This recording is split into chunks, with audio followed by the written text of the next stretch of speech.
Maggie's king, cigs in hand, she does her thing. Maggie's got the jokes we know.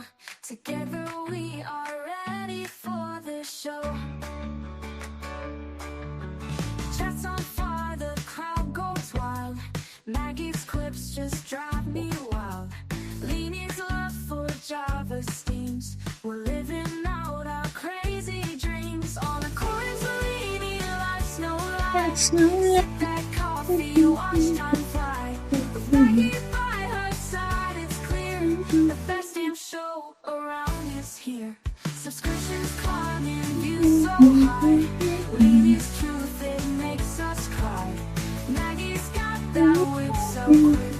We tune in daily for our fix. Community that stands so strong. Laughing, chatting all day long. From sunrise to the longest nights. Leanie's tales put out our lights. On a coins, Leanie, life's no joke.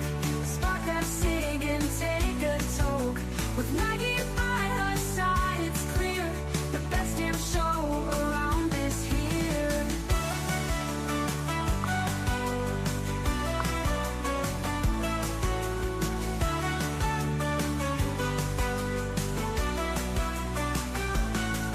Subscriptions climbing, views so high. Leanie's truth, it makes us cry. With Maggie by her side, it's clear the best damn show is always near. On a chorus, Leanie, life's no loud. Maggie's clips just drive me wild. Leanie's love for Java steams. We're living out our crazy dreams. On a chorus, Leanie, life's no lie. Sip that coffee, watch time fly. With Maggie by her side, it's clear the best damn show around is here. Best damn show is always here. The best damn show is always near.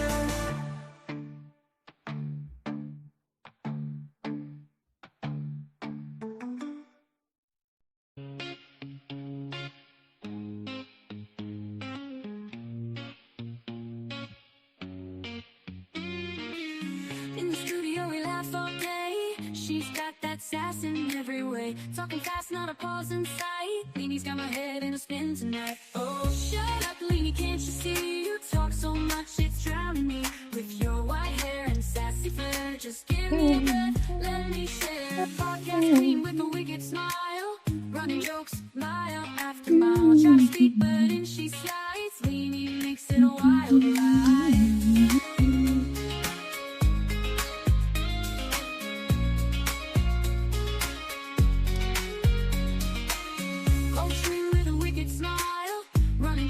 Mile after mile, try to speak, but in she slides. Leanie makes it a wild ride. Oh, shut up, Leanie, can't you see? You talk so much, it's drowning me. With your white hair and sassy flair, just give me a breath, let me share. Oh, Leanie, don't get me wrong. Can't imagine life without your song. But girl, you've gotta let me in. This ain't just your show to win. So here I stand with my mic in hand, trying to keep this show as planned. Leanie laughs, guess it's gonna stay a little secret every day.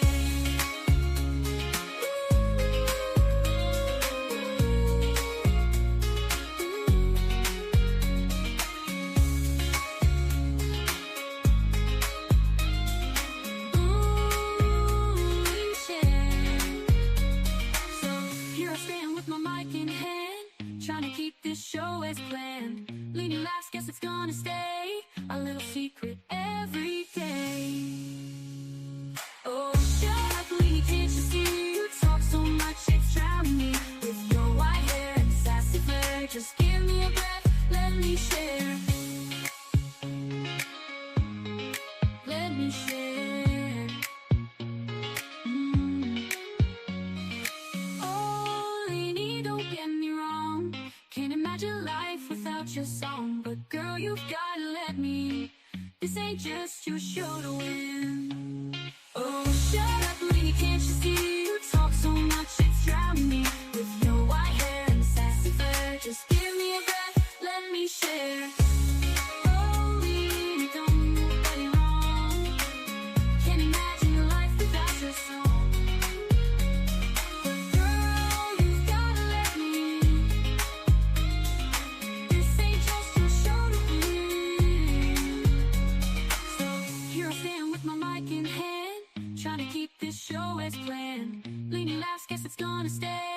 our little secret every day. So here I stand with my mic in hand, trying to keep this show as planned. Leaning last, guess it's gonna stay our little secret every day.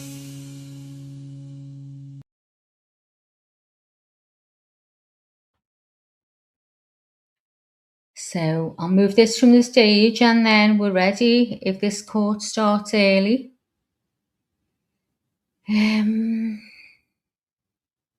Okay, can you let me know you can see that and you can hear me, please, everyone, before we go any further? Would be an idea, wouldn't it?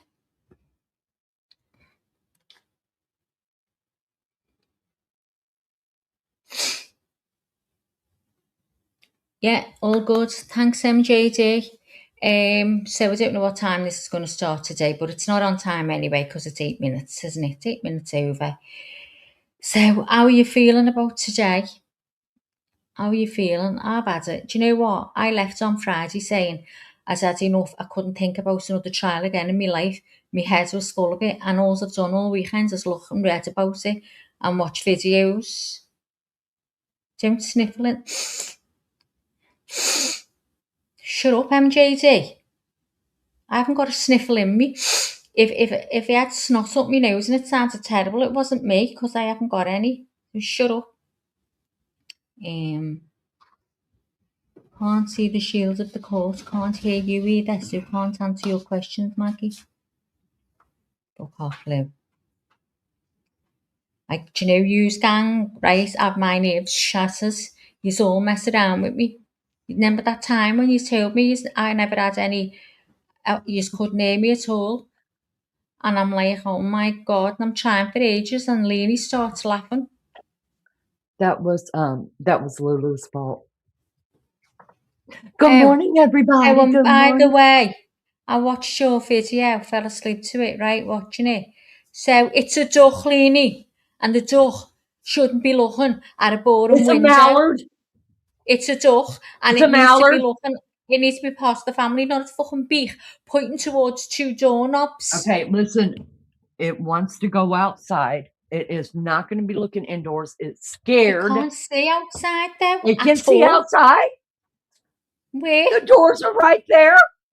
Yeah, but can you see outside from them doors? Yeah. Well, that's a bit cruel then, isn't it? So we can see outside and its heart's all made up, thinking it can go out and it can't. You need to turn it around, Lee. It doesn't seem right. I can't bear looking. I'm going to put him somewhere looking. else. And it's decoupage. I told you to do decoupage on it. Do you remember Okay, on the Mod pumpkin? Podge, decoupage. It's the same thing. No, Mod Podge is the fucking thing you put on it. That's called Mod Podge. I know. I'll wait it's your the apology. Glue. No. Yeah, that's the glue, but not the what is it? The decoupage. The decoupage is the what you stick on. Oh, shut up, Leanie. I'm already having a breakdown. Say your hellos anyway. Go on, get it over with. Say hello. Listen, I'm Mary on Jane sidebar. Joe's already telling me to stop sniffling. Who's Mary Jane Joe? I'm on sidebar. I'm having a sidebar. Well, go on. Well, let's have a sidebar. But these want to hear what the sidebar is because they're all nosy. We're smoking in the garage. It's a sidebar, y'all. It's a whole new thing here for recording Delaney. Oh my God. Anyway, I'll say hello before she sicky face comes back. Hello. I'll say hello. So hello, Carrie Burger on. Am I saying that right? Carrie. Oh, is that Carla? Oh, it's Carla. See Carla. Why I need my glasses? We see. We've got Miss Gemma in the house. Hello, Gemma. Don't forget to count how many sidebars there is today in breaks. Hello, Misty. Good to see you. We've got Lulu. Cooey Lou. Cooey. We've got Melly Joe. We've got Melly Joe. Melly Joe. Melly Joe's in the house. Melly Joe. Melly Joe. Melly Joe. Melly Joe. See, the more I say it, the more I F it up. Melly Joe. Melly Joe. Melly Joe. Melly Joe. Oh, Melly Joe. Snorkel feet. Good morning, Hello. TLC. Good morning. TLC is me. MJD, I'm passing you by because you're a bitch. Hello, Shauna. I was just going to say hello to Shauna. myself then. Oh gosh, anyone else who's on? Oh, don't. Oh, Oh, don't. Where's our Curtis? isn't she? Where's our Curtis at? Curtis Hey, is guys, hey, y'all. all rise. Good morning, Your Honor. May I proceed? Yes. Your Honor, before the court today, we have the matter of Commonwealth versus Lindsay Clancy. Ms. Clancy is present. She is represented by Attorney Kevin Reddington. The Commonwealth is represented by Assistant District Attorney Jennifer Sprague and Assistant District Attorney Shannon Buckingham. All right. Good morning, everyone. Good morning, counsel. Good morning, Ms. Clancy. All right, we ready for the jury? Just going to bring them in. I'm going to then ask those questions. We'll send them right back out. Okay.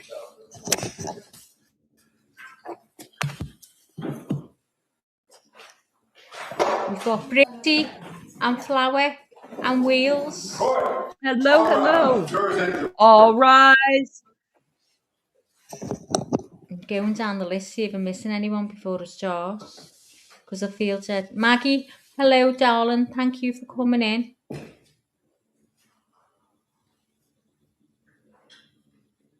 Can't see any. Miss Barbara's in the house.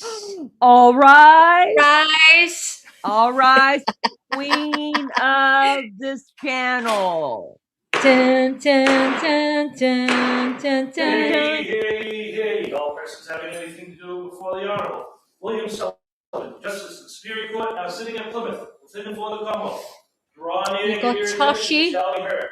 God save the Commonwealth of Trashy. Massachusetts. This court is now in session. Please be Trashy's seated. in the house. Big John.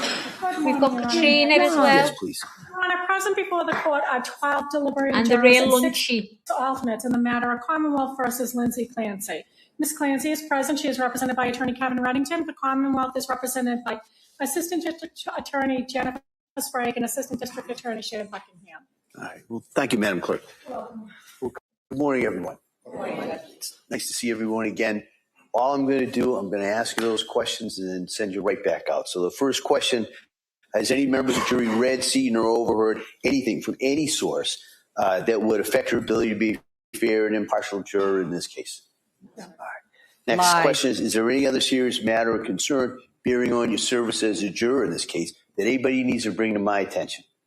All right. Well, thank you again for following the instructions. And all I'm going to do is ask you to then, at this point, resume your deliberations. Great. Thank you.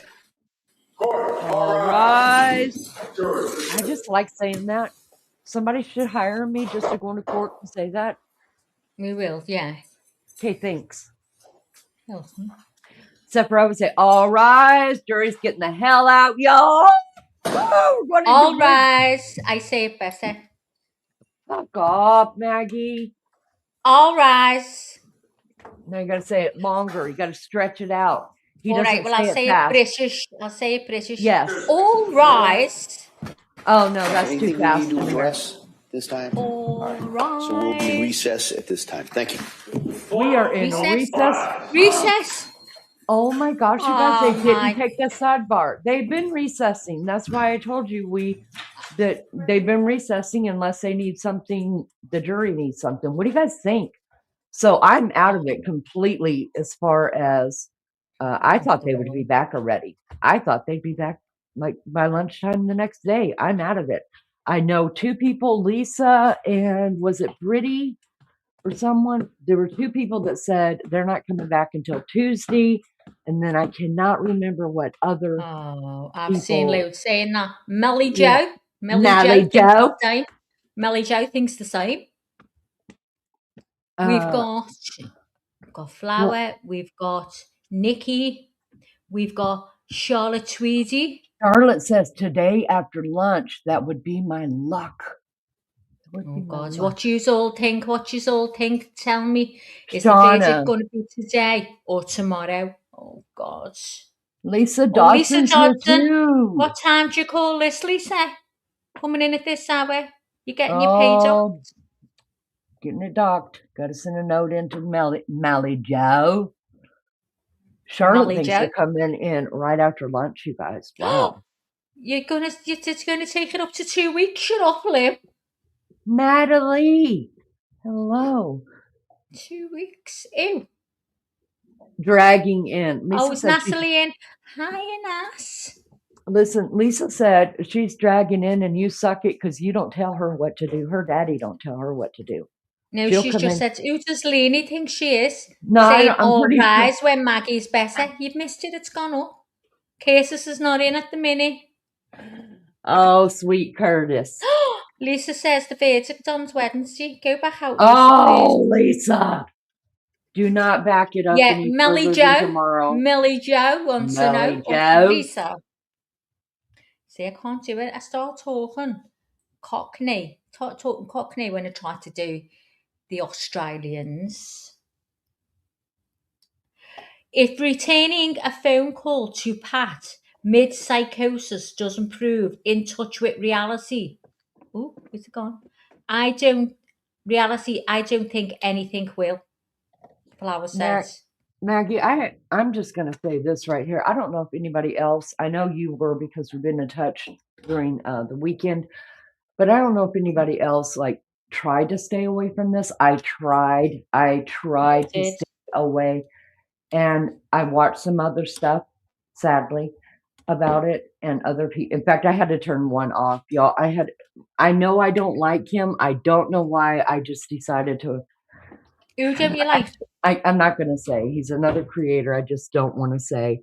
But he had done a live on this, and he had a special guest, or I don't know if it's his co-host or not, but up there, and they were talking about the case, and I listened to about 5 minutes of it, and I was like, you could be a troll in my chat because, yeah, you sound just like him. I couldn't believe what I was hearing, but listen, my husband told me this weekend because I was watching more of it.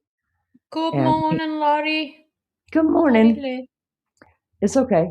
And he said that he listens to stuff too, and he was listening to one of his news podcasts, stupid shit that he watches on the way home from work, and he said that there are so many boyfriends breaking up with their girlfriends over this. He says. And I was like, why? And he's like, I don't know. Why is everybody so pissed off? And I was like, well, I said, there's always some side against another side, right? It's either gay people and straight people or black people and white people, men against women. I said, and this one is a man against a woman. I was like, and I said, I can understand both sides of it, but I think you men are being pussies. I just do. And he's like, don't let me in. I said, you got a dick. Sorry, you're going right in with them. And, but it's like everybody's forgotten that there are 3 babies murdered, that nobody wins in this case at all. Nobody. Those babies are not coming back. And we want to make it about us personally. The guys are pissed off at the women. And I'm probably pissing guys off left and right now, but I'm just speaking truth, okay? If you don't like the truth, then I'm sorry. But guys are pissed off at women because we're blaming Patrick, and we're blaming Patrick because he had an affair. Not all women are doing that. Do we think he's a scum for having an affair and moving on with his life quicker? Yeah, I think he's a scum for that. Did he neglect his kids? Yeah, I think he did that too. Do I think he killed her? No, but that Did doesn't you mean hear the one where it said, well, what do you women think?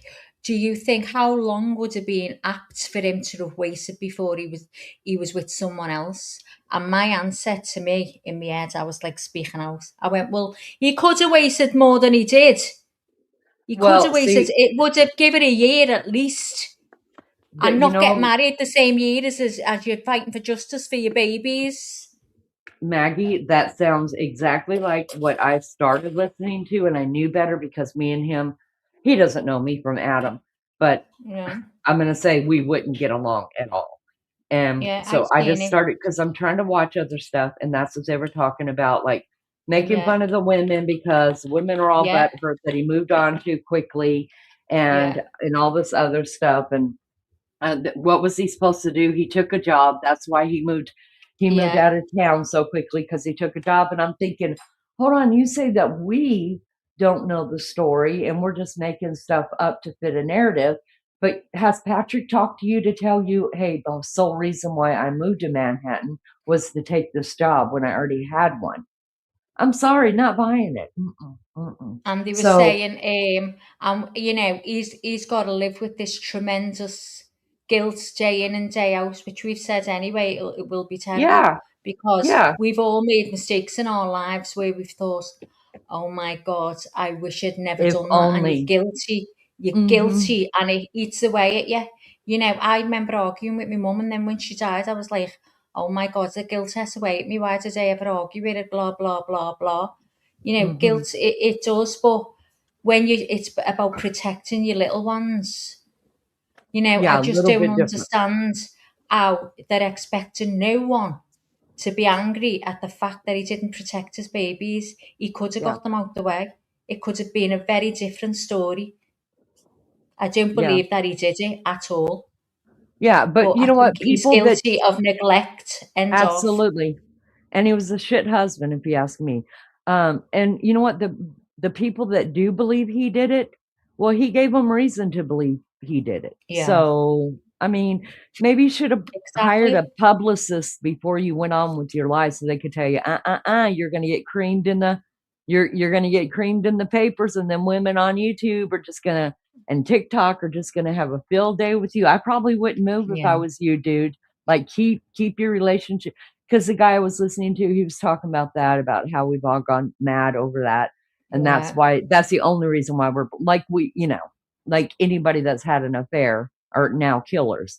So, and then he said, and then he said he didn't even get married till 3 years later. And I'm like, you're missing the whole fucking point. Nobody cares that he's married. Fuck you. Fuck you, fuck him, fuck everybody. We don't care that he's married. He just did not see his first family, the kids that were here way before the chick, you know what I mean? He didn't finish up with his first family. And yet he sits up on the stand and he's acting like he believes in Lindsay and she was a perfect wife and she just had these problems and this is what made it happen. But I don't know. he couldn't see that through with Lindsay before he ended up making things final. So Yeah, it's like I know. That was just shocking. Why if are you you getting believe your wife divorced? was really, really sick, why would you stick a dagger in her heart by Mm-hmm. divorcing her and Straight away. remarrying before, Yeah, she was put away in whatever institute she's going to? You know what I yeah. mean? So, I mean, how cruel are you? Hmm? I mean, I'd have been out of my mind 4 months down the line after losing my babies. I'm sorry. I wouldn't have been. I mean, I just think out of respect, if he was able to move on, he should have waited. Out of respect.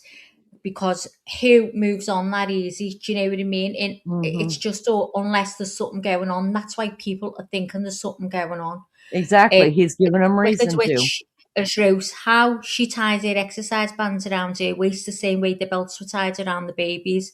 Nick, I don't know what way the belts were tied around the babies. I've never heard any mentioned the way they were tied. Have you, Lenny? Yeah. So they What were what what wrapped did they more. say? They were wrapped more than once around their necks. And then you know how Is you that go to how she tie. puts them around her waist? Oh, I don't know. I don't know how y'all I act don't like I work understand it. out. I don't work out. No. No. And then you know how you go to tie your shoe and you make that first loop first and you make it really tight and then you make the little bow ears. Well, she stopped at when you just like, do the first little wrap around and then tighten Oh it. God. And that's Oh. how she left them. Yeah. But I don't Mm. know. I don't know how those things are supposed to work or anything else. I don't I know how would to use never. them. I believe they're very hard. They're very resistant. You know, but there's different colours for different resistance, isn't there? Am I right? I think so. That would only make sense to They me that look there's short, different colors. didn't they? Like shortish. That'd be a good pull on that. Do you get what I'm saying? Mhm. They look Yeah. short. Oh God, I can't bear it. I can't believe she was in her right mind doing that. I can't. Me and Leanie have had this conversation over the weekend Over and about over too. all the different things that could have been done. rather than do it that way. That tells me that just that one thing, because there's so much conflicting in my brain. So every time I go back to that, it stops me being conflicting. But the fact is, I am conflicting, Lee. That's what I mean. Yeah, even after, I think I was telling Shauna that even after this weekend, like, and I swore I was not going to look at nothing, but I did. And I know. and I'm even more confused, I feel like, than I was on Friday. I feel like when you've got people to talk to and they can help you make sense of stuff, even though Yeah, you're conflicted or maybe think differently, then yeah, maybe you can pick up their thoughts on it and make it make sense even more than your thoughts. Because yeah. just because I think this way doesn't make it right. Just because you think that way doesn't make it right. We weren't there. We weren't I know. there. So Shall I read some comments? Do you want to yes, read some please do. comments, Lee? So Misty said prosecution said they weren't tied, but Patrick specifically said he could get it undone. He couldn't get it undone. Right, let me No, go further. when the prosecution asked him about it, they asked him about it wasn't tied like in a bow. So it was missing the bow part. But the beginning part, how you tie your shoes, you flip one shoelace under the other and then you tighten it and then you start to make the bow. That part was not finished. But Patrick did say, prosecution asked him, and he did say it was tied like that. Because that's exactly the way that she described it. Was he is it Yeah. like tying your shoe and you do the tighten before you do the bow part? And he said yes. So Dolores said he married into money. That changes a Really? person, but he come from a very wealthy family. He come from a very Interesting. wealthy family anyway. TLC says, okay, I'm lost. Does everyone here think Patrick failed Lindsay? I do, yeah. Yes, And I think a lot of the absolutely. chat too. Yeah. Yeah. Flower, if my husband, sorry, go on, Lou. No, go ahead. Flower said, if my husband kills our children, I would run to the divorce course. Now I get that, Flower, but what I'm not getting is he's standing in court. He's got Lindsay's back. And what I'm confused is he knew she had problems. He lived with her. He knew she was losing her mind, whatever. He knew she said the kids, she had thoughts of harming the kids. But he come to court to have her back. Now, why, if he's got her back, would he instantly go out and divorce her? I just don't understand. Okay, divorce her. Give it a few, give it a little while to let things settle down. Yeah, I mean, nobody's saying you can't have a girlfriend be sleeping in it, even go live with each other, but to make something that final, when you have not finished it with your first family. I don't get that. It's kind of like when people murder their spouses to get out of their marriages. I'm like, what are you thinking? Just get a divorce, finish that, Yeah. and then go on with your life. Now you have no life. You're a fucking idiot. And that's the way I Yeah. look at him. I'm like, you can have all the girlfriends you want, sleep around, go get paid. I don't care. But I mean, it just makes me think the only reason Patrick is like saying he believes his wife was really, really sick was because of his own lawsuit that he's got against the doctors in this case. And that because if he didn't have a lawsuit, it doesn't make sense that he would come out and support her like that. And then, you know what I mean? It just doesn't. And then if you look at his eyes during his testimony, you can actually see when his eyes will move over to her a little bit. And then we saw how when he came out, like that was the most emotion besides when Lindsay was listening to the kids, Patrick finding the kids in the 911 call. It was the most emotion we had seen out of her. And I couldn't figure out the look on her face. Was it, the more I think about it, and I can't quit thinking about it, is it looked like hurt. It looked like, how could you do this? But what was she hurt over? Was she hurt over that you didn't help me, or you're the one that did this and you set me up and now I can't say anything? The only reason I will say this, I know there are plenty of people that think he set her up and he's the one that did it and he set her up. And listen, I'm not saying they're wrong. I'm not saying they're right. I'm just saying I don't believe it. Here's why. This is what sealed the deal for me with whether Patrick did it or not. Her lawyer is from what we understand, what we've learned since this trial, is a well-respected lawyer in Massachusetts. He's highly sought after. He's well-respected. I mean, he's kind of a big deal. And I just think that he would know if Lindsay did it or not. And if he found out she didn't do it, I think he's such a bulldog that he'd have said, "Oh, hell no. You're not taking the blame for this. We're not going to trial for this. We're taking your ex-husband to trial. He's the one that killed the kids. You're not taking the blame, and we can win this." I firmly believe it could be proven. If you could get this many people out here on the internet, not just on the internet, you heard my husband doesn't even listen to this stuff. He's just listening to his own news channels and stuff.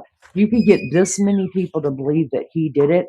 I'm pretty sure he could get 12 members of a jury to believe with the evidence that already points to Patrick doing it, that he's the one that set his wife up. So that's the only thing that makes me think he was not the one that actually killed the kids.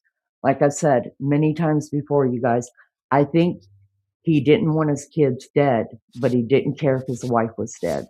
That's what I believe, because he did not help her. He did not. He failed them kids. He left them kids on their own with their mother.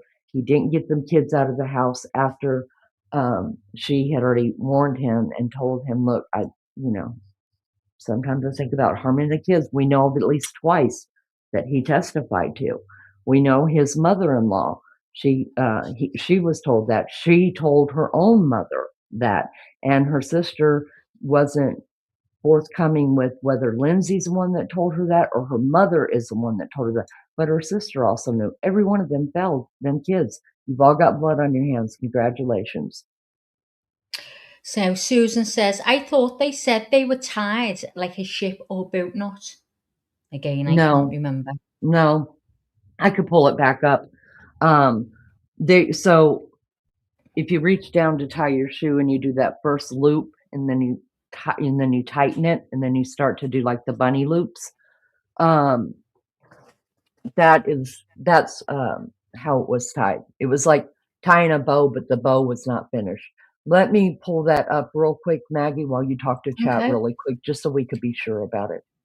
Okay, Flower says, I'll say it again. If my husband kills our children, I would run to the divorce course. Well, that's absolutely fine. If that's your opinion, I would get a divorce note out about it.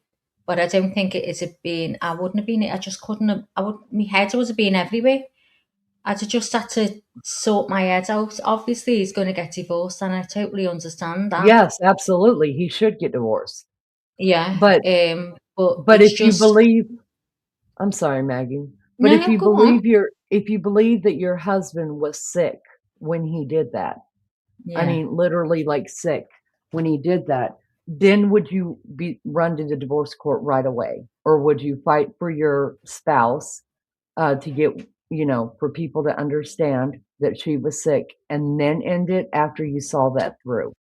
Now, if it was murder where your husband just went in and, I mean, straight out murdered your kids, and yeah, of course. But he's testifying that she was not that type of mother, and she was very, very sick. Right. So I'm curious if that.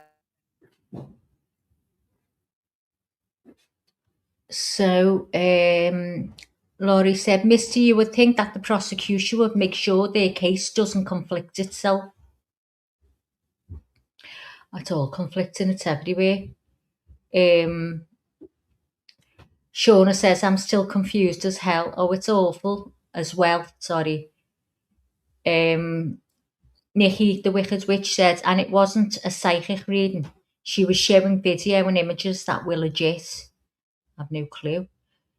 Lou said BRB. Britty said, do you all think the jurors didn't look at social media over the weekend?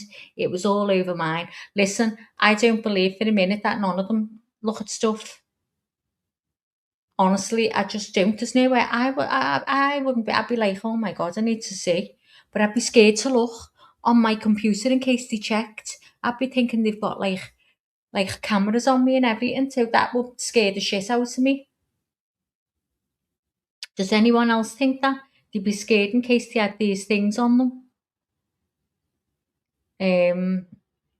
Flower said TLC didn't tell the doctor she was thinking of hating the kids.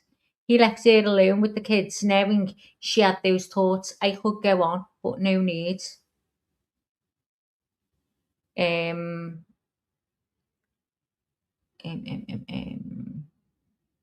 Maggie, is let the me jump jury in. deliberating? Sorry, go on, love. Yes, the jury's deliberating. Let me jump into BRB, that. it won't be a minute, sorry.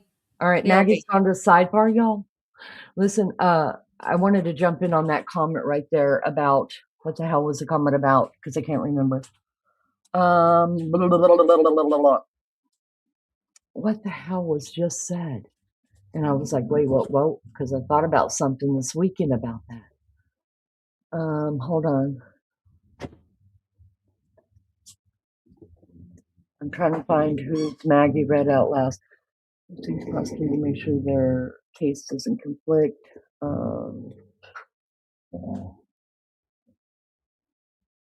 Oh shit! What I was gonna say was good, and I cannot remember what Maggie had read.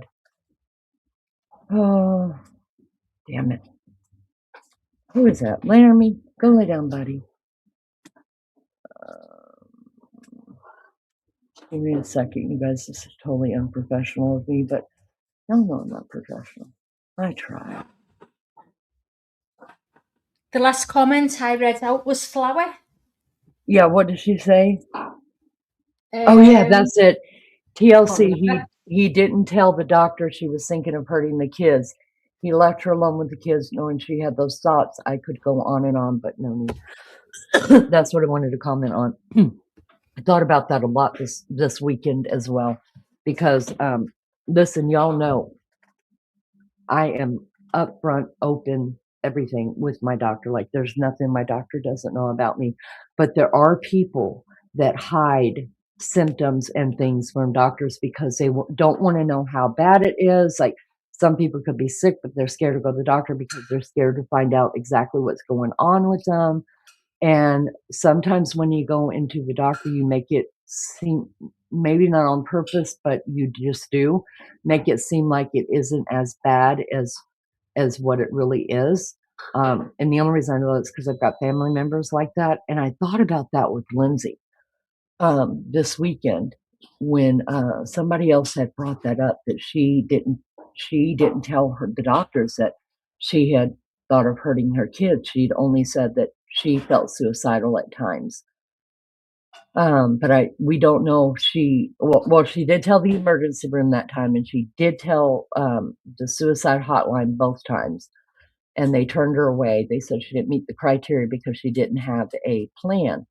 But I started thinking about, I don't think she ever told like her the doctors who were treating her about the kids, because remember she said that, or somebody testified to the fact that she was scared that her children would be taken away from her with those thoughts. So then I was like, okay, is that it wouldn't be premeditated murder, but do we hold her responsible for not being completely honest with her doctors about wanting to hurt? Because maybe had she been completely honest with her doctors and said, look, not only do I have, suicidal ideation, sometimes, or one time or two times, I thought about, harming my children. Would that have changed things as far as the doctors go? Would they have said, okay, that's really not good. Like, we're in a crisis here, so we need to do something different besides pills. Sadly, we're never going to know because that didn't happen.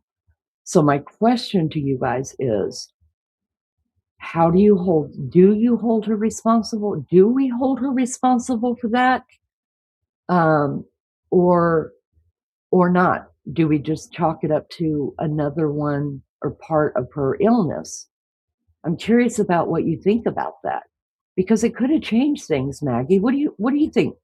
I mean, I don't have a lot of faith. What do you think would have been done had she have said that? What difference was it have made to them? I think they would have put it. I Would they think have they put would it have. away? I think they would have put her in a hospital. Yeah. Not one where. See, when she went Didn't in the she hospital. tell one of them now? Because they were saying on the stand, she did say, but it wasn't all of them. I'm sure it was someone she told. She told her mother, and she told Now her. someone out of the family. Not. I'm sure. Well, I'm not sure, but I'm convinced that there was someone that she did tell. She did mention it to.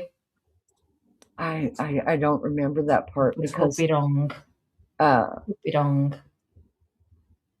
I'm trying to find this one place where he talks about the band. Oh my God, can I just ask totally off topic? Listen, I made a baby blanket, right? And I put it in a plastic bag. I found that I had a sports jacket in.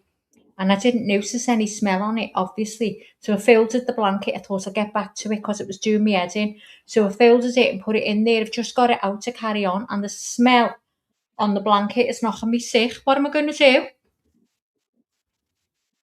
I don't want to wash it in case I ruin it. What am I going to do? Does anyone in chat know what I should do? Oh my God.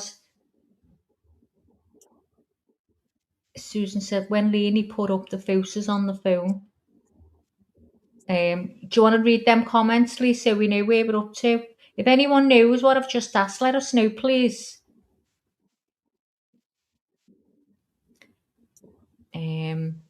Laurie, the question regarding that, did she actually think about hurting the kids, or was she scared that she might hurt them because of her illness? I know she did. She said she didn't tell anyone because she was scared the kids would be taken away. So obviously she was convinced she wasn't going to do anything. Because if she was convinced she was going to do something, she would have got the kids away.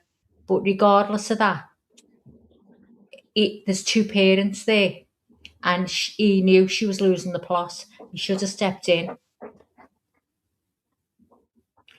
Guilty, first degree murder, dog mom says. She had depression, not psychosis. She didn't have me fooled. Okay. Thanks for coming in anyway, dog mom. She did tell the psychiatrist, Misty said. I knew she told someone. What did the psychiatrist say, Misty, when she told her? Barbara said she was probably scared to death that they would lock her up on the psychiatric ward and she wouldn't get to see her kids again. That's what I mean. You just don't know, do you? I don't think for a minute she thought she was ever going to harm them kids, as he didn't. But it was a chance neither of them should have took.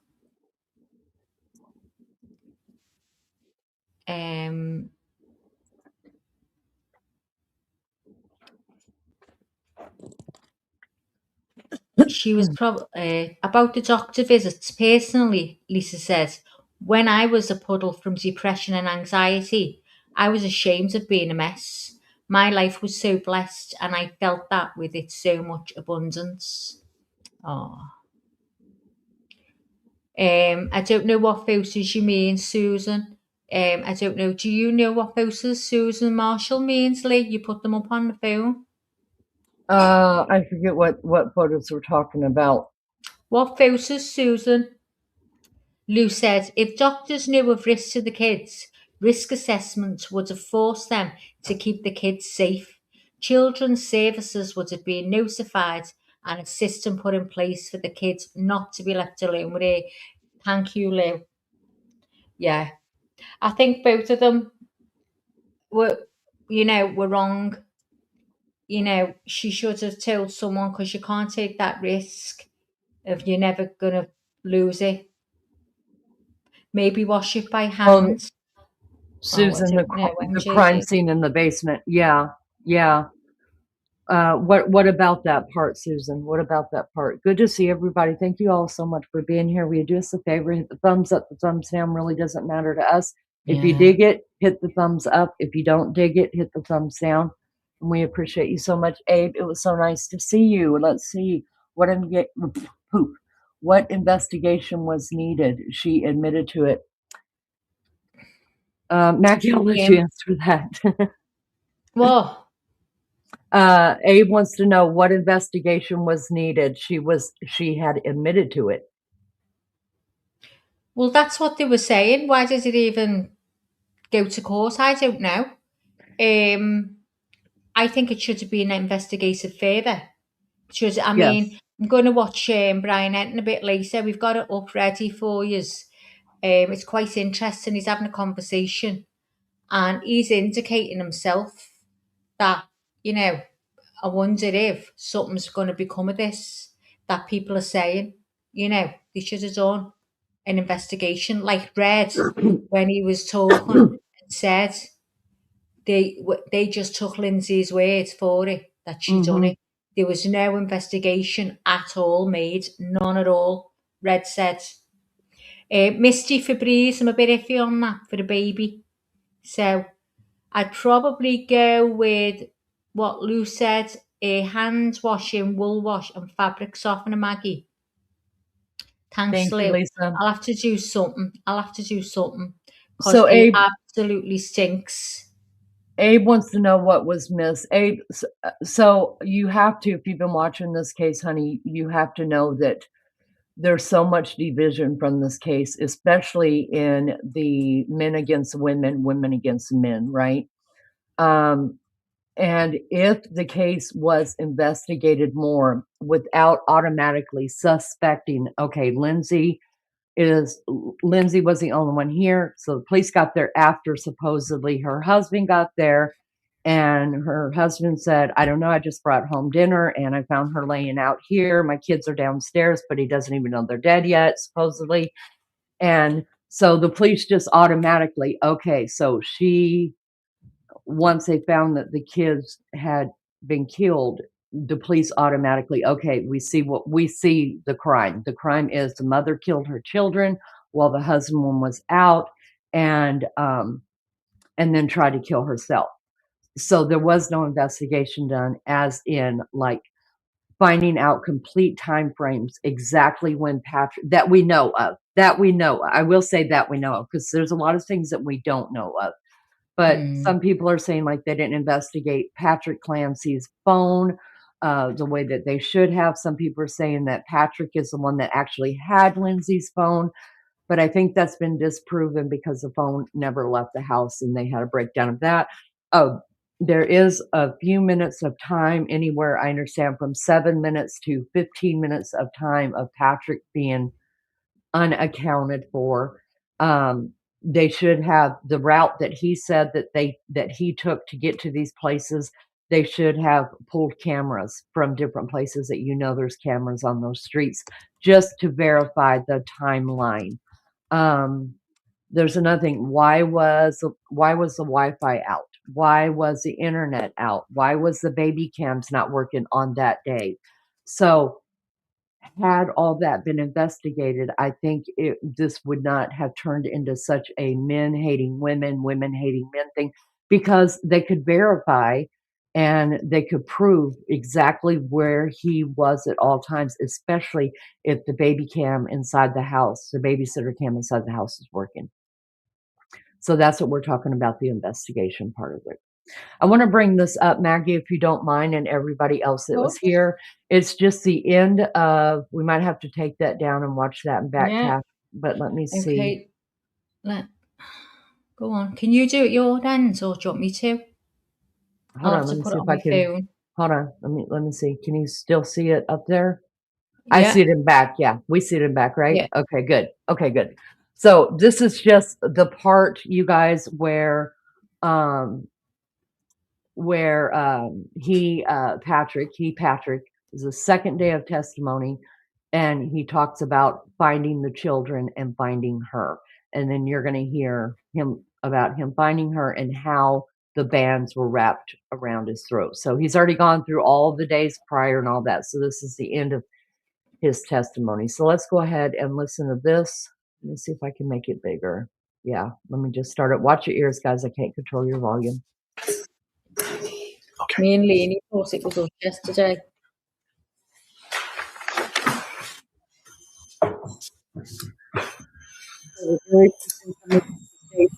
beginning of day 2. I don't want to fast forward it anymore because we'll end up playing the game. Fast forward, back up, See, I fast can't forward, see back his sisters there. Could that mean that Why they're am good I? witnesses? Why am I talking? up. Yeah, so you're Or going to would hear we not us be able to watch talking any of it if they because were we're watching witnesses? ours. Oh, okay. They would they? Now, there's a blonde one there, and I think the one at the side of it is a sister, because I can't see her. Oh, yeah. Oh, y'all. Does that look like her? Let me go on the big screen. Oh, horrible voice, can't bear it. I think that's a sister next to the blonde one. Okay, and mom and dad are not being called to the stand because they are directly right behind the sister. Okay, I She do want to also stop has that another- and say that right there. I have never ever known witnesses that were going to be called to the stand to allowed to be in the courtroom listening to testimony prior to their testimony. Please, Yeah. in chat, let me know if you've ever. There's many things that we've seen in this trial that I haven't seen before. Never seen before. And Yeah. that is one of them. Because even when I testified in court, and it was just over someone's trying to get custody of her child, just a character witness. That's all I was. I wasn't allowed to sit in the courtroom until my testimony was over. And so the whole fact that her family was allowed to sit in there, and that's Yeah. why we thought they were not going on the stand, because they were in there the whole time. The one Would that they was be? yeah. All right, so he's talking to the jury now, so we'll get to hear. We recall that, Lindsay. All right, you might hear me and Maggie talking a little bit, but not much. That's us talking on this live, because I pulled up my own live so we don't get in trouble. Patrick Clancy's right there. He's coming back into the courtroom for day 2 of testimony. I want you to watch yourself. Please just write this. These elements are the that you shall give to the court, the immature and the matter now pending between the Commonwealth and the defendant of the truth, the whole truth, and nothing but the truth. Yes. Thank you. You may have a seat. All right, good morning, sir. All right, Ms. Sprague. Thank you, Your Honor. Good morning. Good morning. So on Monday, I had asked you some questions about the Surface Pro that you and the defendant had in your home and had access to, and about whether you had looked at a site on suicide methods on August 22nd. If I could ask you, did you look at a site for suicide methods on August 23rd, 2022? I don't believe so. And I had also asked you on Monday about when you were leaving the home on the night of January 24th, 2023, your observations of Lindsay and the children. Do you recall that? Yes. And you had testified that you observed Dawson on the couch eating, I believe you said chicken nuggets and green beans. Is that correct? Yeah. Do you recall, if you're facing the couch, where he was on the couch? If I were facing the couch, he would be to the right. To the right, okay. And Transport your dry, brittle hair. showing you a photograph of the living room where there are some holes on the couch. Is that a fair and accurate depiction of how the couch looked that night? Yeah. We could have this photo marked. All right, any objection? No question. That may be admitted.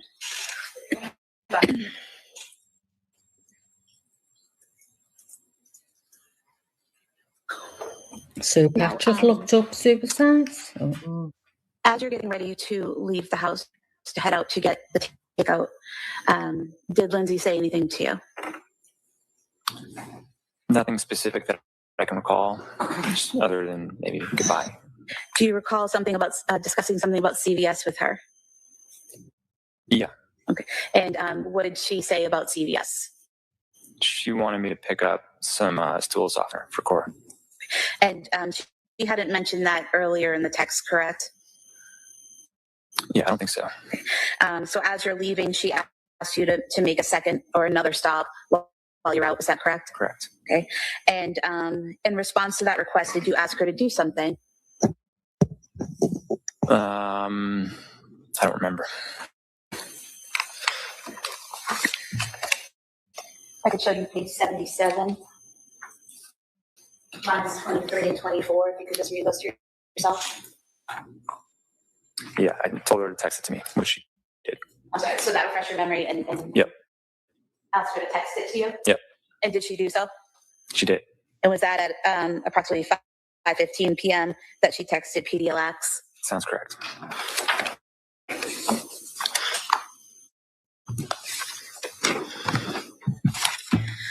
So your two stops then that night were going to be CVS and the 3V restaurant, correct? Yes. Where did you go first? CVS. And do you remember the route that you took to get there? Yeah, I went out our driveway, took a right on Winter Street, and then took a left on the main road and went to CVS. So it's a pretty direct route from your house to CVS? Yeah.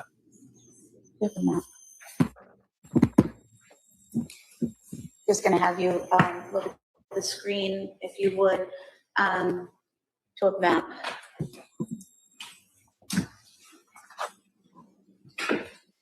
And coming into this red dot here, is that the approximate location of your home at 47 Summer Street? Yeah. And then looking at this pink dot here next to Big Y, is that where the CVS is located? Yes. And that's the CVS you went to that night? Yes. About how long did it take you to get there? 3 minutes.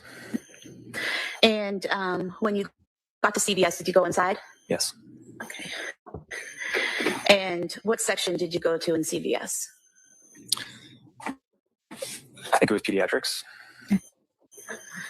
If we could pull up the CVS video.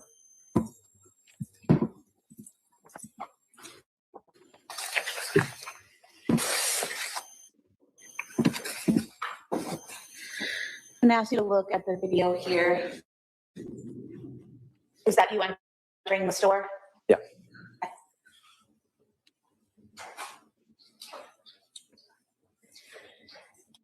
And that section you head to on the right, is that the pediatric medication section? Yeah. Okay.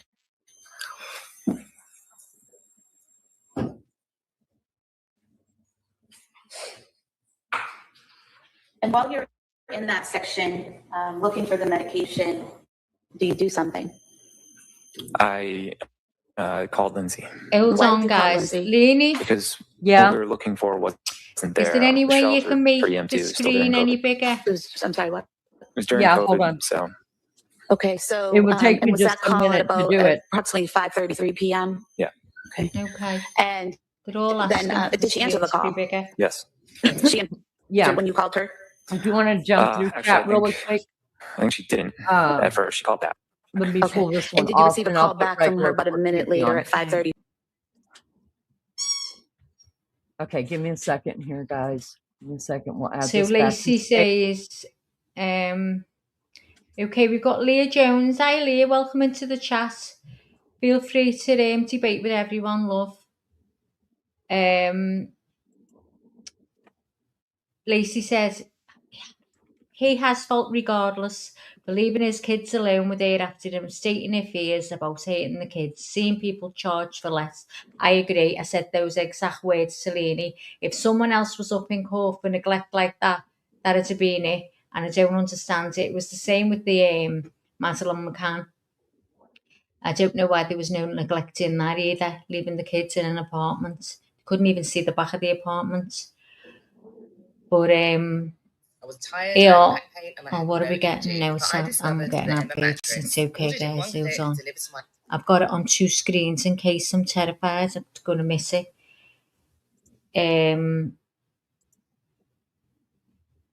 Dolores says, "Oh my God, I can't type. The band won't stay tied." She got her bands out to try them or something. Really? Oh, how interesting. Yeah. Wow. So And even if you pulled them like tight and then did it where they Elizabeth said the same. The band Hers was kind of the same. closes on itself. Wow, you guys, thank you for doing that. I need to look at the bands so I know what they mean. All right, so this is just going to show Hi, him. Evie. Back it up just a little bit. Watch your guys' ears. Here we Lainey, go. see the arrow there in the corner of the screen? Can't you press that? This? Yeah. Yeah, but not until I start it. Why? Because I don't know. That's just how I do While things, you're Maggie. in that section, looking for the medication, do you do something? I called Lindsay And why did you call Lindsay? because what we were looking for wasn't there. The shelves were pretty empty. It was still during COVID. I'm sorry, what? It was during COVID, so. Okay, so, and was that call at about approximately 5:33 p.m.? Yeah. Okay. And then, did she answer the call? Yes. She entered when you called her? Actually, I think she didn't at first. She called back. Okay. And did you receive a call back from her about a minute later at 5:34 p.m.? Yeah, that's correct. Okay. And can you describe that phone call for us? It was very brief. I just said, I think there was a generic brand, and I said, is this one okay? And she said, yeah, that's fine. And what was her demeanor during the call? She was pretty quiet. It sounded like she was busy. I remember hanging up thinking she's probably in the middle of giving baths or something like that. So it sounded to you like she was in the middle of something? Yeah. Were you able to understand her when she spoke to you? Yeah. And did she seem to understand what you were saying? Yes. And she didn't seem to have any trouble recalling why you were at CVS or what you were looking for? That's correct.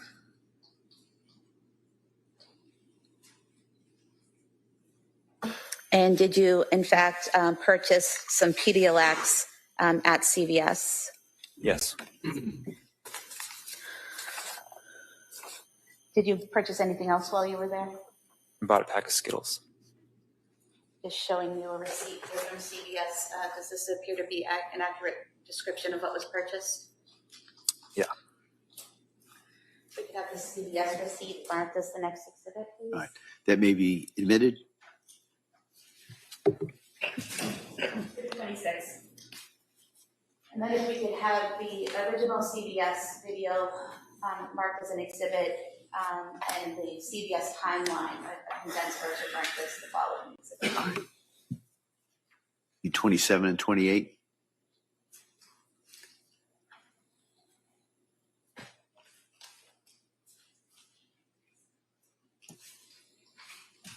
We have the original marked as 27 and the timeline is 28, please.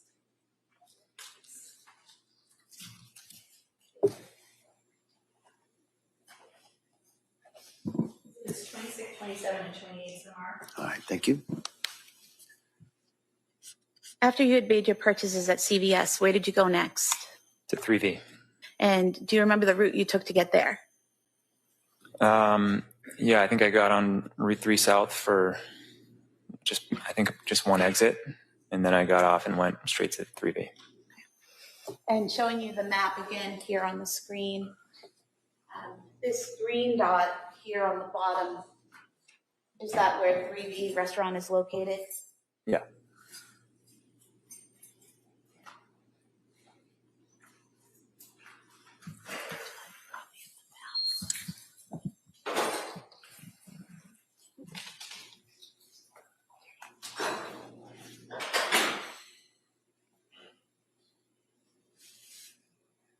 Your Honor, I'd move to submit a copy, a digital copy of the map. We have it on the computer. I can make a hard copy. All right. That may be admitted. We can use empty case as a marker. Is it 29? All right. Thank you.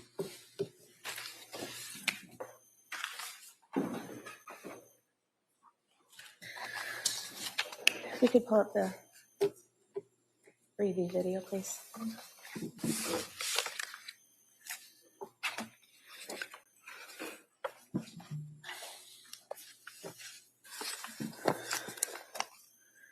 Now, sir, how long approximately did it take you to get from CVS to 3V? Probably around 10 minutes. And when you got to the 3V restaurant, did you go inside? Yeah. I'm just going to ask you to watch the video on screen.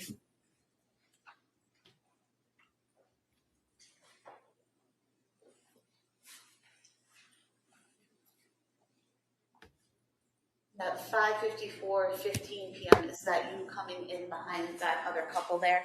Yeah.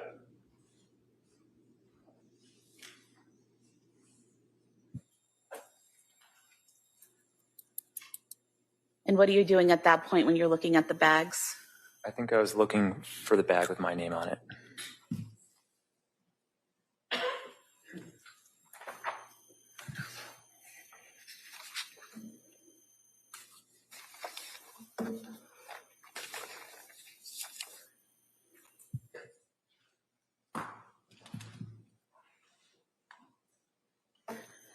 Do you recall what you're doing on your phone at that time?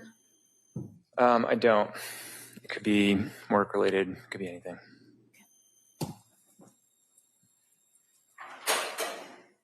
And the order that was listed under your name and phone number, correct? I think Lindsay ordered it. Right, but do you recall whose name it was under when you picked it up? I don't recall specifically, but it could have been mine. Show you a receipt here from 3V Restaurant for Mediterranean Powerball and scallop and pork belly risotto. You could just look at the name and the number on the receipt.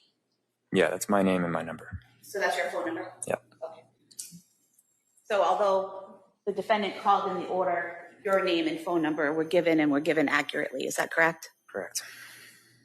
If we could have the 3V video marked as the next exhibit. Sure. That may be admitted.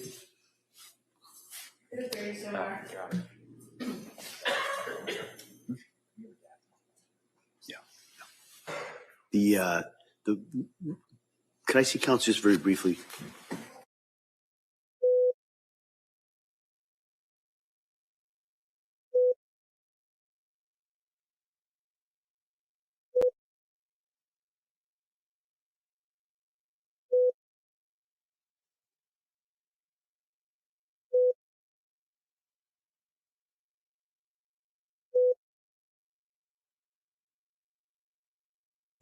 Sorry, y'all. I walked away to get me some more coffee. Let me fast forward to this because nobody wants to see all this again. Oh, it's coming right back up. Let me see.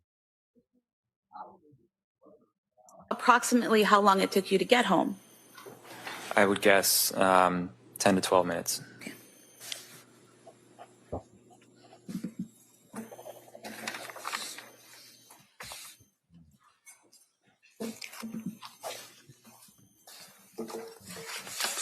When you arrived home, where did you park? In the driveway. What type of car did you drive then? A Chevy Silverado. And was that a white pickup truck? Yeah.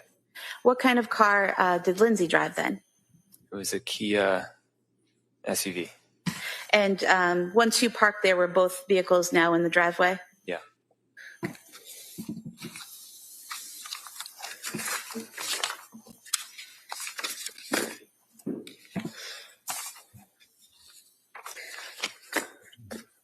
I'm going to show you a series of photographs of the exterior of your home.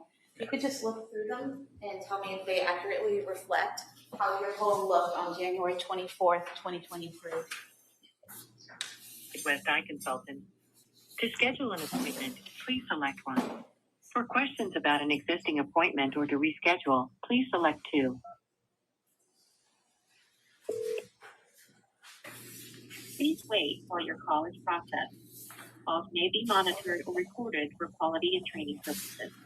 Yeah, these are accurate. You could have these photographs of the exterior of the home, front and back, marked sequentially as the next exhibits. They may be admitted. Thank you.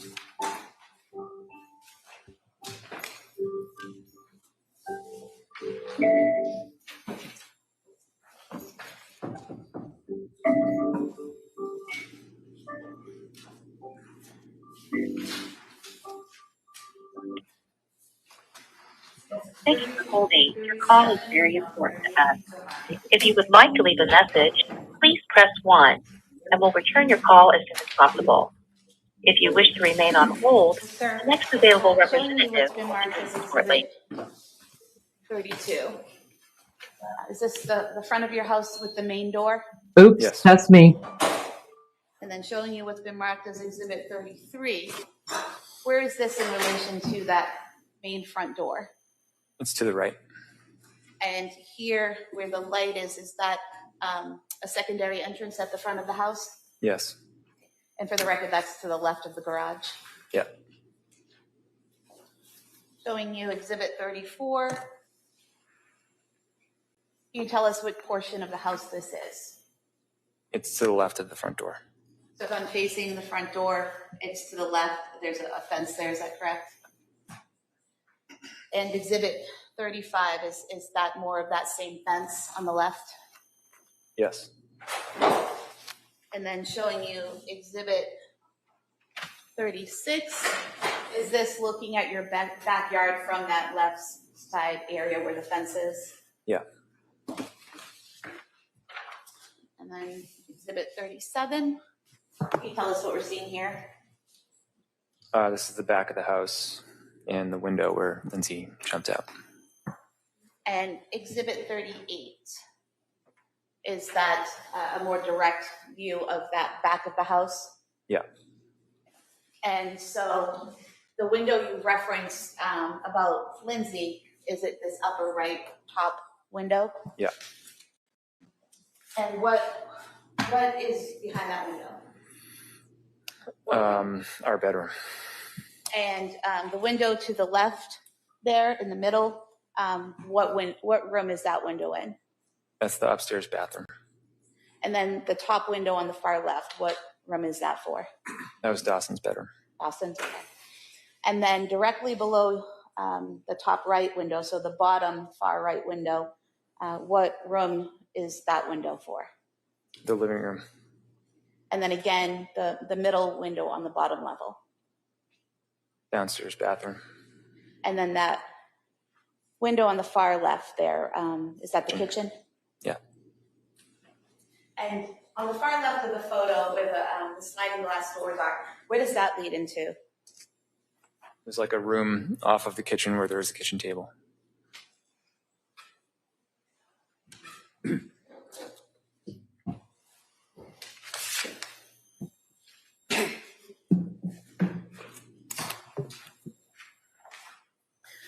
When you got home and you parked your truck, how did you get into the home? I went in through that side door. The door that was to the left of the garage? Yeah. And what did you do once you got inside the home? I started taking my boots off. And did you have some bags with you from CVS and 3V? Yeah. Where did you place those? On the kitchen island. Show you a couple photos of that area where you came in. Just tell us if it accurately represents how they looked, that area looked on January 24th, please. Yeah, that's accurate.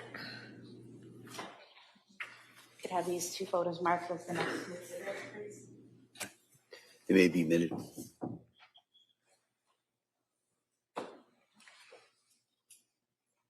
Exhibits 39 and 40.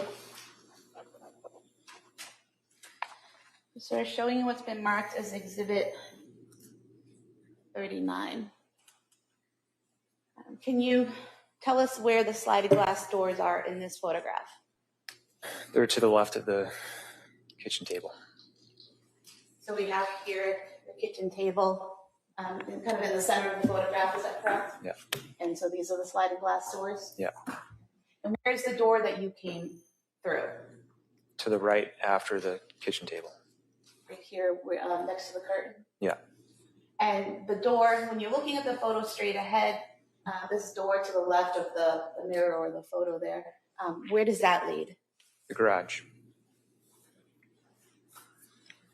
And then showing you exhibit 40. Is that where you place the bags on the island in the kitchen? Yeah.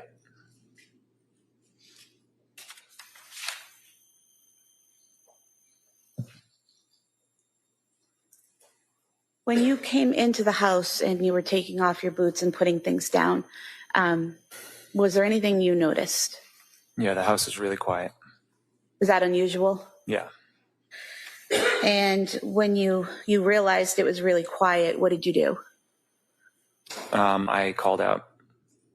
And who did you call out to? Everyone. Did anyone answer? No. After you called out and no one answered, what did you do next?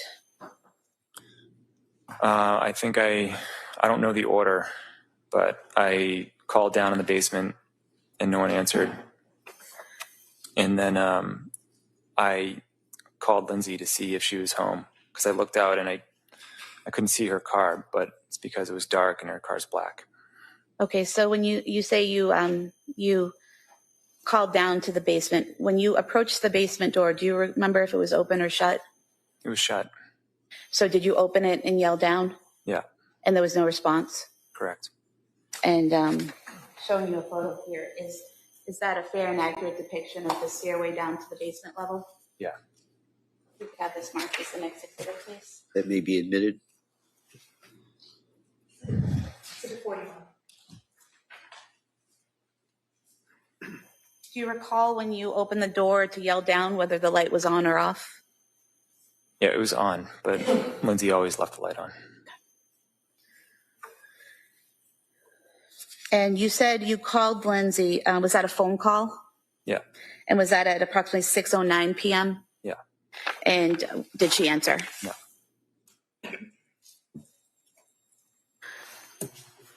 After calling down the stairs to the basement, did you leave the door open or did you close it? I don't remember. Okay. I would think I closed it because I always try to keep it closed. I'm not sure. Okay. And so after you called Lindsay and didn't get a response, what did you do next? I started checking upstairs. And where did you check upstairs? First, the bathroom. I thought maybe they were taking baths, but there's no one there. And then where did you go? The kids' bedrooms. Was there anyone in the kids' bedrooms? No. And then did you go to your bedroom? Yeah. And were you able to get into your bedroom right away? No, the door was locked, and that's when I knew something was wrong. And when you realized the door was locked, did you have a way to unlock it? Yeah, the previous owners, when they installed the doorknobs, had these like these little keys that they taped to the back of each door. So I got the one from Cora's room, and I started unlocking the knob. Okay. And when you unlocked the door to your bedroom, did you go in? Yeah. And what did you see when you opened the door and went in? I just saw blood everywhere, and the window is open. And showing you here a photo, is this the bed in your bedroom? Yeah. Now, the way the bed is in this photo, kind of pulled away from the wall and slightly askew or at an angle, is that the way it was typically? No. And when you left the bedroom that day for the last time prior to coming home later that night, was the bed in that position? I don't think so. You could have this photo marked as the next It may be admitted. Exhibit 42.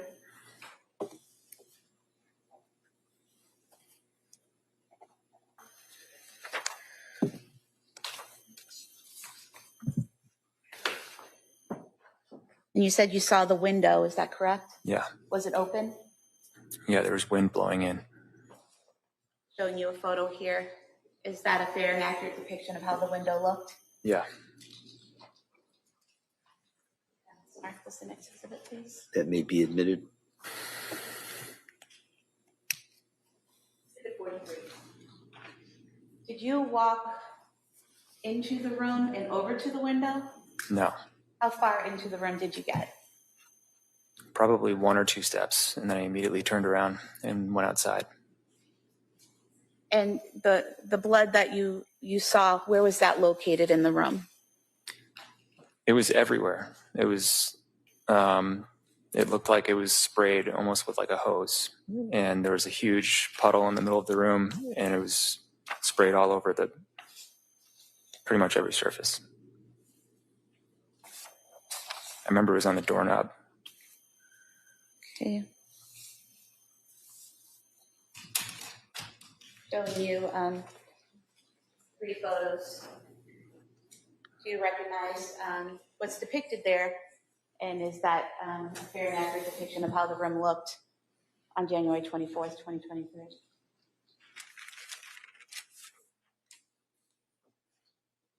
Yeah.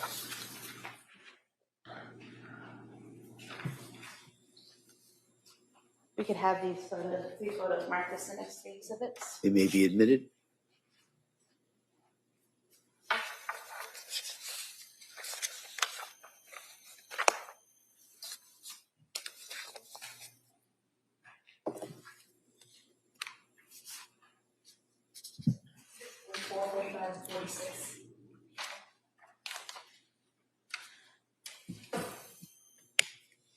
So showing you what's been marked Exhibit 44. Is this the entrance to the room, looking into the room? Yeah. And then Exhibit 45, is this mirror to the right of that bureau we were just looking at? Yep. And this area right here, is this the blood you were referring to? Yeah, that's some of the blood. And then in Exhibit 46, is that getting closer to the window? Yeah. And is that more of the blood that you were talking about? Yeah.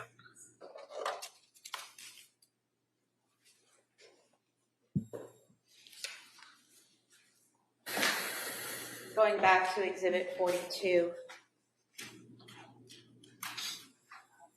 there's no blood on the walls or on the bedding, correct? On those walls and the bedding, correct.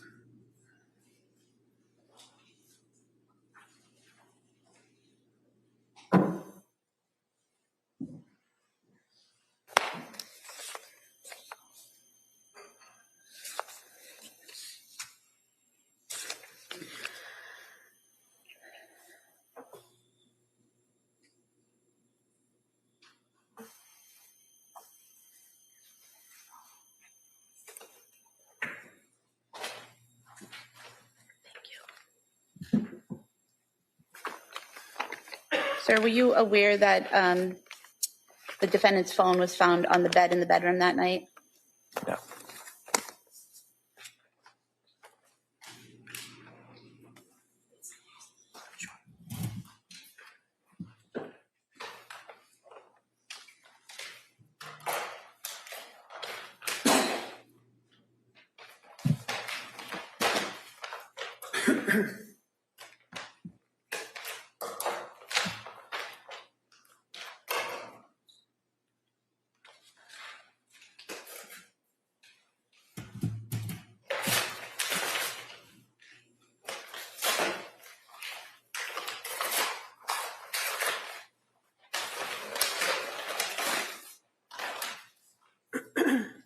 They're showing you this phone with this light brown case. Do you recognize this? Yes.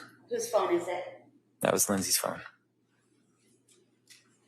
And is this the phone that she was consistently using between September of 2022 and, well, actually August of 2022 throughout the fall and into January of 2023? Yeah. You have this marked as the next exhibit, please. That may be admitted. 47.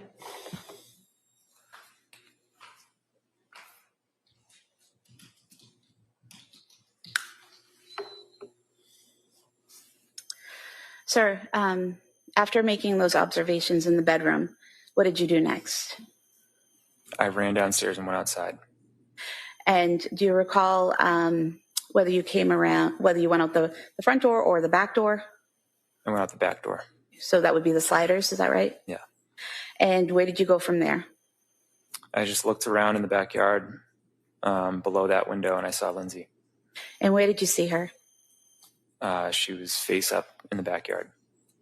And where in the backyard was she? at the bottom of the window. And so,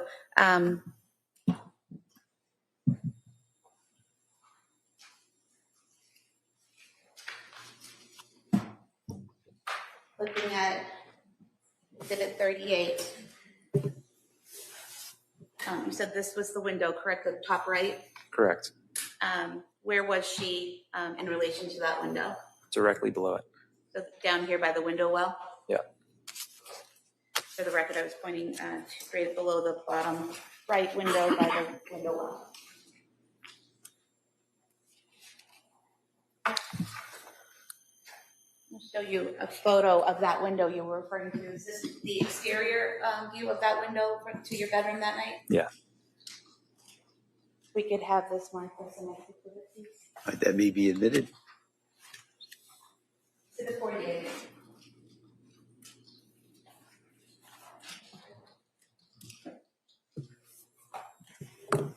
Showing you exhibit 48. So the window's open, correct? Yes. And the screen for the window is up, correct? Yeah. At any point in time that night or afterwards, did you notice that the screen was cut or broken in any way? I didn't notice that, no.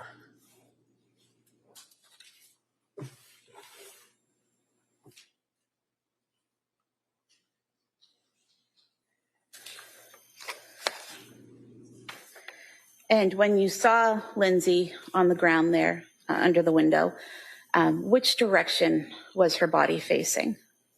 Her head was closer to the house. Her feet were away from the house. Okay. And did you go to her? Yeah. And did you observe any injuries? Yes. And what did you see? She had deep cuts on her wrists, and she had a red line across her neck. I wasn't sure what it was at first, but she cut her neck. And do you recall that these wounds weren't actively bleeding at the time? I later learned that I said that on the 911 call. And when you observed these wounds, is it correct that the 911 operator asked you or instructed you to apply pressure if needed? I don't recall the whole call, but I believe that's probably true. Okay. And you didn't at the time feel the need to apply pressure to any of those wounds, correct? Correct. Did you say anything to Lindsay when you found her in that state? Yeah, I said, what happened? And what was her response? She said, I tried to kill myself. Did you ask her anything else? I said, where are the kids? And what was her response? She said, they're in the basement. And at that time, she didn't tell you that they needed help or they were in danger or they were injured, correct? Correct. And so you mentioned talking to someone on 911. At what point did you call 911? I don't know the exact time, but it took a few minutes because my phone was switching between Wi-Fi and 911. So I almost just started calling out for the neighbors, but eventually it went through. Okay. So you had some difficulty connecting, but eventually you connected to the 911 operator? Yeah. Okay. And did you stay on the phone with them while they were sending people to respond? Yeah. Okay.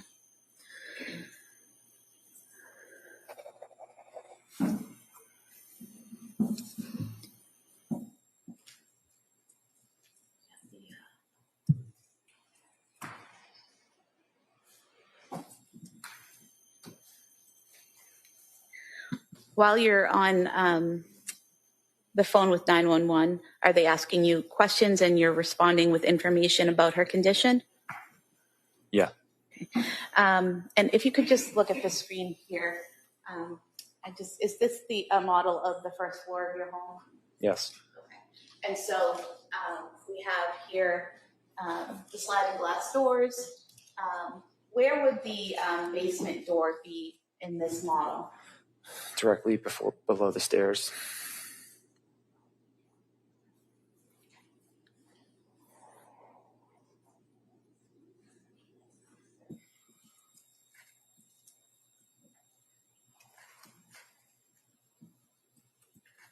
So now that it's flipped around, is this the door to the basement right here? Yeah. for the record, that's the door across from the downstairs bathroom. Yeah. And then,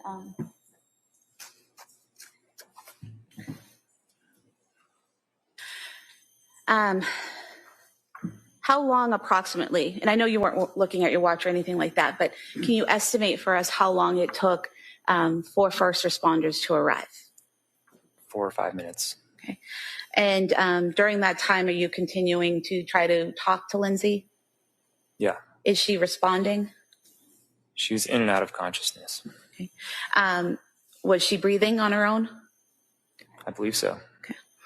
And you're communicating information to the 911 operators, and are they giving you, advice on how to deal with the situation as it progresses? Yeah. Okay. Once emergency personnel arrive, what do? I immediately got up and ran to the basement. Okay. And do you still have the phone on you? You're still on the 911 call? Yeah, I didn't realize it at the time, but I did. Okay. And have you look at this model here on the screen. Is this a fair and accurate depiction of the setup of your basement? Yeah. Okay. If you can just describe the rooms for us, what the purpose of each room was. So the room in the back left was my office. The room with the black rubber mat is the gym. And then there's the living room to the right of that.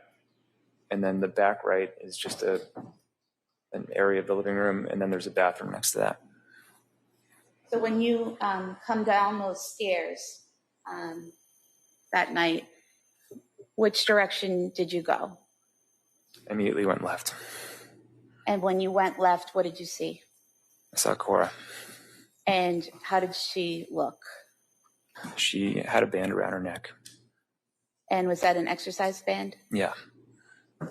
And do you recall whether she was, what position she was in, whether face up or face down? She's face down. And when you saw her in that condition, what did you do? I immediately ran over and tried to take the band off. Were you able to get the band off? Yeah. And do you recall how you got the band off? I think I untied it. And when you say untied it, was it in a knot that you had to, put everything down and unknot it, or how was it tied? I'm not sure I fully remember. Do you recall describing it previously as when you initially tie your shoes but then don't do the bow? Yeah, that sounds right. And was she responsive? No. And what did you see or do next? I saw Callan. And where was he? He was next to her. And how did he appear? He had a band around his neck. Sorry? He had a band around his neck. And did you remove that as well?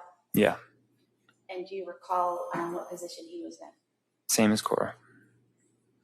And looking at the model here, if you could just tell us, where was Cora? The left of the couch. So would that be this area here that I'm pointing to, in between the bureau and the couch? Yeah. And where was Callan? To her left. So would that be more over here towards the chair and the bureau? Yeah.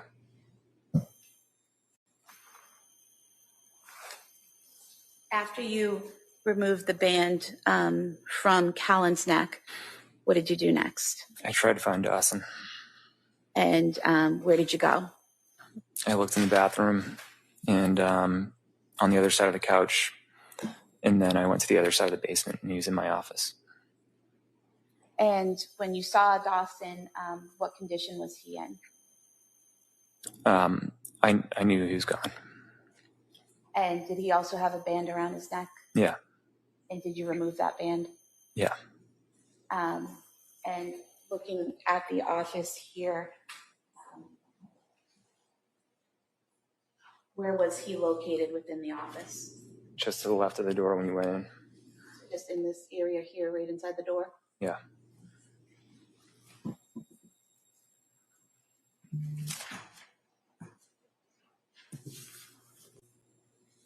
If we may approach briefly. Yeah, please.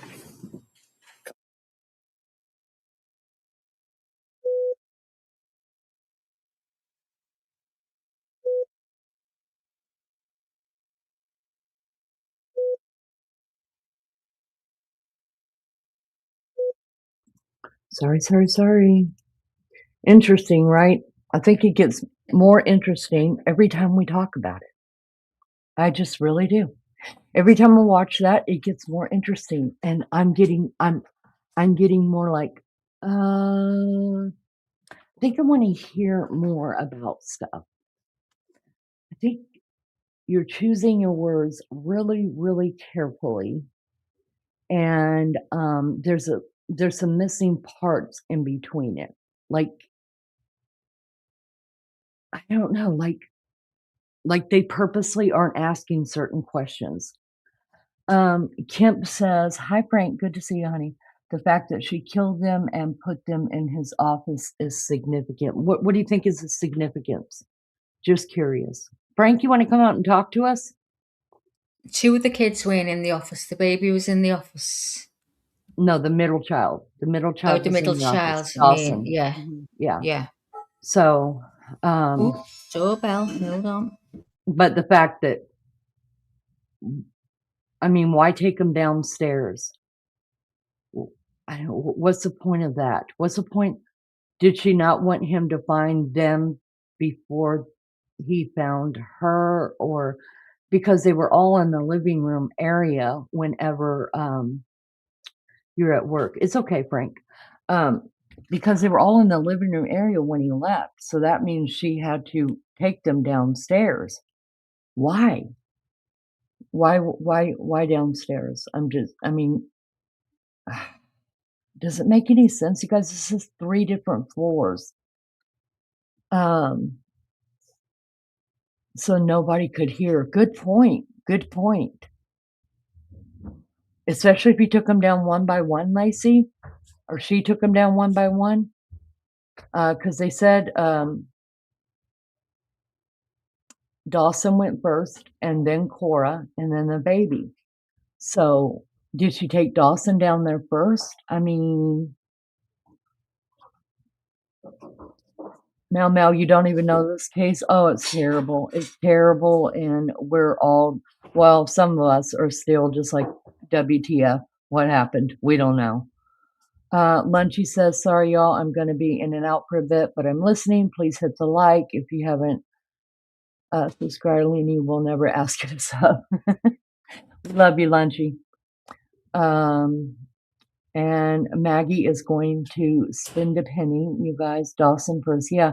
So I wonder if she, like, told them all, let's go downstairs, and then took Dawson into into his office part so that Cora couldn't see, because really didn't have to worry about the baby. The baby couldn't do anything, didn't know this was evil that he was seeing.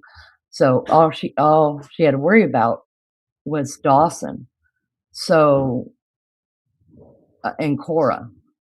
So my question is it significant that Dawson was the first one that was killed? Because of, I mean, everybody who testified said that they were all sweet kids, but of course Dawson was 3 years old, you guys. He was, yeah, I'm sure he was just as rambunctious as can be. Was he the hardest one to control? Is that why she did him first? But we also know that he was killed differently.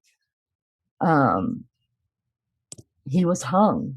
We know that just from what the officer said on the stand. And another thing, when I was listening to that again, was if you remember, there's a couple of set of pictures of where Dawson was found at. There's a couple pictures where there's a band still in the door hinge, right, hanging off. And then there's a couple other bands like laying around right there on the floor.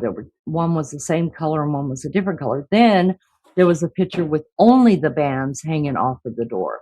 So, I mean, did she use 3 or 4 bands on him? Was his hands tied? I mean, they don't have to present all that to this case because she admitted to doing it. So it wasn't about how they died or who killed them. She admitted to doing it. So now all they want to see was she criminally responsible for this, or was she in some kind of psychosis? But if his hands were tied or anything like that to restrain him, then wouldn't the prosecution want to use that to say she couldn't have been that psychotic because she thought to tie his hands to restrain him and then hang him? What says you guys? I can't imagine not crying when talking about a children's death. I just think of something happening to my kids, and I will start crying. That's right. Dawn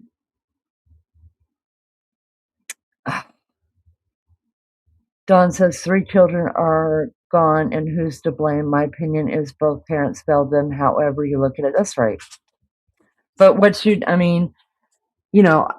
one way or another, I think whether you believe Patrick is the one who, hold on a minute, I got to push this hair back. I was having such a great hair day yesterday, and I haven't put it up in a tie back, so it keeps coming out of my earphones. But anyways, what the hell was I going to say? Shit on a biscuit. I forget what I was going to say. I forget what I was talking about. Just that quick, you guys. Just that quick. Oh, I'm with you, girl, I know. Lisa, yeah, I said that to Lainey about drugging the kids. I said, that way it was done was so cruel. I mean, anyway, you take your child as cruel. But what I'm trying to say is, if that was my kids and I was in the right mind, there's no way I'm going to take them out like that. I'd have to give them drinks with tablets crushed. I'd have to do that, and then I'd tuck them in the car and gone. If it's just, I wouldn't want them suffering in any way, shape, or form. If I was going to do that, which I never in my wildest dreams could. So to do it the way she did it to me, because she was a loving, devoted mother, in my opinion, and everyone that got up on the stand said the same. She was fantastic. It tells me she just wasn't in the right. It wasn't Lindsay. She wasn't in the right mind. Well, somebody we know did Google how to kill or how to die or how to suicide, something like that. Yeah, that was it. Yeah. So, because he didn't even say no, negative. That was not me. He said, Yeah. I don't recall, or I don't believe so. Yeah, I believe I would have known for sure that was what, because believe Yeah. me, it's all over my computer. I'm yeah, done. I'm we toast. didn't know, do we? Yeah. He just said, I don't believe so. I think I Yeah. would know if my kids are dead if I'm the one that looked that up. Anyways, but what else? I just think that there's a lot of lying going on. But what I was going to say is that I can't remember. Fuck me, you guys. This is getting terrible. So Oh, I know. I think she used, probably besides torture, probably the cruelest way to kill anybody is to strangle them, because it takes a while, even Oh, longer God, than a yeah. minute, for them to pass out. I watched a Sometimes, show of a man and he said 4 minutes. well, From to 4 pass minutes out, onwards. no, to pass To out pass is out. quicker than that, but it depends on. I would think babies would go quicker than a full-grown adult No, they said would. but children don't. Children are Oh, longer. really? I didn't know that. That's what he said, yeah. Yeah, I watched it. It's But it longer for doesn't matter. children. Even if it's 20 seconds of them knowing and being awake, and I think it's the cruelest way you could do something like that. And Yeah, I'm me like too. you, Maggie. If I thought about it. I didn't like thinking about it, but I thought about it, and I would be like you. I would crush pills, except for I wouldn't drive off with them. I just put them to bed. They're going to go to sleep. Yeah, but And if she knew what she was doing, the first thing he is going to come in and get out from the kids are in bed. It's not the usual thing. And do you know what I mean? so And maybe it'll take that. a while, because he was only 12 minutes. So, are you saying that? I think what you're saying is because because the way that the kids were killed was so cruel that she had to be out of her mind than to do something that Yeah. That Yeah, I to do mean, that would something like even that, be she had to. that would be quicker or Yeah, no, I just think she wasn't in her right mind, and okay. I think she's gone to do it, seen the bands, and that's what she's gone with. Missy says, I'm sure there was a small amount of time unaccounted for in his testimony. I think there was like 15 minutes, wasn't there? And then she asked him, wasn't he on the phone or looking at the phone or something or texting when he was at the 3V? And she said, who are you talking to? He's like, could have been anybody, someone from work. I mean, I wouldn't think that I would remember. In fact, I know I wouldn't because, 2 seconds later, I'm like, I freaking forgot what I was going to say. But my long-term memory is pretty good. But anyways, so Exactly. I can understand him not remembering who that was that he was on the phone with, but that's just another thing that tells me that wasn't investigated, right? Because why would she ask that question if she already knew that question, or if she already knew that question, it would have been parallel with this case. It would have been, it would have helped their case out. But yet he says, I don't remember. So you see what I mean? Something's just so weird about this. It's so weird. Surely you have talked to this guy. He's your witness. You know what I mean? So you talked to him and found out, hey, what went on? Give me some information, and then that's what you base your questions on in court. So if he was going to say, I just don't remember, what's the point in even bringing that up? Yeah. Christina says to the mistress, I wholeheartedly believe that as well. Not that makes him a killer. It doesn't. Please understand me. I do not think that he killed his kids, but I understand why people do think that he killed his kids, because he created that all by himself. Don't come at the women who are pissed off about that, or the men that think that it's very possible and very likely that he killed his own kids. When you've left this investigation just like this, and everything Patrick did afterwards was so suspect. So what the hell do you expect to happen? You know what I mean? So I'm not pissed off at anybody, and that says no, he's the one that did it. He's the one. It's logical. It's logical. There's loads of unanswered questions in this case. Yeah. It's as simple as that. People are always going to wonder about this. Anything's possible, and it'll again, go like on you, forever, Maggie. done it. But you can go down a rabbit hole, and then your brain starts playing with you and think, well, hold on a minute. It's very hard. I just would not want to be a juror on that, because I don't think I could come to a decision. I'd be terrified to say guilty or not guilty, because I don't know. I don't feel 100%. I do when I think there's no way she could have done it the way she did it. That's the only thing, like I've said to you before, that keeps telling me it was, she was out of her mind. End of. MJ says, I mean, he could have looked at his phone information and seen who he was on the phone while at CBS. Well, they did, because that's when he called Lindsay. He called Lindsay, and then she didn't answer, and then she calls him back because he wanted to make sure that was the right medicine. But when he was in the 3V restaurant, you can see him like either texting on the phone or talking on the phone, looking at the phone. And his, the prosecution asked him, well, who are you talking to? Oh, I don't, it could be work or it could be anybody. Well, yeah, it could, but there's a reason why she asked that. And the answer wasn't supposed to be, it could be anybody. It was prevalent to her case against Lindsay Clancy, and he fucked it up. Congratulations. Hi, Big John. Curtis, indeed, one person has reasonable doubt, it seems to me, but who knows, right? Surely if we're all struggling out here in the world, the outside world with this, there has to be some big time struggles going on in that jury room, I would think. John says she's guilty of killing her kids. I for the justice for the kids. Listen, that's all I want to see too is justice for the kids. And I pray that I just pray the right decisions made. Yes, me You know, too. Me too. whatever decision they come to, it's the right one. You Yes, know, me too. the kids need the justice regardless. I just hope it's the right one. End of. Me too, Maggie. And whether the jury comes back, Maggie, and finds her guilty or not guilty by reason of insanity, I don't think she should ever walk the streets again. I just don't. I just don't.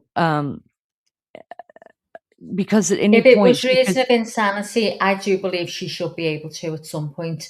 But obviously, couldn't live on her own or anything like that. I don't know. If she's been in there since 2023, Lee, and she's been on medication, and she's been absolutely fine in her mind and everything like that, then would she want to return to where she done her children in? She knows by taking her medication will give her a normal life. But I do believe if they did set her free, she would do away with herself. A lot of people say that too, that she's gonna, even in there, end up killing herself, but they watch her. But it don't take much. You can go in the shower and end up killing yourself. But Yeah. anyways, But she can't go in the shower on her own. right. That's But what she yeah, you're right. So I just don't know.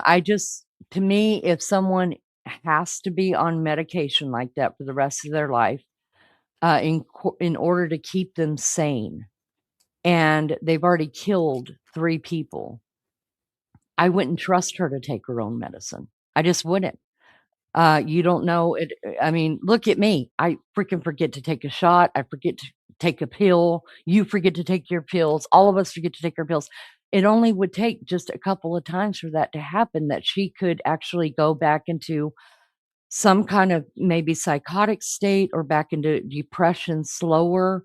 You know what I mean? Like slowly, and then eventually just stop taking the pills. And then who else is at risk of her? That's what I'm saying. I just don't think that she needs to be. I think people like that just don't need to be out on the street unless you say that she can't be out on her own and somebody takes custody of her, and then Yeah. they become responsible if there's another death or she has hurt somebody. As soon as she starts looking like she's something going on, get her seen to straight away. No hanging about anymore. Get her right to someone who needs to sort her out. Elizabeth says, I heard the mental facility she is in is super fancy and nice. Evie says her drugs will be very monitored now. Hi, Jenna. Jenna says guilty murder 1. She is a narcissist and needs to be under the jail. She is a mass murderer. Thank you for coming in and giving us your opinion. I appreciate that. Watch this. The secret to the perfect sear is temperature control. What are you listening to, girl? I'm watching Court TV on my not Court TV. It's okay. AP on my phone. AP. I've got it on my phone so it's bigger so I can see it, but I keep getting adverts popping up. It's doing my brain in. It's okay. Lacey says, if it's a hung jury, do they retrial? Yes, they do. Do you think they would invest? Yes. If it's a hung jury, they're going to have to retry it. Yeah. Do you think they would? And I'm just not doing that. I don't want to do a retrial. If they do, then of course I'm going to do it, but I don't want to. Do you think they would investigate more to clear up any holes for a stronger case? God, I would hope so. So, yeah. I mean, you would think so, right? Because usually if it's a hung jury, they bring in other stuff just to make it stick. Amy Welcome says, even with PPP, the evidence would show she did it. And that's not a case, no evidence. She did it only, hold on, I got to reread that. Even with PPP, which is postpartum psychosis. Awesome, yeah. The evidence would show she did it. And that's not the case. This case, no evidence that she did it. I'm having to add words so that we can understand it. No evidence that she did it. Only Patrick said she did it. Okay, got what you're saying. Listen, that's what I mean. There's all that looks like she did it is a scenario, right? You walk in, she's on the floor, 3 kids dead in the basement. Got it. Gotcha. And then his testimony. That's correct. And then we've only got 2 things that we can prove beyond a shadow of a doubt is when he walked in the 3V restaurant and when he left the 3V restaurant and when he walked in the CVS and left it. That is the only thing that can be proven here beyond a shadow of a doubt. Everything else, it's subject to whatever your imagination can do for the case. I mean, and we can imagine every scenario. That's why I don't count anybody else out, and I don't fuss at anybody for having a different opinion than me because it all makes sense. All of it could make sense if I wanted it to. She is way out of his league. I'm not sure who you're talking about. The new wife.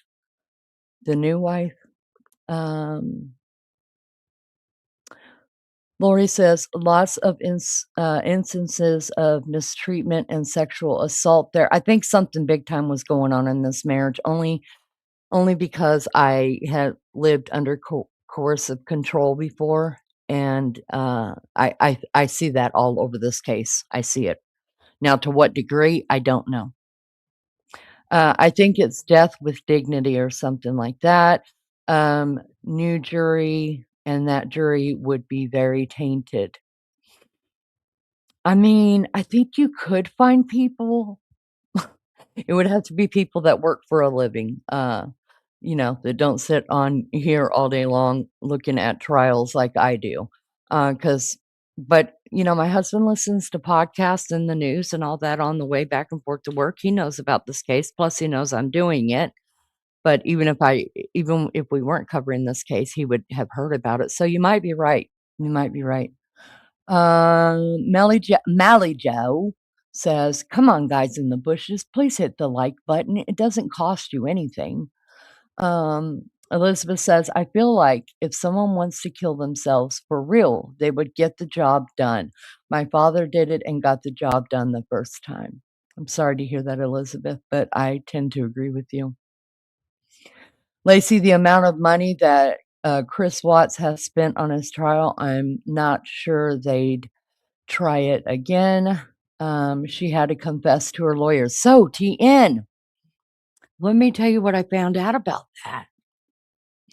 Did you know that because like when we were covering the Brian Koberger case, and we still are, you guys, we've got our eyes on him, right? And everybody was like, "There's no effing way I would ever. I don't care if I was a public defender. I'd be like, I'm quitting my job. There's no way I'm going to ever defend someone like that, right?" Well, then I ended up doing a deep dive into that kind of stuff. Come to find out, a lot of lawyers will not even ask their client if they're guilty. Did you know that? They won't ask them if they're guilty. They won't ask them exactly what happened. They just ask for their story. So if they're lying to them, they said I watched a couple of lawyers, big time lawyers, talk about this, and they both said the same thing. They said he said sometimes we just know by the evidence. He said, but for the most part, as a defender lawyer, you don't want to ask. He said because it does play on your mind, and then it becomes a moral decision because you know they're guilty and yet you're defending that. He said it really becomes morally like a fight within yourself. He said so. They're both talking about how they both go into these kind of cases not even asking because they don't want to know.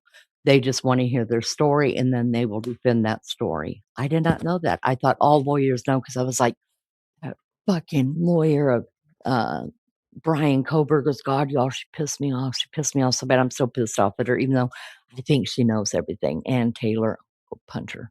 But anyways, yeah, a lot of them don't even know. They said they couldn't do it. They couldn't have that job if they knew what was happening. I struggle with the fact that he married someone that looks like his first wife and killed all 3 of his children. That by itself bugs me. I understand, Lacey. And somebody else, another podcaster I was listening to that really I trust and I find him extremely funny. He was asking an expert that he's like, why is it that she looks so much like his first wife? I mean, wouldn't you want to go for, I don't know, someone bigger and taller or shorter and skinnier, redhead or brunette or blonde, whatever you don't have?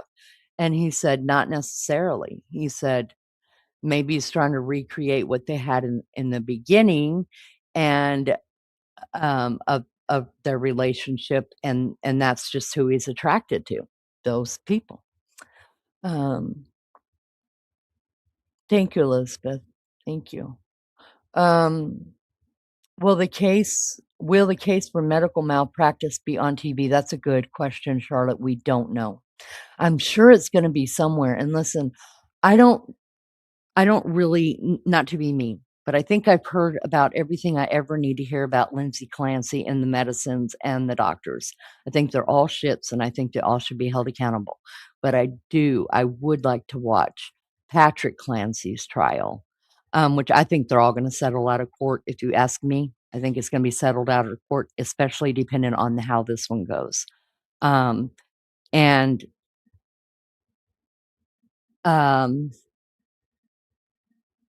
I really do want to see Patrick's, because in order for Patrick to win that case, that his children were killed because of neglect to his wife, y'all don't think that prosecution's not going to bring up all the shit in their marriage. That's when all that's going to come out. All the shit in the marriage, all his girlfriend, when he got married, when he was out of town with her, how they met, because that's going to show that, what are you suing us for? You weren't even there for her. So who are you talking to? You know what I mean? I think that's when all that shit's going to come out, and he's going to have to take the stand. And so I want to know. And then his new wife may even be called to the stand. Oh, I want to get all the dirt. I want to know. Women's egos are on the line. They're hoping for her not guilty. Hello, McGriddle. Not all of us are hoping for her not guilty. I'm just hoping whatever happens is the right thing that is supposed to happen. That's why I prayed before it, when the jury went back, because I don't know if she's guilty or not. I wasn't there. And there's not enough evidence to show that she is or she isn't. There's not enough evidence that was shown in court.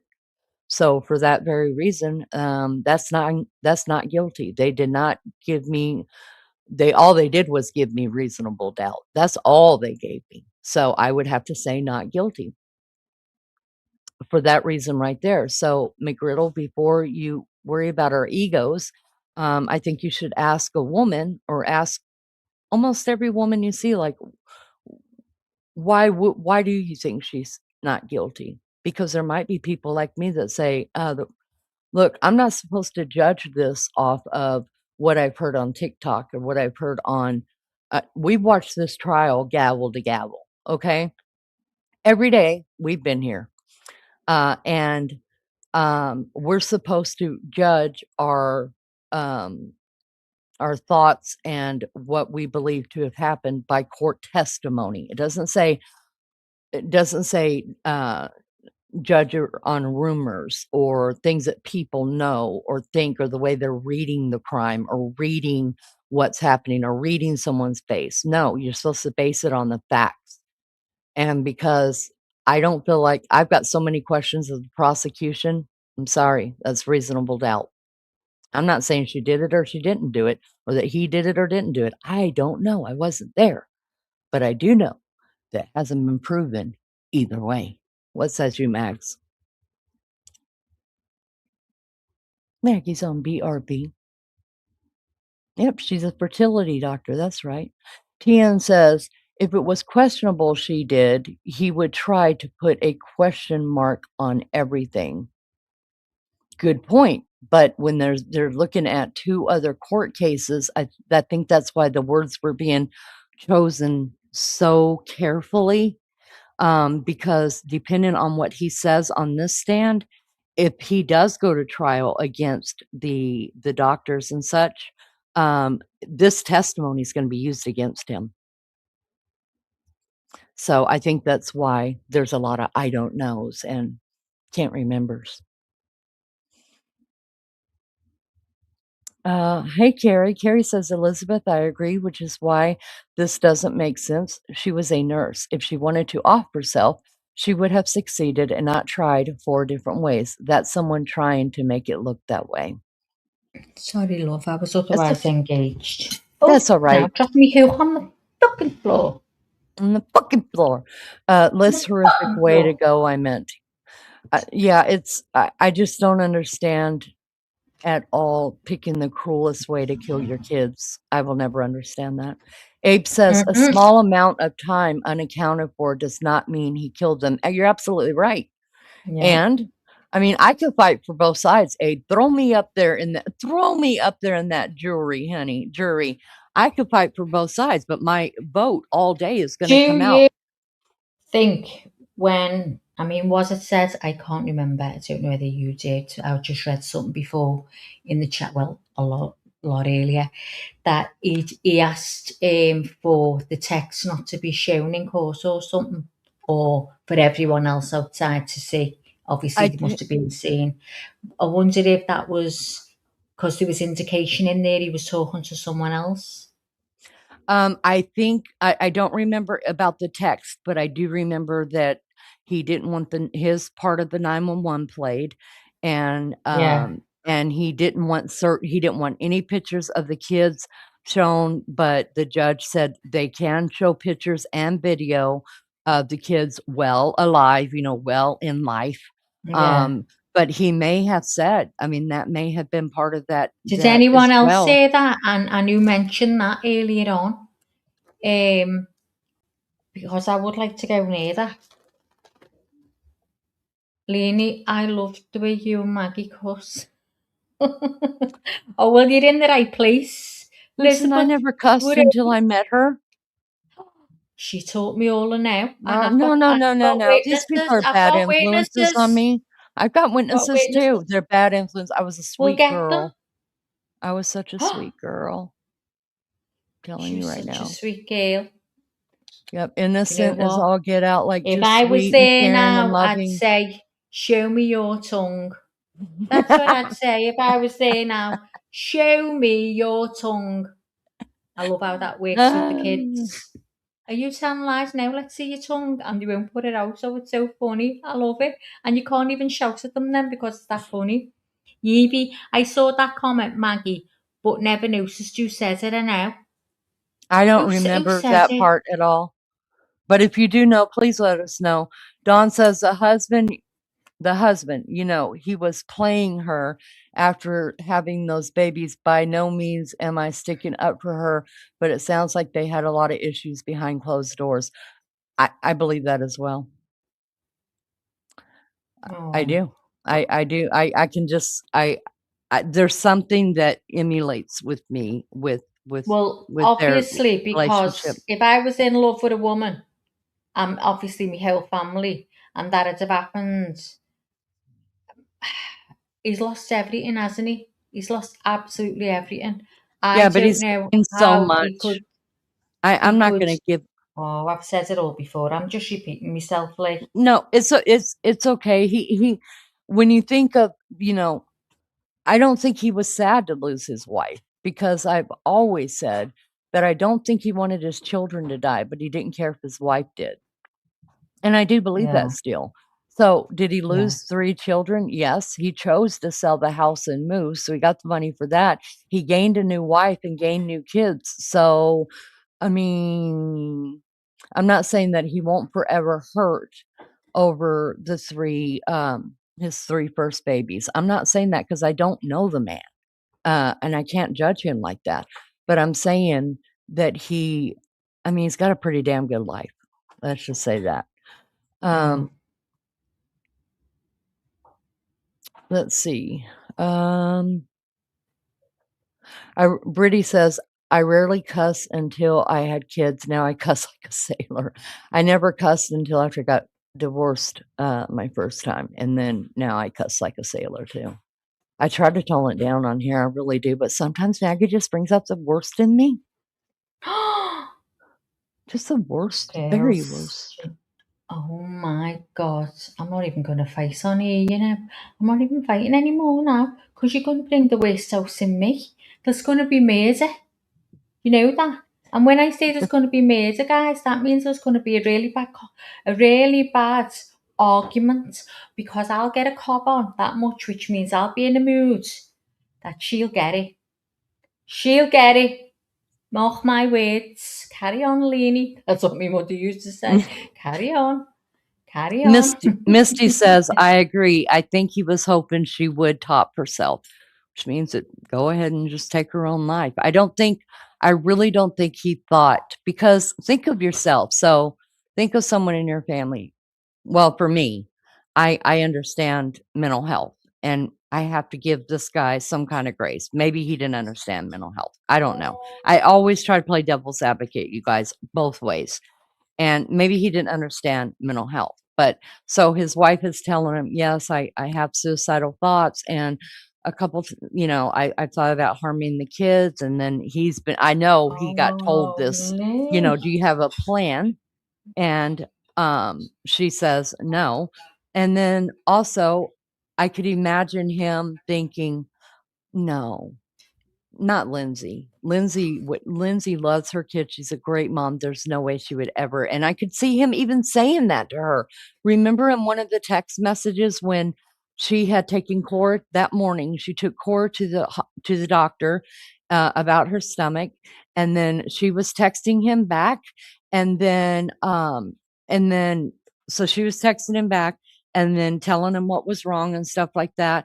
And then he tells her, you're such a good mom. And then she gives a heart and he gives a smiley face or something like that. I kind of think that, yes. We've got a birthday in the house. Oh. Yeah, and I can't bring that banner up because of the screen. So we're going to have to sing happy birthday to Lacey. Let's go. Listen, I have the best harmonies. Happy birthday to you. Happy birthday to you. Happy birthday, dear Lacey. Happy birthday to you. Hip hip. Hooray! Hip hip. Hooray! Hooray! Hip hip. Hooray! Happy birthday, Lacey. I hope you have a great day. Listen, we know we're going on the road. You guys, as soon as Maggie gets over here, we're getting us a RV. And we're putting all these animals in it. And we're hitting the road. We're going to go to Vegas. And we're going to go around getting paid. I'm going to pick all the strays up on the way as well. We're picking up all of the animals. Picking them all up. And, Maggie, can we get a fainting goat? Oh, I'd have anything, Lee, as long as I was away. Just get what you want. Okay, we need a fainting goat. I mean, it's going to be a lot of poop to clean up, Maggie, but it'd be all right. Don't worry about the shit. We're on to cleaning shit. Yeah, we don't mind. We don't mind. We love animals. We'll clean the shit. And we'll make sure we don't have carpet in our RV. So we could just whipper it on out of the way. Clean. Yeah. Something we can yeah. So definitely. we are going on the road together, you guys. People are going to start paying us to sing happy birthday. We're going to make some money one way or another around here, you guys. Listen, we'll just, if you want a birthday anyway, if you want a birthday singing to anyone, Leanie's PayPal's there. And just, just make a donation and we'll sing all day. Make a donation to StreamYard or pay us not to sing. We'd probably make more money if we got paid not to sing. Listen, we know we harmonize good, y'all. We Lacey, neither have I. I'll go with you, Lacey. I'll go with you. We practice, y'all. Did I hear you saying before, Leanie, you're gonna move nearer to the airport? That's the plan, is to move closer to the airport, but not till next year. That yellow room will be gone. Oh, shut up, Maggie. I'm getting another yellow room and I'm making sure to put Oh, all you the dead can. people in there. So when you come over, I'm going to be Maggie, go get in your bed. See, I'm I bigger told you than she you, was a Maggie. bitch, I will guys. tie I you told down. you. I told you. See, she's taking that yellow room wherever she goes. I'm being staying in a hotel. I'm not staying in your house anyway. It's full of dead. So I'm going to show you around the yellow room and then I'm going to lock the door and sit on the other side I and laugh at you the whole time you're screaming I at me. will look through And the other room. I'll poke my head in. That's as far as I'm going in that yellow room, Gail. Maggie would be right out that window. You guys come back through and have a stick and just beating the crap out of me with a stick on the other side of that door. Oh no, John. Oh, John, you are so Oh, sweet. Lacey, your gift is going straight to oh, StreamYard. So thank you. I appreciate you.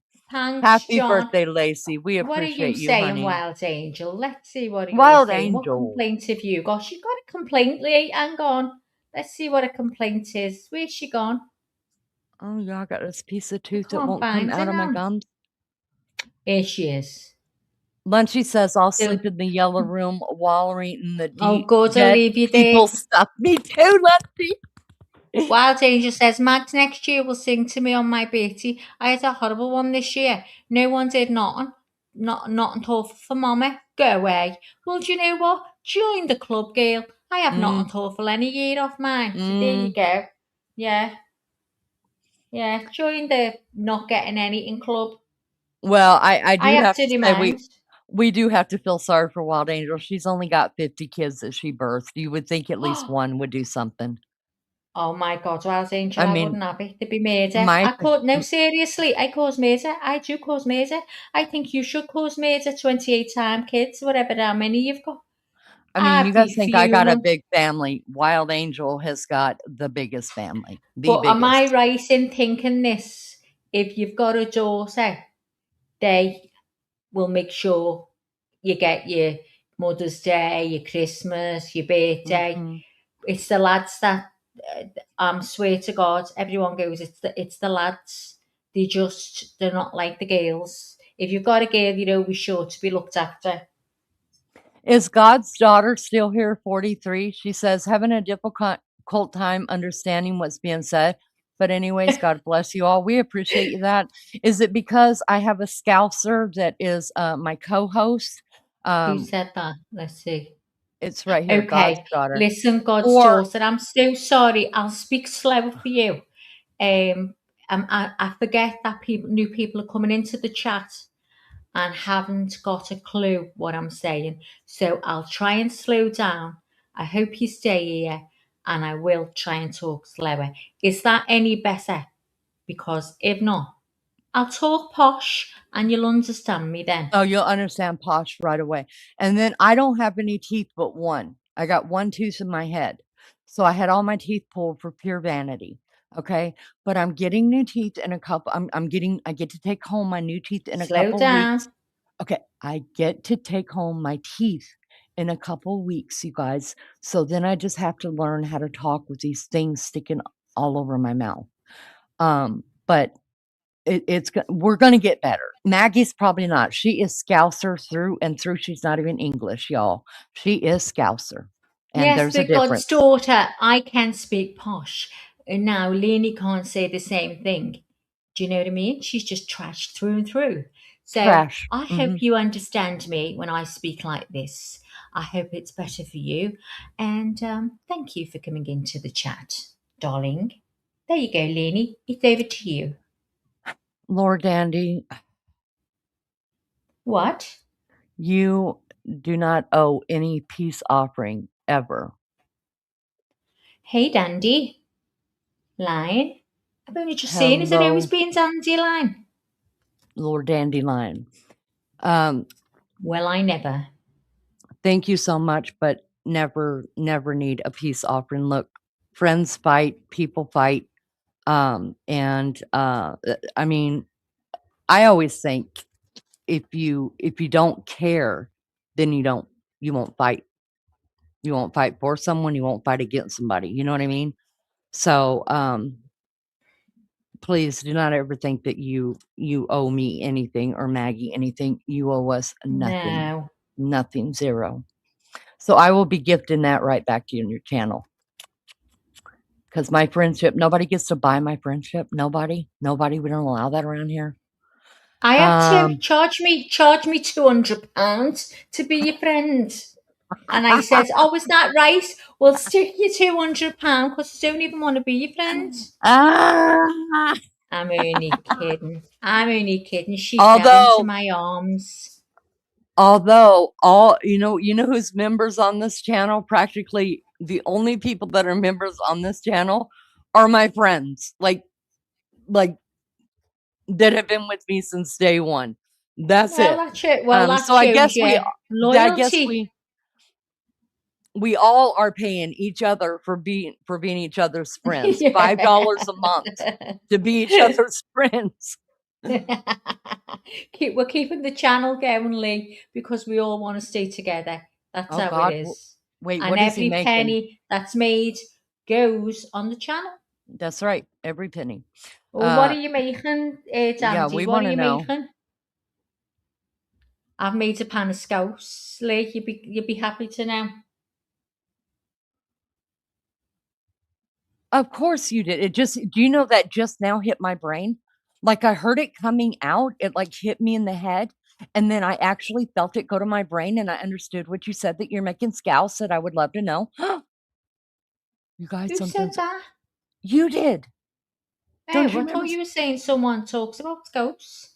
No, I just said that like it took like 3 or 4 seconds after you said it for it to actually get in my brain. Oh, what's going on to you today? Oh, pork sausages, peas, and boiled potatoes and onions. Do you have gravy? When I say gravy, the Americans haven't got a clue what I'm on about. It's brown and it tastes of beef. It's like we got gravy. It's not watery, but it's thick like so you can pour it over everything. It's not like we got gravy that looks just like that. Well, I heard gravy's biscuits and gravy. Biscuits and gravy is just white gravy. We got brown gravy too.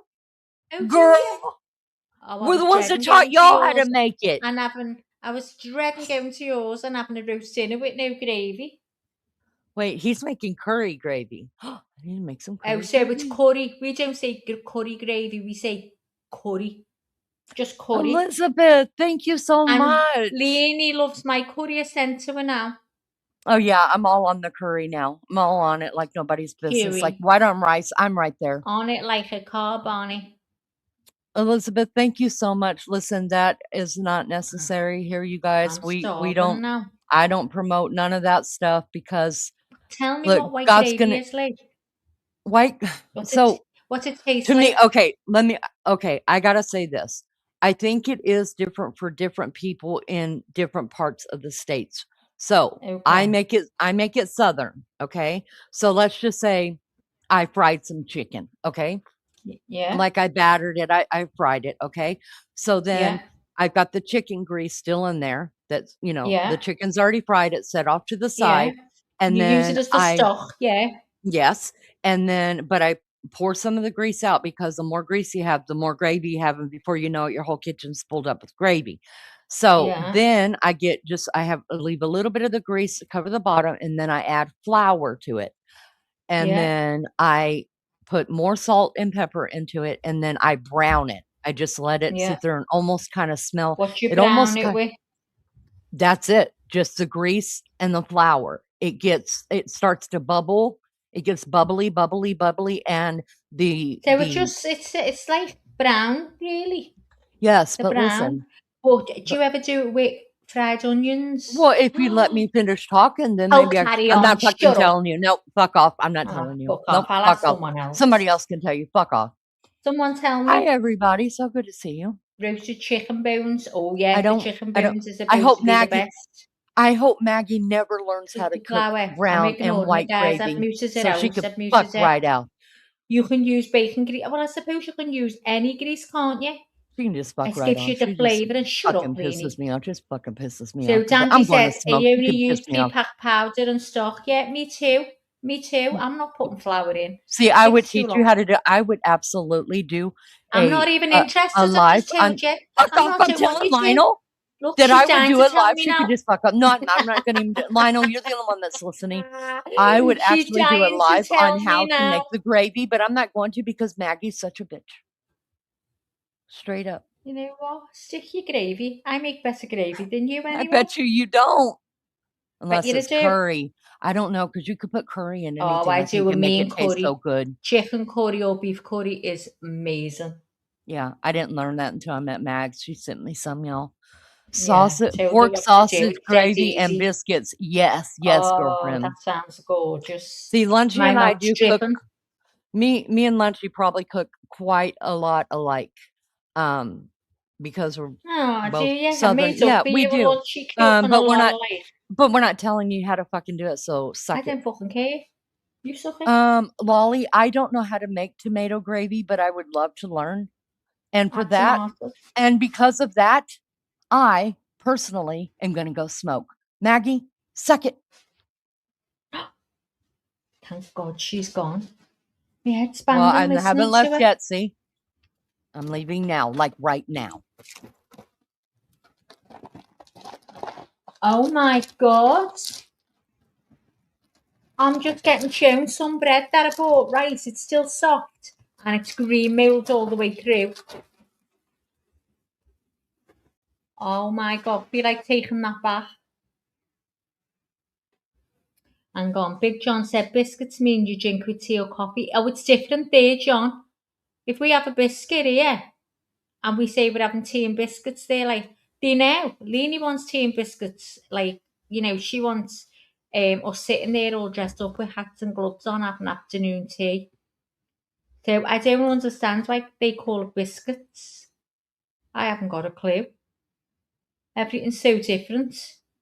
I think if I went to Leanie's, I'd lose like 10 stone by the time I come home, which could be a good thing. So if I put weight on my holidays, I can fly straight to Leanie's for a week. I'd be sorted then. Yeah, look, she's putting it up. See, that to me is a disease. So what's that thick stuff poured over? That's not like gravy. That looks like some type of mayonnaise. Do I need it? If I need an English biscuit, I need a box of them. I would tell you what it is, but you piss me off, so I'm not gonna. Shut up, Lenny. John, our biscuits are not sweet. Maybe more like a scone. See, that's not normal, John, is it? Why can't we just call it a scone? Bye, Elizabeth. Come back soon, honey. Sorry See you for later, bugging you. Liz. Bye, Sorry. love. Oh, that poor girl. We apologised before. We've totally just wiped out what we said we were going to do. Talk slow for it. We've had a big fight and it went dead fast. I know. They don't. They're just God, like, what can we was the please name? get? God's Can we please? daughter. So sorry. Can we please get back to like the court case? We're not here to listen to you guys talk about. Well, the food, court so case, sorry, nothing's guys. happening. We can get, you know what? I'm all talked out of that, Lee. I need a break. Looks You like need a break. vomit. Let's take a break. Agree. Oh, it does not look like vomit. Oh, it Stop does. It looks like it. vomit. And tell me why vomit always has carrots in it. I want to know. Don't care. Oh, it does I want to not. know. It does. So you can make Don't gravy vomit. thicker or thinner, That's but not like gravy. That's porridge. That's porridge. Oh my God. The lumps in it, you guys, I'm is going to sausage. get a picture up. I'm getting a picture up. It's not lumpy. It's the sausage that's in the gravy. The gravy is smooth. You guys are so weird. It will have a sausage and pour the gravy over it. Use a weird. No, you're weird. Hang on, I'm putting it on here. Pork, lamb chops and gravy. Oh my God. Biscuits taste different than scones. That's right, Lolly, because scones are sweet, right? And our biscuits taste like a buttermilk bread. If they're good biscuits. Like now I'm going to show buttermilk you this. bread. I'm going to smoke. Now I'm hungry. Right, guys. I need spinach. I am starving. I'll be back. I'm starving. Do you know what? I need to be on more of this Manjaro. It's not doing me a tap. I'm thinking of all kinds here. Right, I'm going to show you lamb chops and gravy. Hold on, guys. If I can get it on here, because I'd have to delete something. StreamYard, hang on. Let me turn me mic off because you'll get feedback.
Sorry, I've had to put my mic on a minute because it sounds like something's going on the channel.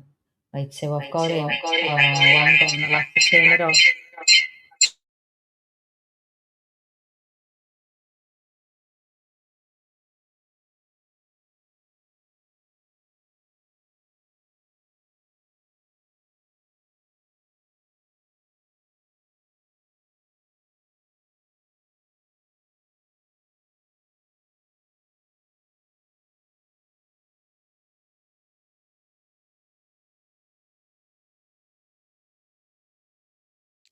Look at that lamb chop with gravy.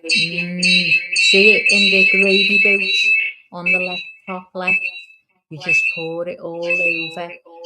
Mashed potato too.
Sorry guys, I had to get this off before it started with the echoing.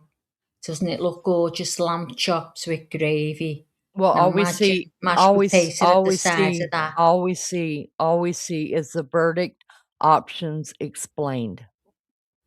We The don't see what? anything else.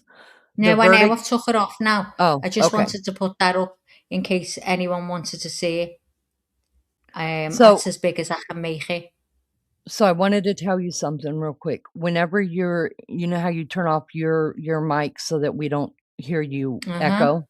Instead of doing that, turn off the mic of whatever you're showing. Like if you're using your laptop or something I to did. send, then I did. turn that volume down and we can still hear you talking. I did.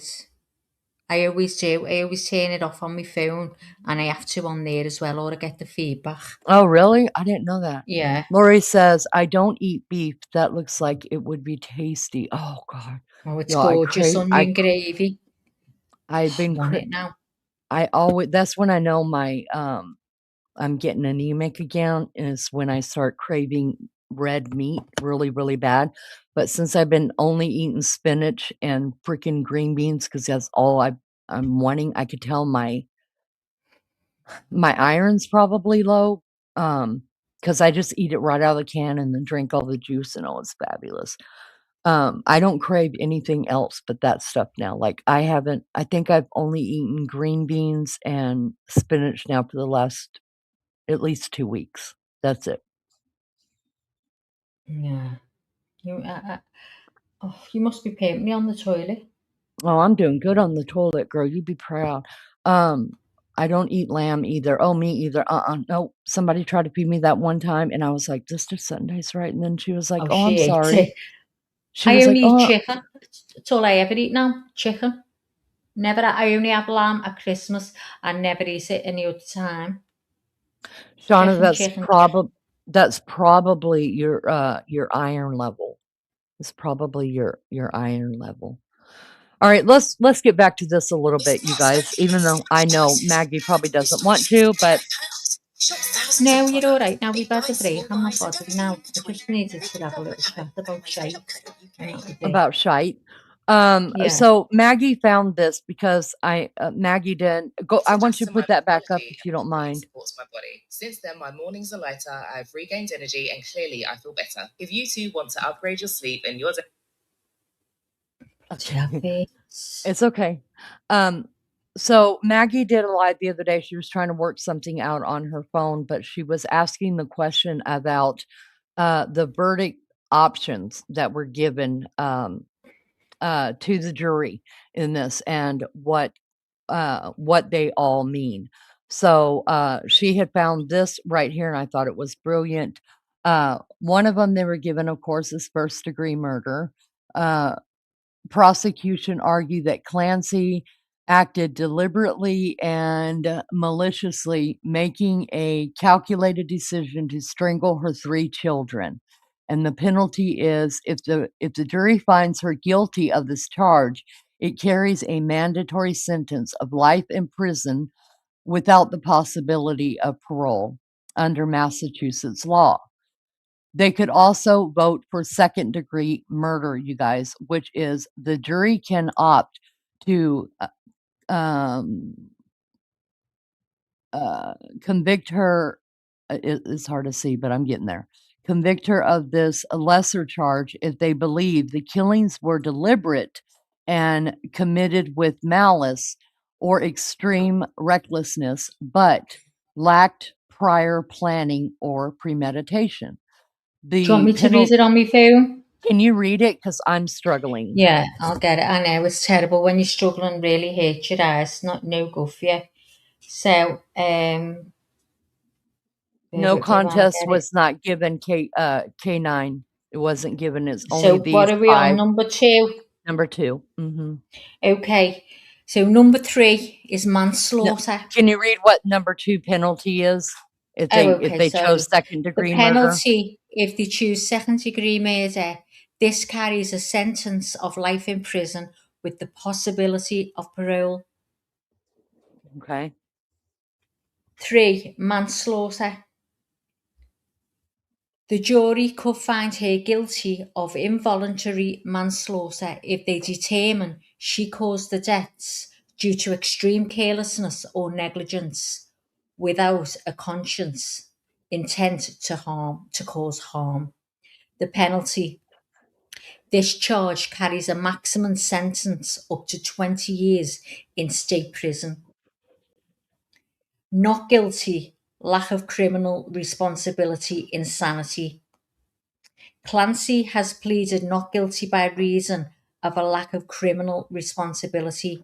Her defense team argues that she was suffering from severe, undiagnosed or misdiagnosed postpartum psychosis, meaning a psychiatric break from the reality stripped her of the ability to understand right from wrong at the time of the acts. If acquitted under this defence, she will not walk free. Instead, a judge will order a psychiatric evaluation and she will be committed to a state mental health facility. She would undergo annual assessments but could remain confined for the rest of her life. Number 5, not guilty. A standard total acquittal. While Clancy does not deny killing her children, the jury has the structural option to find her fully not guilty if they believe the state failed to meet its legal burden of proof. And it's just shown the scales and nothing's there, the outcome. So it's just not guilty, basically. I thought it would have said she'd walk free or something. So that one I'm not understanding. Can anyone understand that bottom one? Let me read it again. Not guilty. A standard total acquittal. While Clancy does not deny killing her children, the jury has the structural option to find her fully not guilty if they believe the state failed to meet its legal burden of proof. It's just showing the scales, meaning there is no, she will have Yeah, no that's it. sentencing. That's it. Yeah, She's just not guilty. that's it. Does anyone Not want any of them read out again? Mary Jane Doe says maybe the second one. Carla says 4. Lori says 5, or preferably hung jury. We've Flower got says, I mixed cannot views. reason around the amount of sanity she clearly displayed during her so-called psychosis. Let me scroll up a little bit, see if anybody else Displayed throughout has her weighed in on psychosis. this. Flower says, I'm stuck with the first one. She said she's stuck there. TN also says stuck on the first one. Yep, the first Wow. one. It's amazing how everybody is. Yeah, different. We've got 2 5s. 2 5s, 2 1s, 3 1s. We've got 3 Oh. 1s, 5 5. I think we had 3. Yeah, we had another 5 besides that. So nothing really in the middle except for MJD, right? Yeah. MJD said possibly 2. So it's either Big John says that he's stuck on the first one as well. Shauna says number 4. Wow. So basically the consensus says all or nothing. I'm going to go with number 4. What number are you going with, Leni? If you've got to pick, you've got to pick one. If I've got to pick one, 4. If you had to pick one, no matter what, I'm going to say 4. I think.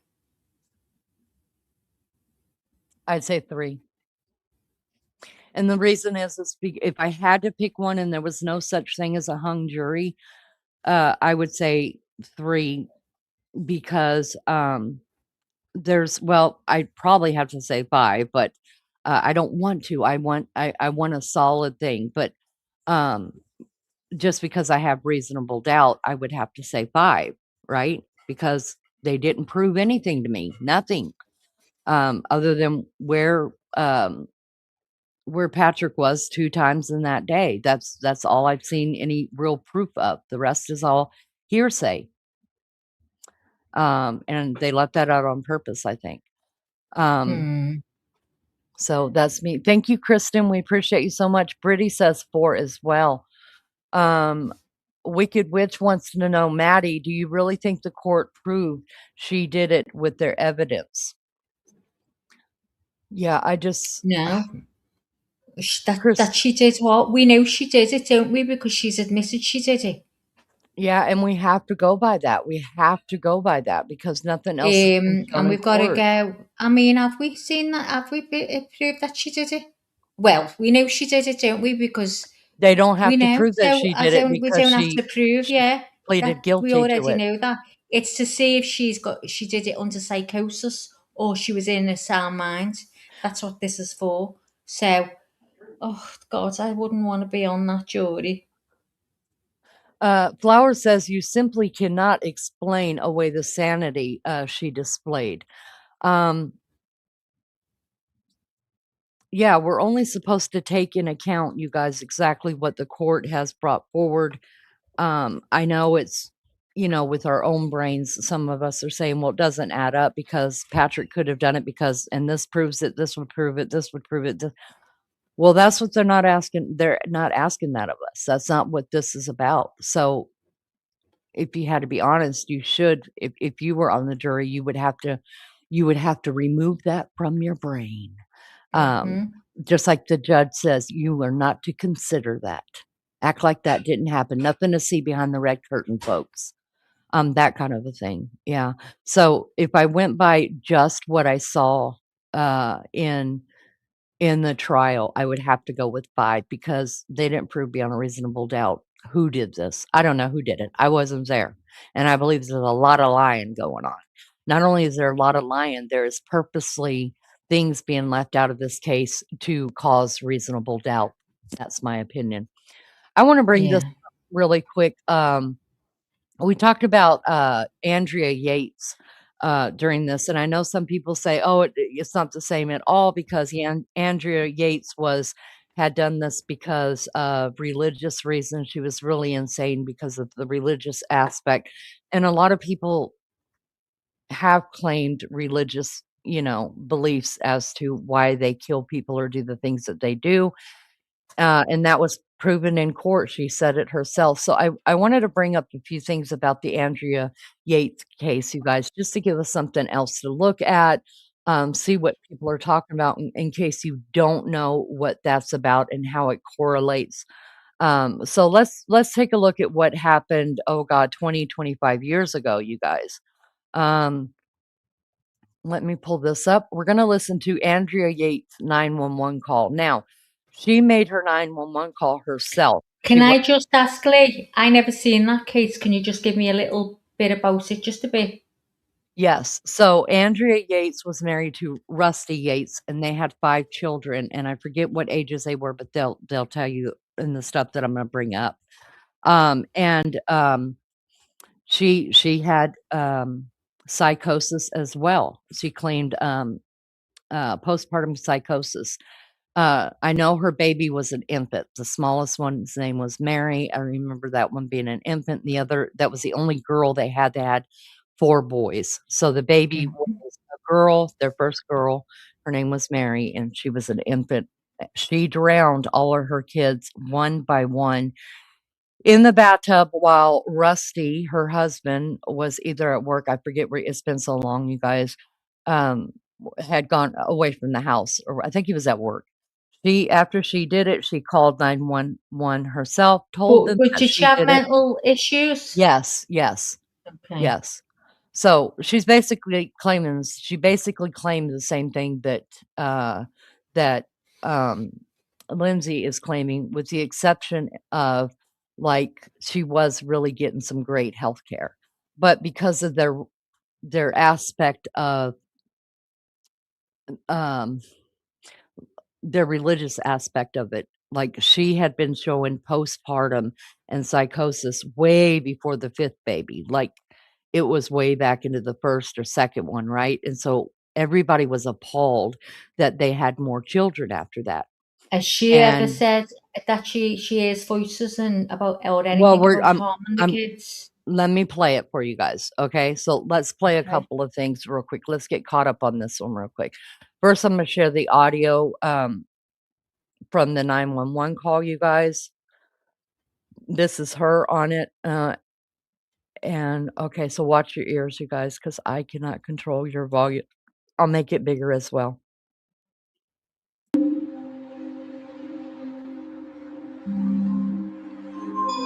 On June 20th, 2001, Houston police received a 911 call from a normally quiet section of town.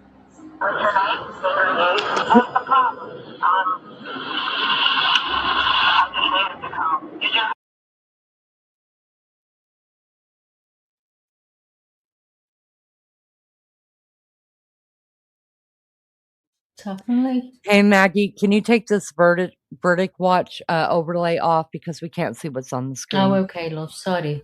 It's okay. There All you right, go. so this is just a minute, so I'm going to back it up really quick so you guys can actually see the real house where it happened and stuff. Guard your ears again, guys. We're just going to start it over. It's only 43 seconds long.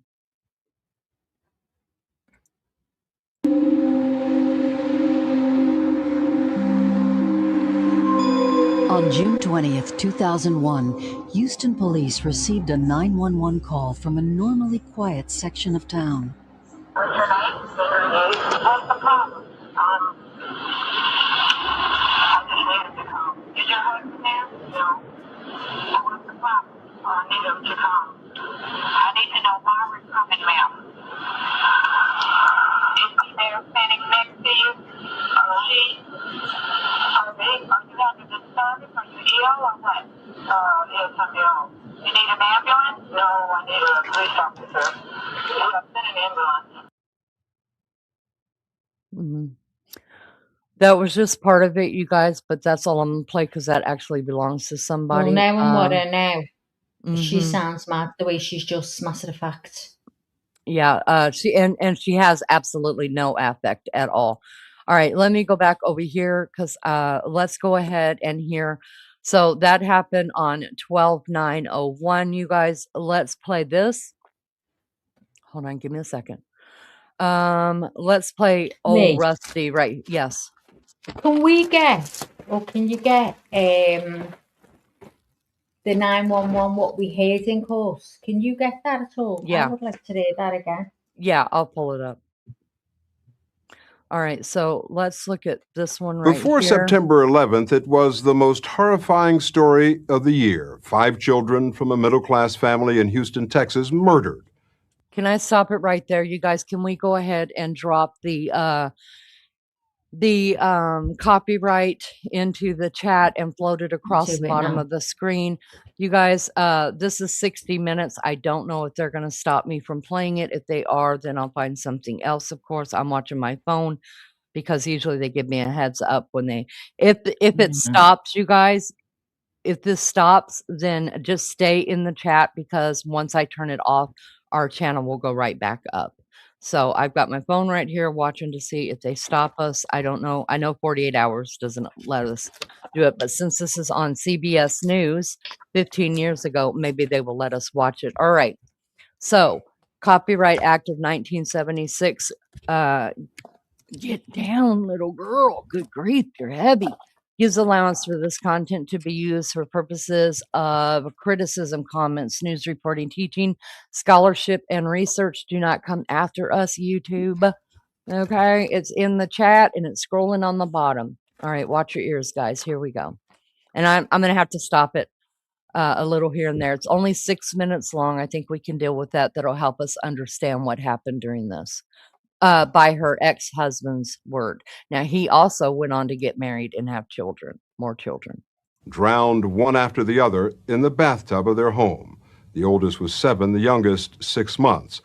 The confessed killer was their mother, Andrea Yates, who is scheduled to go on trial next month. Her case has evoked both rage and sympathy across the country. Why did she do it? No one disputes that she suffered from bouts of postpartum depression with psychosis, a serious mental illness brought on by childbirth and the demands of parenting. Tonight, for the first time, we will hear from Andrea Yates' husband, Rusty Yates, who stands by his wife and says that if she had received competent psychiatric care, their children would be alive today. She is pled not guilty by reason of insanity, but prosecutors say she is a cold-blooded killer who deserves to die for what she did. It looks like a normal, happy family. That's right. By all appearances, the Yates were a normal, happy family until 2 years ago. Soon after the birth of their 4th son, Luke, Andrea began showing signs of depression. Twice in 1999, she tried to kill herself, first from an overdose of sleeping pills, and then, a month later, she took a knife into her bathroom. She had a knife held up to her neck, and it's like she's looking at her neck trying to figure out how to cut herself so that she could successfully kill herself. And I said, "Give me the knife." And she said, "Let me do this." And I said, "No, give me the knife." And she wouldn't do it. She just stood there like this. So I grabbed her arm and pulled it down, and I pried the knife out of her hand. The next day, Andrea Yates was admitted to a psychiatric hospital. She was there almost 3 weeks and diagnosed with postpartum depression with psychosis.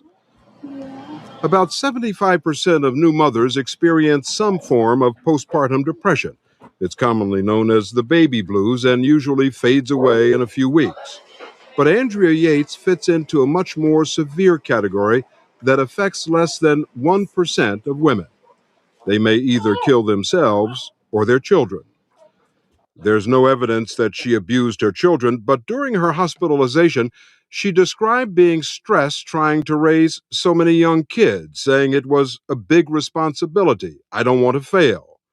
According to hospital reports, she said she had recurrent obsessive thoughts and that most of them are over our children and how they'll turn out. She was treated with 2 antidepressants and an injection of the antipsychotic drug Haldol. Her husband, Rusty, says the response was remarkable.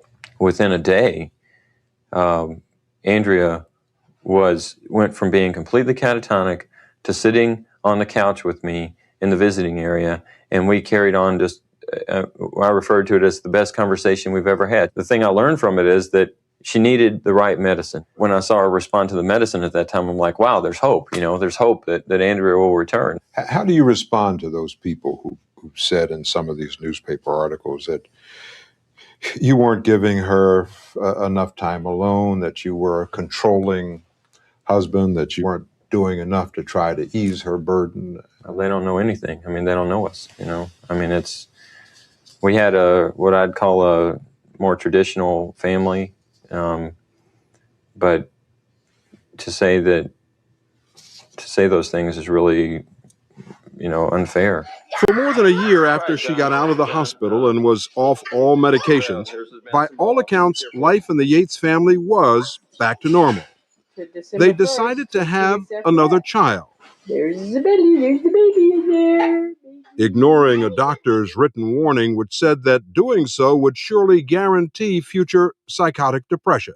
That's a pretty ominous warning. Did you and Andrea, maybe given the circumstances, say maybe we've had enough kids, we shouldn't have any more? Well, no.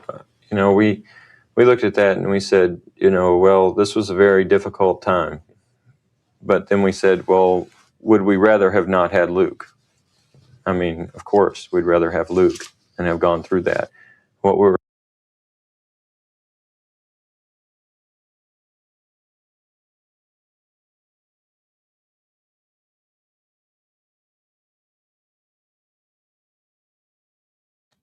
That's gone off, Lainey. Is that you done that?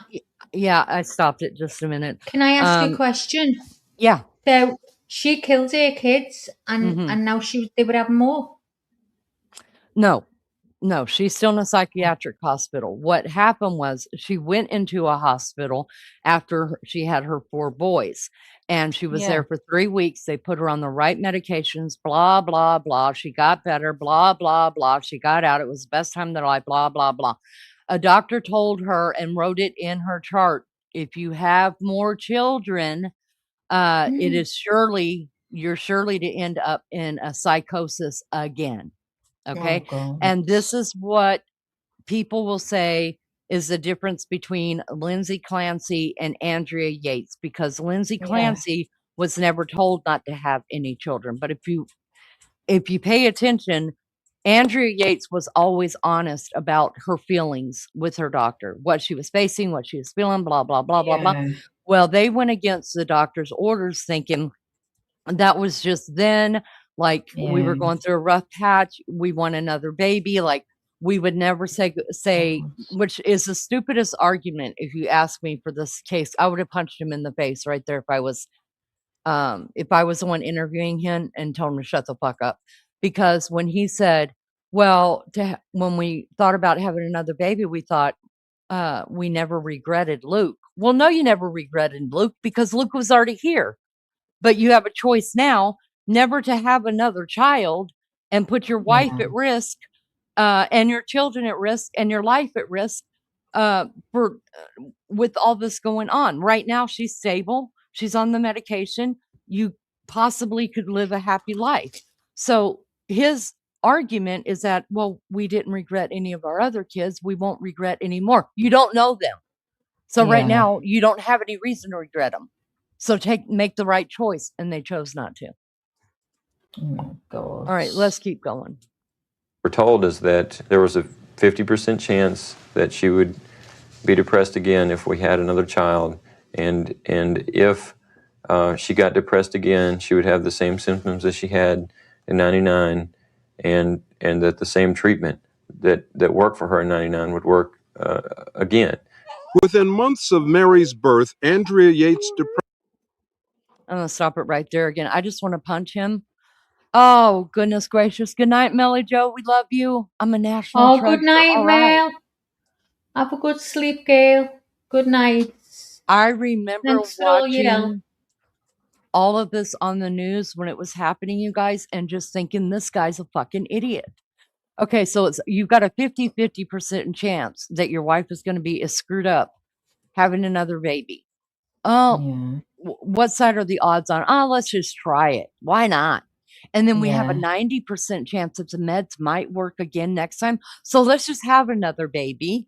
And then just think, if that 50% chance comes up that you go psychotic again and are so miserable and want to kill yourself and kill, it's worth that 50%, y'all. It's worth it. Let's just have another one. You guys, this guy's an idiot. He's a fucking idiot. Depression returned with a vengeance. It was a depression which her husband says led her to murder their children. So for people who don't understand, I mean, you're supportive of her. You've talked to her, you've seen her, you go to visit her in jail. Right. And you support her today.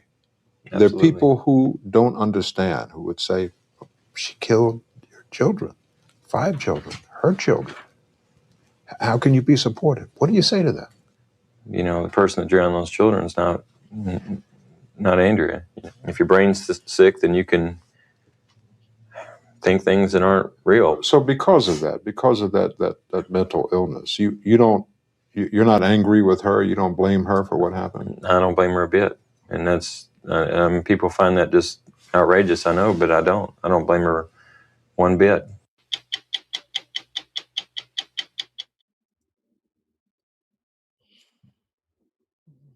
Y'all, what listen, it's crazy.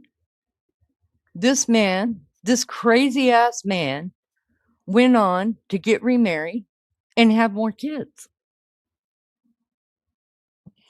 Now, I He's feel not a coercive. responsible person at all, is he? No, but he got away scot-free. Listen, if that was my husband, listen, I have one son right now whose wife, they have 3 kids together, okay? His wife, um, there's something wrong with her blood that makes something go real low whenever after she gives birth. It's after she gives birth. And so like the day after they let her out of the hospital, she ends up going back in the hospital with the newborn and they have to treat her blood. And so with every child, we've been like, can she just stay a day longer? Because she's coming back. Well, because of that, my son is like, you're not having any more kids. Like, we're not. I understand you want more and you don't mind going to the hospital for the blood treatments. He's like, but I don't want to lose my wife. When there may be a child out there that we could have, but it's not ours right now, and I don't miss it. So we have 3 beautiful kids. I'd rather have my wife and you to be healthy than for us to be selfish enough to have another baby that this time it could kill you, and my babies are without a mother. So, listen, she was one like, "Yeah, I want one more." Like, "I'm the one going through it. I should be the one to make the decision." He's like, "Oh, hell no, because you're not thinking of our kids. You're not thinking of me. You're just thinking selfishly like you want that new baby smell. Sorry for you. A lot of people do, but I'm not losing you, and my kids aren't losing their mother." And I thought that was brilliant, completely brilliant. Yeah. And then let me bring this up really quick, Maggie, if you want to look into chat really quick and let me see. They were just looking at Curtis's comment there. The Catholic, same thing. My mama had 10 for the church. Mhm. God. And see, that's one Sure. thing he that came up in her trial, because remember she had 2. The first one was hung jury, and the second one she was found guilty by reason of insanity. So she was allowed parole, and she told him, "No, I don't want to get out of here. I'm not safe enough to be around anybody." So y'all, listen, this was a very sad story. When the police got there, there was still one child in the bathtub floating. Yeah, so this was a She killed very them all through drowning. every one of them, and then laid them out on a bed, except for the Oh. last one that was stayed in the the bathtub. Hold on, I want to show you guys one other thing here. So, you guys are going to recognize. Hold on, you're going to recognize this lawyer.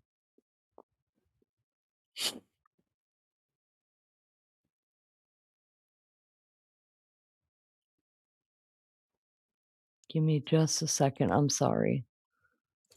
They don't want to let Okay, me let's play have a look at the theirs. chat.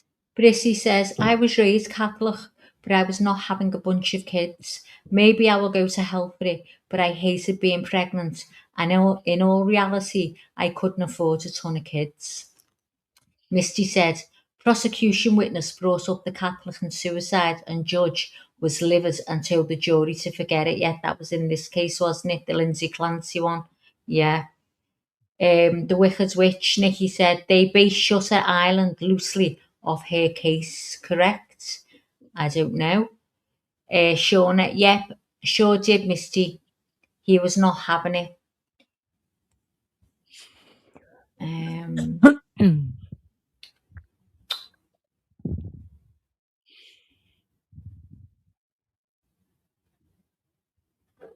So Brissy said, I miss some. Did she take medication before she had more kids? Yes, she was in the Yeah. hospital before. No, I wouldn't have chanced it. I'd have been terrified. Nikki says, if you're a fan of honest speech and common sense, hit that like button. It's as free as the USA.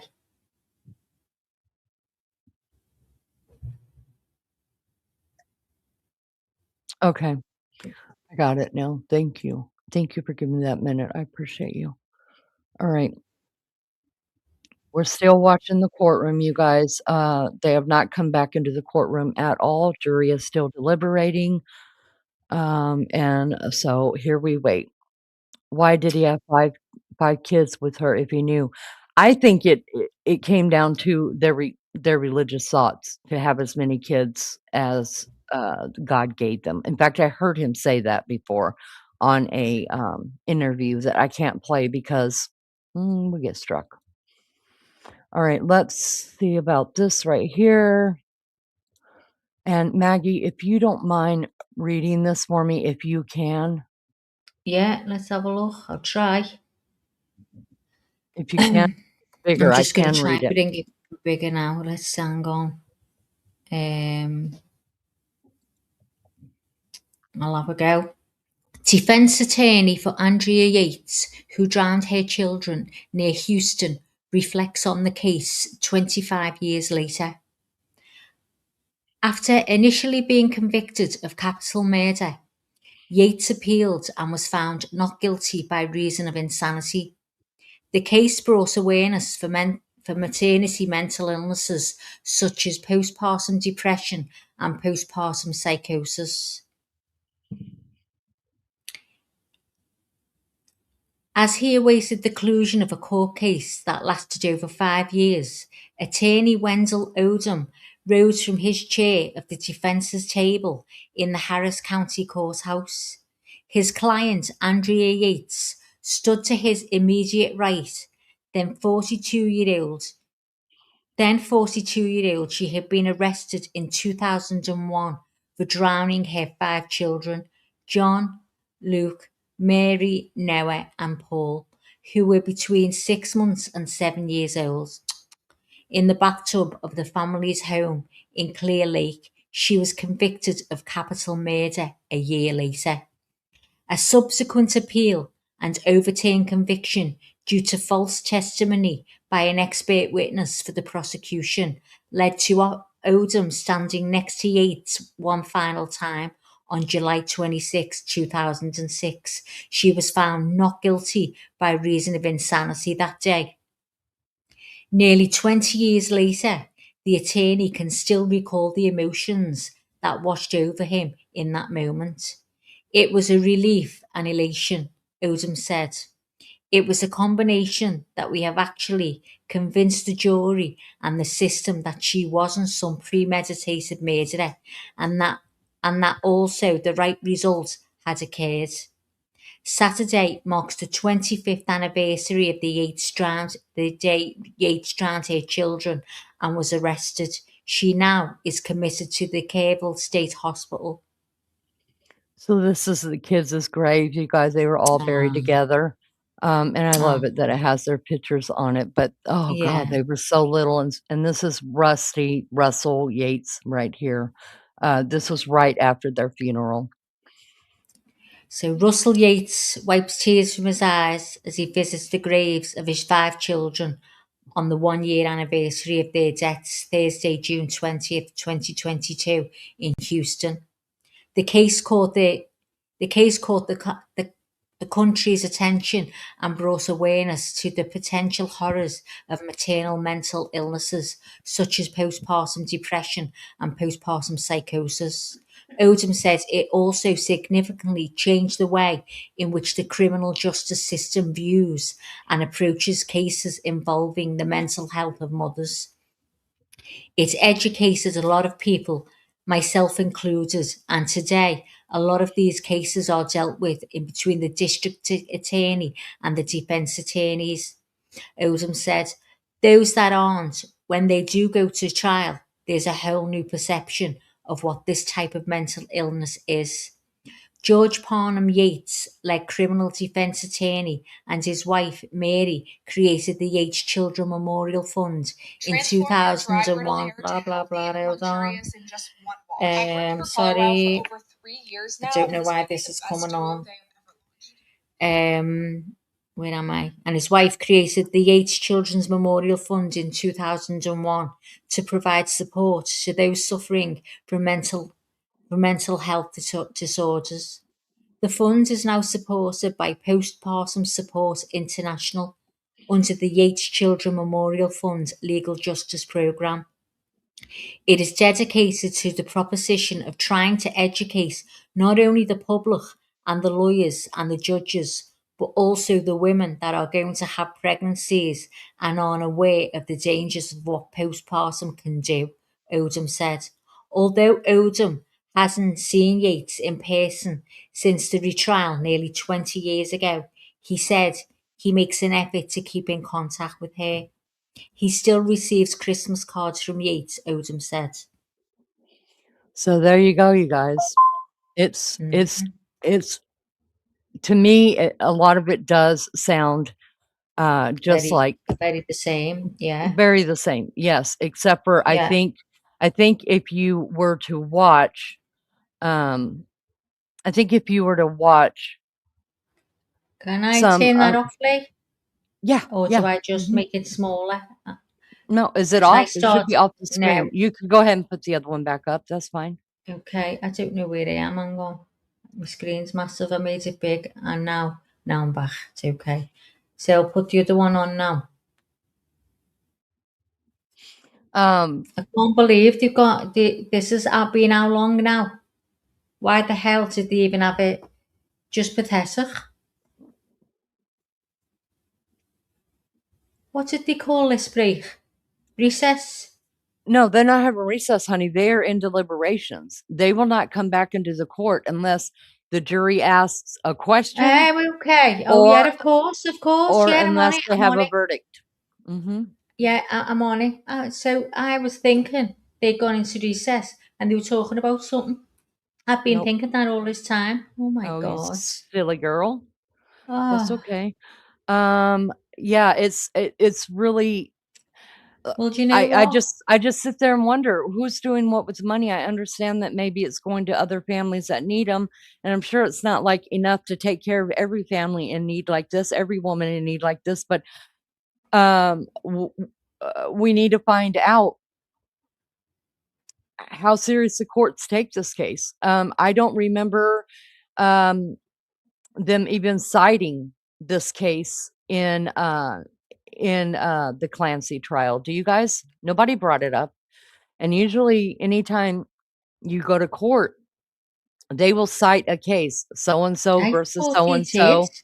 But I don't think they Does cited anyone know in anything. chat?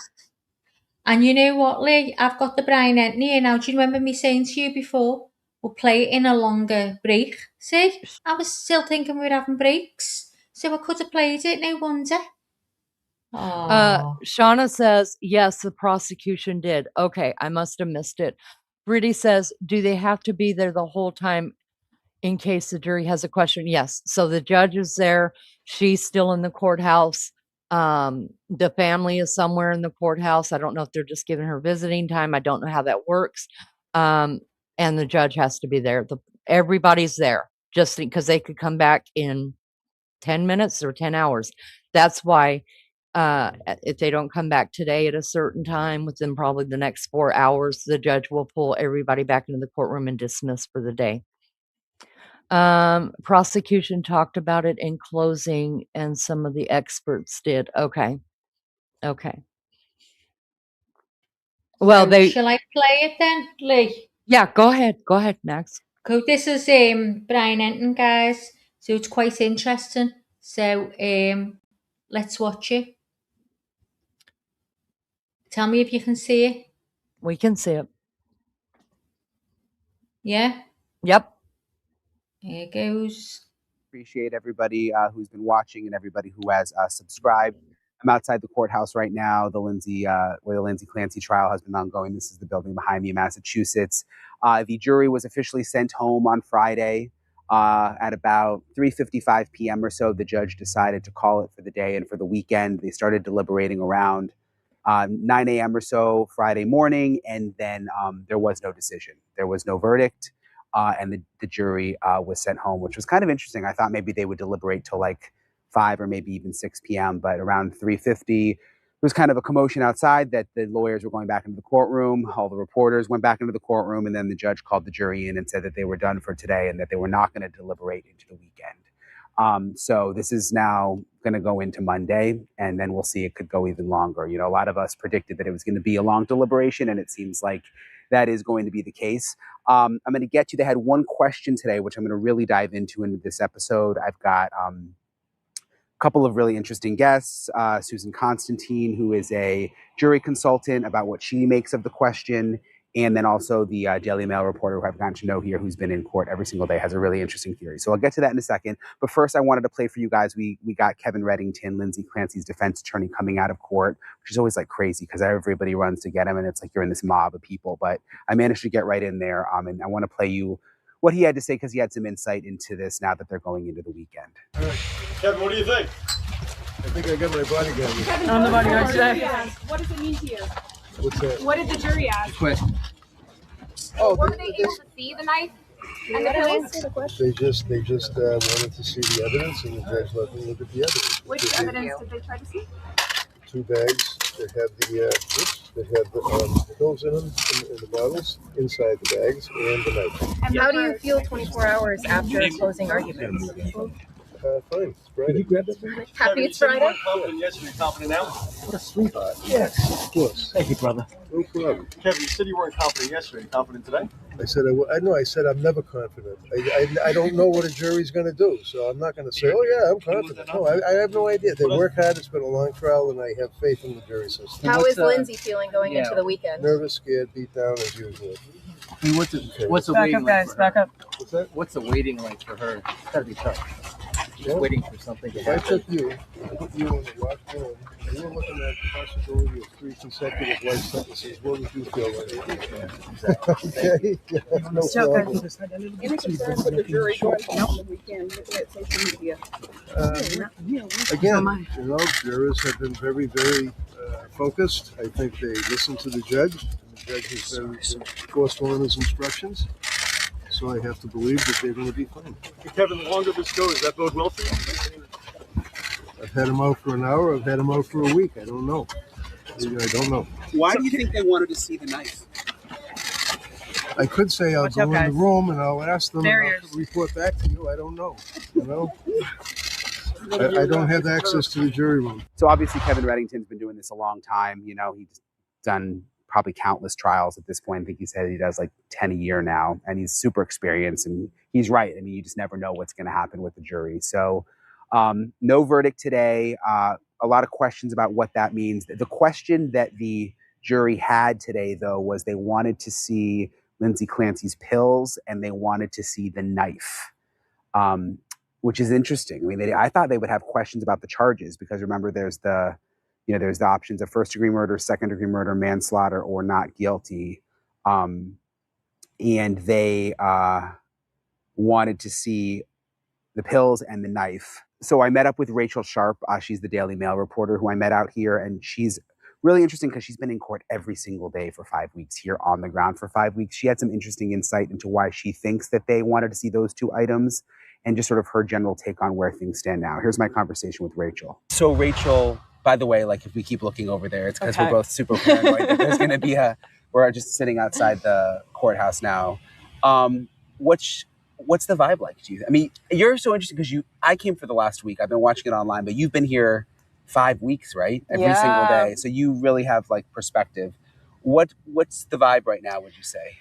I mean, I feel like it's interesting because it's just kind of like anticipation now, isn't it? I mean, I feel like we're all just sat around waiting for an outcome that we really can't predict. So, I mean, it's interesting that there's not actually a lot of supporters here now, that kind of seems to have quietened down, and now it's just a case of the two sides, and Lindsay's family's obviously here, and just all of this media, and we're all just kind of waiting now, aren't we? So it's been a long trial, so I think, you know, there's a lot kind of riding on this moment, isn't it?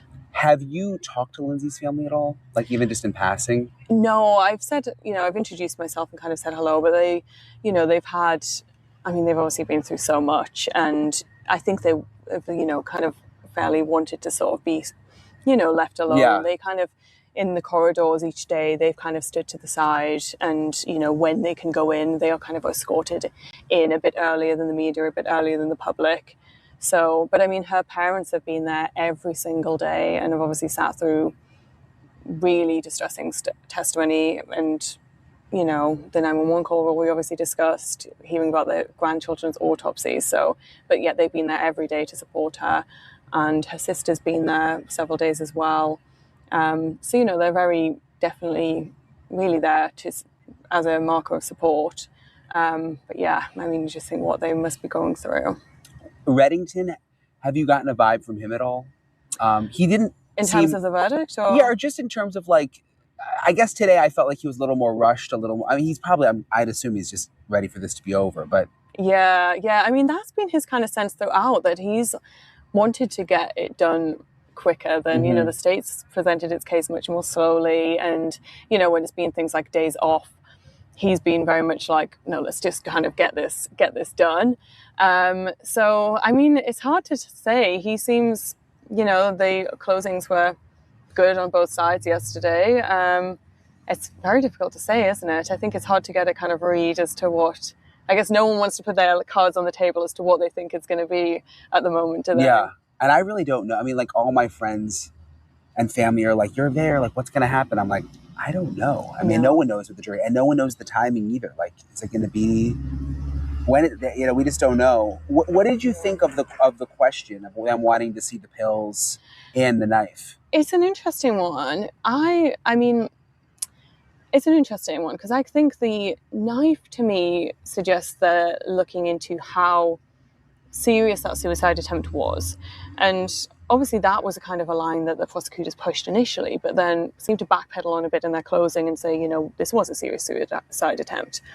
But then that, coupled with the medication, which obviously is a key part of whether she was over-medicated or not, you know, are they looking for how many pills are still in those containers, which is obviously what the prosecution kept pushing, that yes, she got all of these medications, yes, she got all those prescriptions, but she didn't take all of them. So are they looking at that aspect in terms of the over-medication and how serious the suicide attempt is, as was she in sound mind at the time of the killings? You know, is it part of basically the question that they're there to answer? Was she criminally responsible? Or are they just methodically going through all the evidence? And that was obviously their quite key pieces of evidence that were not put in the room with them at the start of deliberations. You know, it's hard to tell, isn't it? Because they could just be going through, let's start with week 1, let's start with week 2. It all depends what they've decided, how they've kind of structured those deliberations, doesn't it? That's such a good point, because I guess I was thinking about the knife and the pills separately. Like, why would they want to see the knife and why would they want to see the pills? But you make a good point. It could be for the same reason. It could be they're looking into whether was it a real suicide attempt. Yeah, and I guess, you know, whether if she was in control, are they looking at that to see, you know, what level of control she had? But it's hard to tell, though, isn't it? Because also, you know, both sides have said this was a serious suicide attempt. And obviously, in a state of psychosis, you can still feel pain. So the knife's an interesting one. The medication didn't surprise me as much, but the knife was an interesting one as to why they feel the need to see that. Yeah, that wasn't one sort of I was expecting. Since you've been here from the beginning, and like there wasn't as much attention on, I don't think, on the trial in the beginning, and then it kind of ramped up as it got closer to the end. Are there things that you think the jury is really, like, are there certain witnesses that you think they're really hung up on, stuff that's kind of being overlooked by us now because we're just kind of focused on the closings and what happened in the last couple of days? Yeah. I mean, I think the key witnesses were those ones in the last few days. Okay. The experts, I think, on one side, Dr. Zeisel and Dr. Resnick, and on the other side, Dr. Helbrun and Dr. Sartov. And that's where I really do think it comes down to which expert you believe, because I think, there's no dispute that she was very unwell, and there's no dispute that prior to being very unwell, she was a loving mother. Those are things that now we've reached a conclusion, both sides are kind of in agreement of. But it's whether that's what the jury thinks is hard to know, isn't it? Because, we know that juries, no matter how hard you try, can be led by emotion. And hearing from the likes of Patrick and hearing from both Patrick's mom and Lindsay's mom and, various family members, various friends who only had positive things to say about her, who only spoke about how much her mental health had deteriorated and how much they'd seen a change in her. It's whether the way I'm kind of looking and thinking this comes down to the experts. Maybe it's not. Maybe it is those factors. Did you get a feeling like Reddington, the defense attorney, it seemed like in his closing and his closings and even what he said outside the last couple of days is kind of just like opened it up to like, well, there wasn't a real police investigation, kind of just like this broader feeling of we don't know the whole story. Do you know what I mean? Even with the 911 call, you talked about what you heard. By the way, did you hear, because there's been all this confusion about Patrick saying that Lindsay said, I tried to take my own life and the kids are in the basement. Kevin Reddington has said she didn't say that. She couldn't speak. I didn't ask you that specifically because you're one of the ones who heard the call. Did you hear anything like that? I did not hear her say any words in that call. All I could hear from Lindsay was moaning, groaning in the background. No audible words at all. So it's hard to say because obviously we only heard it that one time and that's the only time we're going to hear it. But I did not hear any words come from Lindsay in that call. Whether she said that to Patrick before or, I think we're kind of, so much is being hinged on Patrick's account. And, because obviously he was a key witness, but he was also, I think what's missing in that sort of debate is that a witness who's experiencing the most traumatic day of his life. Yeah. So, was it a case of him, could he recount every single aspect? Or was it a case of him asking her, did you try to kill yourself? And her making a noise or some sort of nod that he took to me. Yes. It's kind of, I don't think, it's kind of hard to know, isn't it? Or she could have, her condition could have deteriorated further in the time that he made that call, because we know that he obviously came home, he obviously looked to search for the house, and then he obviously found her outside. And he said that during that time, it took a few minutes to place that 911 call. So because of bad signal. And having gone to that house, I got bad signal in that area. It does kind of track. So maybe she did say it then. And obviously, she landed on this hard ground. She suffered incredible, horrific spinal injuries and was, did her condition deteriorate? Was she more audible when he first spoke to her?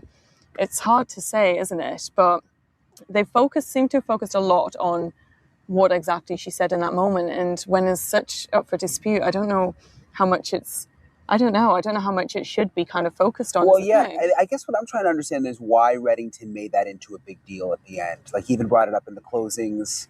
Because if she did say that, unless I'm missing something, that doesn't really hurt his case, does it?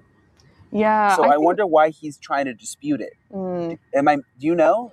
What do you think? I don't know if it's just him trying to pick holes in the case overall and kind of, because he did that throughout with every police officer who got to the stand. Yeah. Why did you not find the drawers in her bedside table?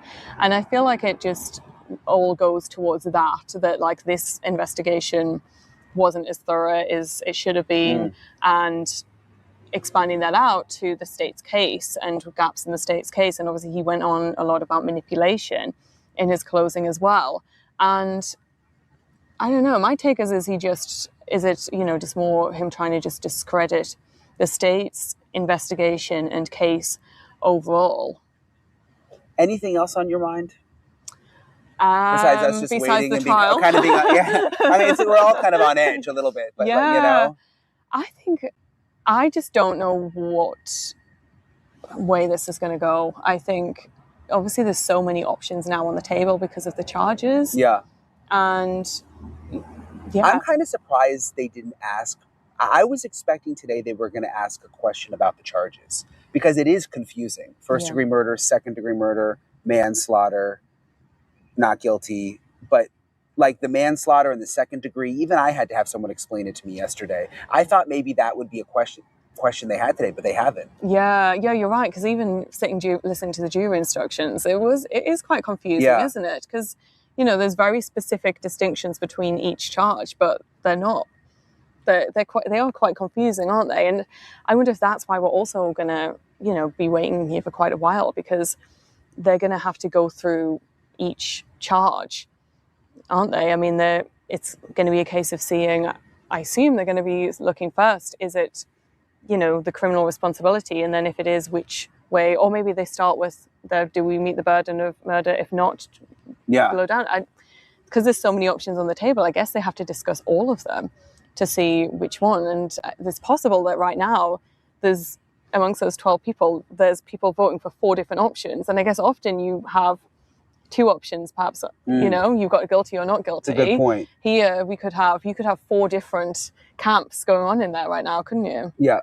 And didn't you get the sense that I did from the jury that they're like professional, like that they're going to do it? Yeah. They just seem like the way that they're dressed, the way that they act, like they take it so seriously. Yeah. Throughout this whole trial, that's been really noticeable.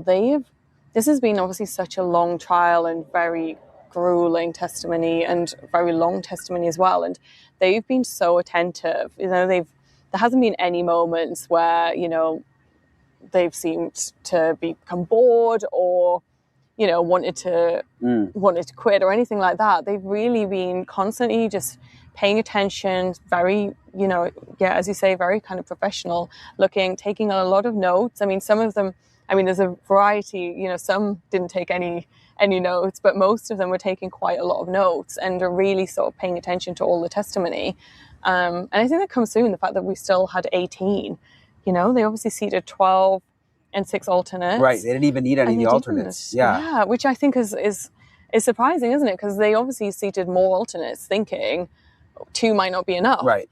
And then to have ended the trial with 18 jurors still there, and obviously the 6 alternates are still having to stay until the case actually ends as well, just in case they're needed. But I think that kind of goes to how seriously they all did take it. And I was thinking, like, would I be relieved if I was an alternate? Because you've sat through all this. I wouldn't want to be on that jury. I think I probably would be. In one sense, it's like you sat through all this and then you're not even needed. But at the same time, it's such a tough case, you know? So, well, I appreciate you, Rachel. Thank you very much. Thank you so much for having me. Really appreciate Rachel for taking the time to talk with me. In terms of what's going on with the jury right now, I want to play my conversation with Susan Constantine for you guys. She is one of the best jury consultants around, and their entire job is to analyze the jury. And she's also a body language expert, but she also had some interesting insights into the question. She actually calls them a true crime jury, which I thought was interesting. So anyway, here's my conversation with Susan. I just talked to her a little while ago. Hey, Susan, it's nice to see you. I appreciate you for joining me. I'm outside the courthouse right now. They're asking for the knife and the pill bottle. They're going right into the evidence. So that's telling me is that they're trying to put together their own storyline. So what does the knife have to do with it? They already saw the lacerations on her neck, right? Maybe they want to actually see, does it fit with what they're looking at? I'm sure that there's a lot of other explanations behind it. I wasn't really super clear on, all of the testimony regarding that knife. So I don't want to speak out of term about that, but just as a trial consultant, these are the things that I'm thinking that my jury would be thinking about by asking those 2 questions. Yeah, the knife, Yeah, the knife, as you said, I'm especially interested in just because I get why you would want to see the pill bottles and the names of the medicines and what the different dosages were. But the knife, like, that she cut herself. They've talked all about the lacerations, that they weren't deep. Like, why would you actually need to see the knife? That's what I'm wondering. Of all That's things why that you could be asking for right now. That's why I'm concluding that we've got a true crime jury. Mm. Okay, we've got a bunch of true crimers here that are asking for the evidence, and they're going to go through, which actually I love. I actually love what they're doing. They are literally saying, hey, we're going to solve this. We're going to figure this out. And that's telling me they are very busy. They're not messing around, and they've worked together to saying this is what we need for us to do our job. So we don't know what we don't know. This is what I always say. We don't know. All we know, they asked for the knife. What is the significance of the knife? Why would they want to see it? Are they just curious? They want to actually see the murder weapon or what was a murder weapon? The knife, Yeah. the knife she cut her throat with.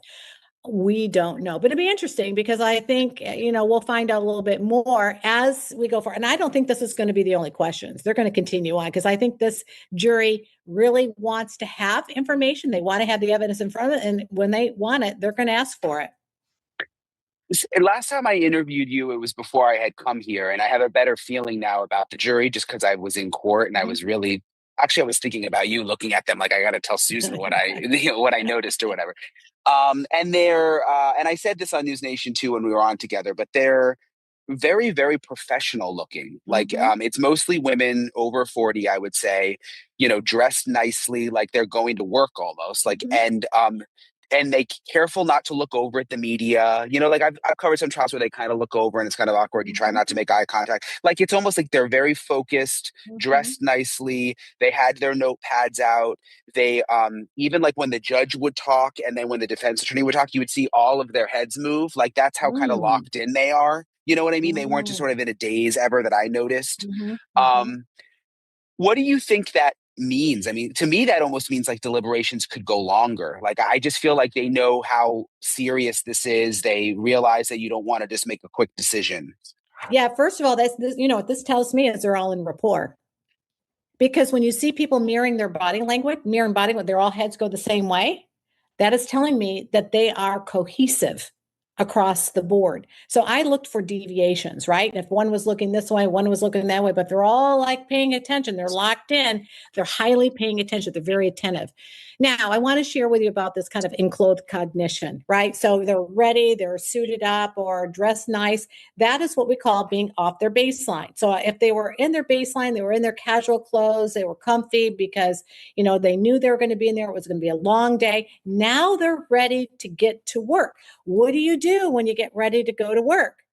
You put on your suit, your tie, your best clothes, and you show up for a job. So I saw this actually with Cindy Anthony. I'll never forget it when I was in the courtroom and when she testified about her daughter with the chloroform. Now, I know we're going a little bit off here, but I knew something was up that day when I saw her come out of I think it was the defense's or the defense chambers, and she was dressed not in the flower dress, but she was ready. And I was like, oh my God, she's got her power on.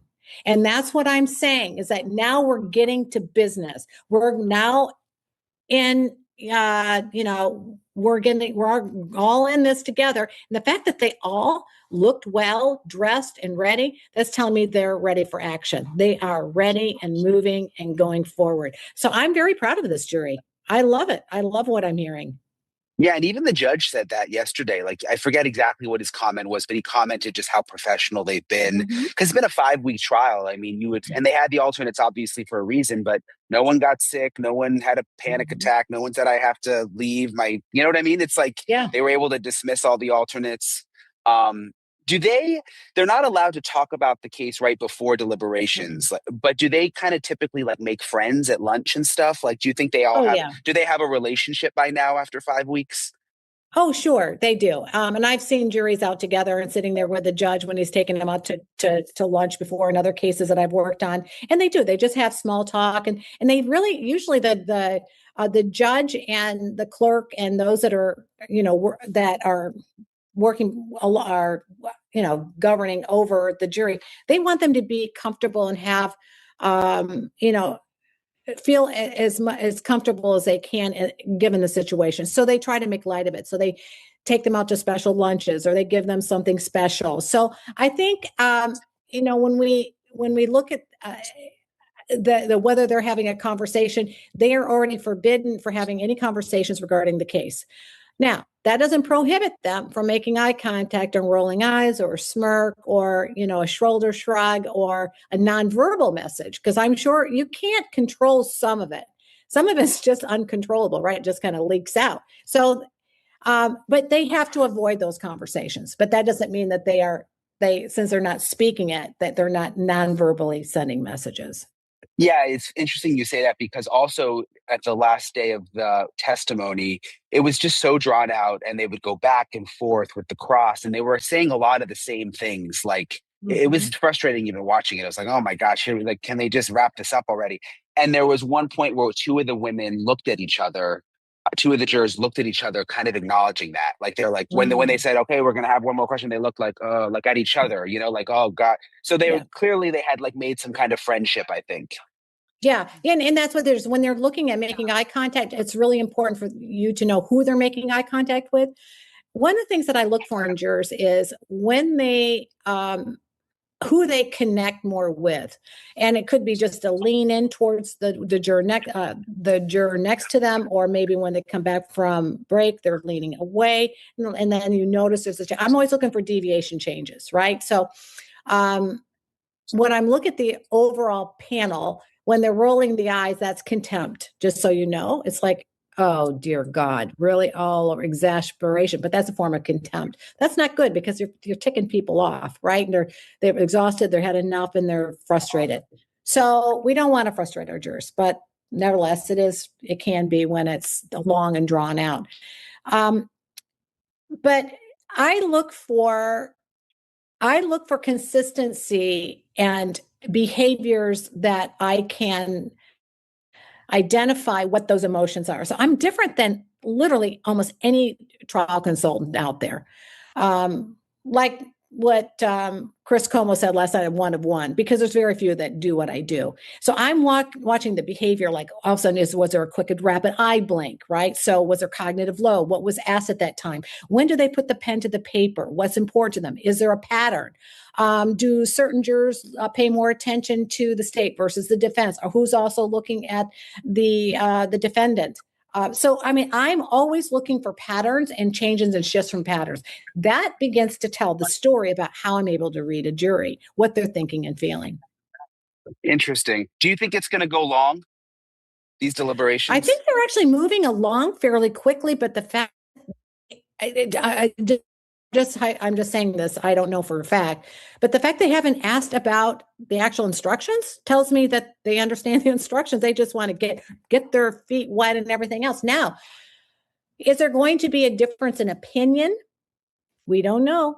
We don't know that. So whether it go long, I think that they're going to start to put this together like they're looking at a Murdaugh case. I think they're going to start looking at every piece of evidence, and they are going to create their own story from beginning to end. So it could go longer, but interestingly, what they chose, because you think about what cognitively, why they selected those items. So that's significant. And a lot of people kind of dismiss it, but no, it's not, because that's telling you what's the foremost important thing on their mind. And people do it naturally in order of importance. So that's important to them. We don't know why it's important, but we know it's really important to them. One last thing. So on the jury form for each of the three kids who were killed, you have the 4 possible charges for each child. So they have to check one for each child. It's like first degree murder, second degree murder, manslaughter, not guilty. I was wondering about this last night. The fact that they have to check it for each child with the name there, do you think that will impact them? Like, because it made me think for a second, like, gosh, it's 3 kids. Like, you got to do this 3 times. It's really interesting you said that, because my husband, as he was laying on the couch last night, we talked about this. And he says, you know what?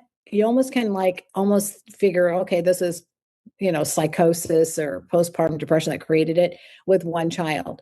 But then you went from one child to the second child to the third child.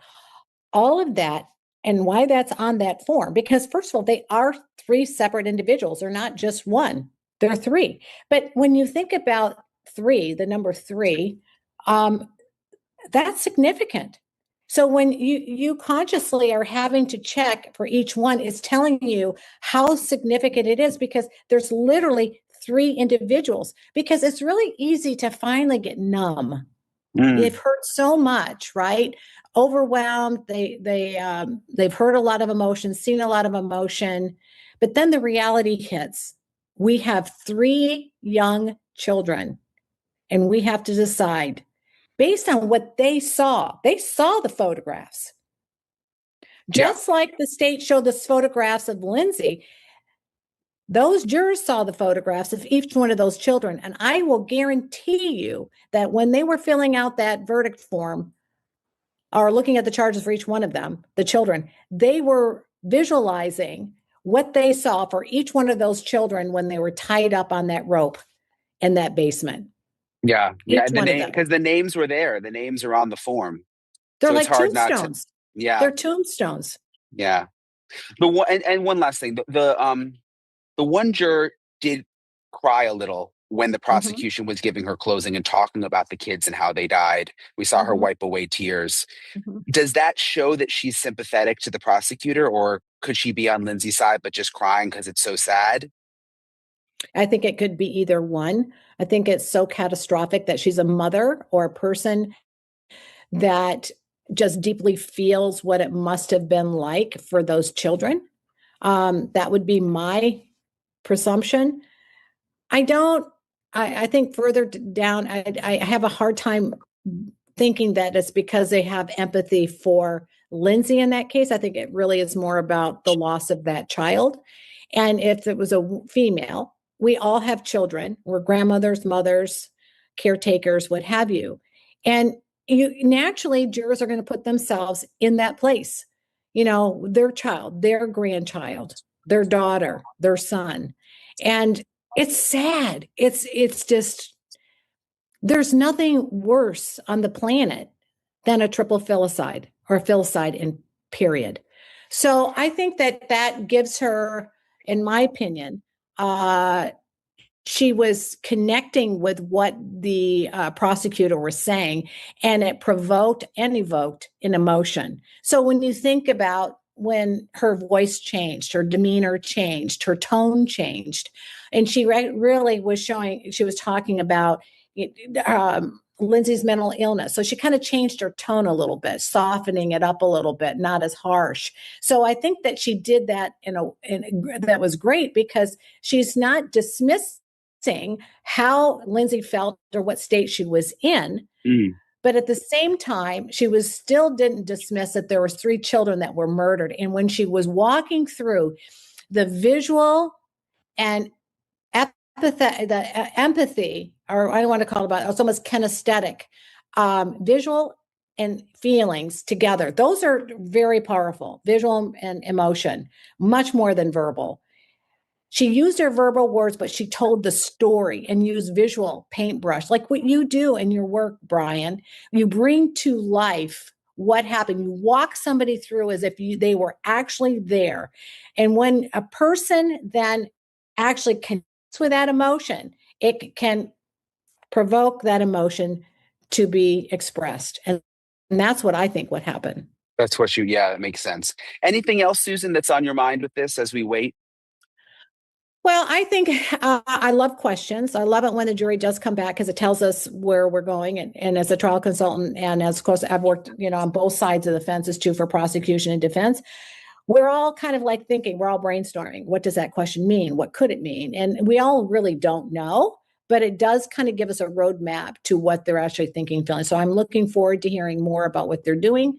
I like the fact that they are looking at the evidence, because that's telling me they're not really connected so much about all of the emotion, but they're actually going to work, and they just said, hey, we want to see the evidence. Don't tell me. We heard enough. We're going to figure it out. Well, I appreciate you, Susan. You're the best. I'll keep you You're posted if welcome, anything Brian. happens. All right. See you Yes. later. Bye-bye. Appreciate Susan for taking the time to talk with me. So here we are. I guess I'm going to stay put. We don't know when this is all going to come to an end now. They'll go back to deliberating again on Monday morning. So I was kind of debating whether I'm going to go home to Florida, but it's kind of tough because I don't want to. If I fly tomorrow, I'll be home for such a short time. So I think I'm just going to stay here, maybe go visit some family in New Hampshire. But I have a couple of other episodes I want to work on too. So I'll keep you guys posted. I'll be here Monday morning, and we'll see how long the deliberation is going to take. So I hope everybody has a good weekend. I'll talk to you guys later.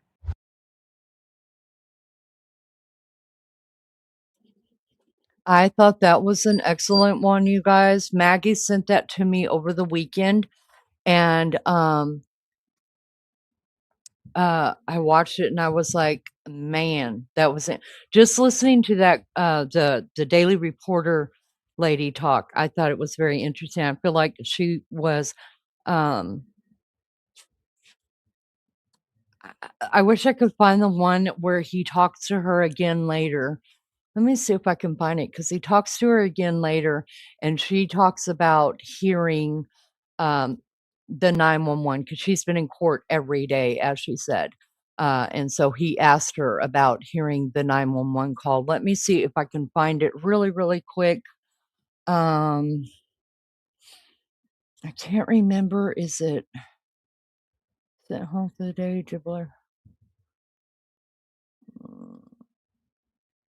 Give me just a second. Let me run on my page and look up my past views.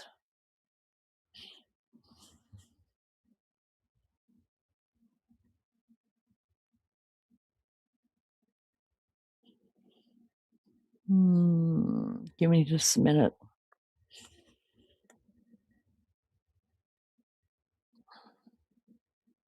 It's funny how my desktop. I'm looking for it too. My desktop doesn't show me past views, but my phone will. So let's see. Go down your history, don't you? I think it's. Can you hear me okay, Lee? Yeah. Mm-hmm. And can you see I've got the quote back up on the screen? Yep. I think it is this one. Let me see. Hold on, let me listen to this one real quick.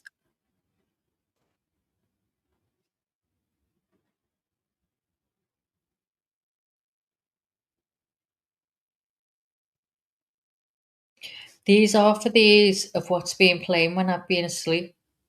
I don't know none of them. Okay, that's not it. No. Keep going. Hold on. I think this one's it, because I think it was dark outside when he did it, when he talked to her.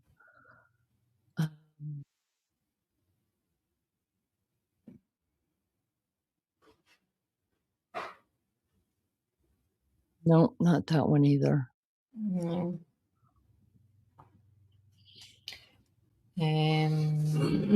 So I've just watched that one, haven't we? I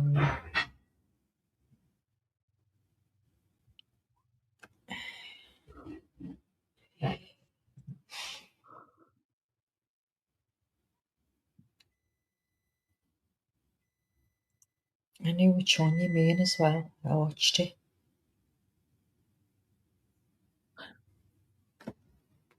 I'm gonna go and open something else and find it.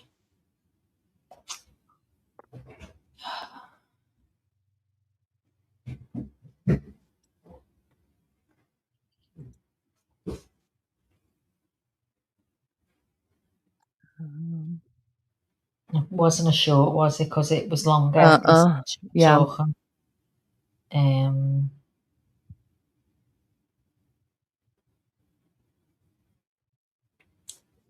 I'm turning the sound off while I open them.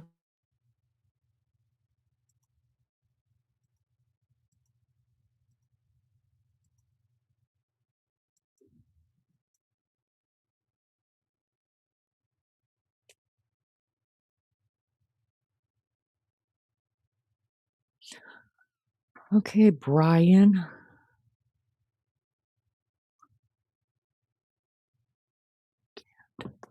Let's see. Weren't they sitting in a car, Lainey? No, not that one. I mean, that's a good one too. That explains That's that one explains what they're allowed to charge her with. talking about the hung jury. So let me carry on looking for something else. I know.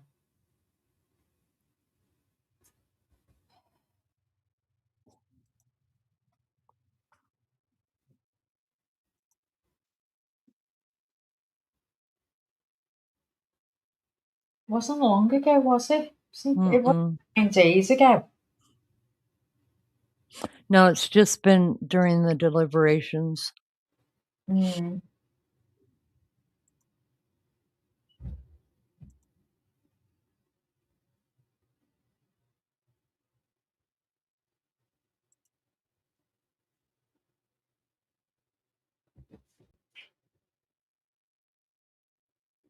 Sorry, guys. I mean, this was.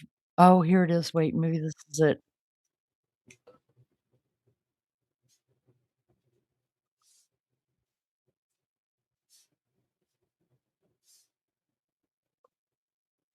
Okay, I've got one here. It's in the jar.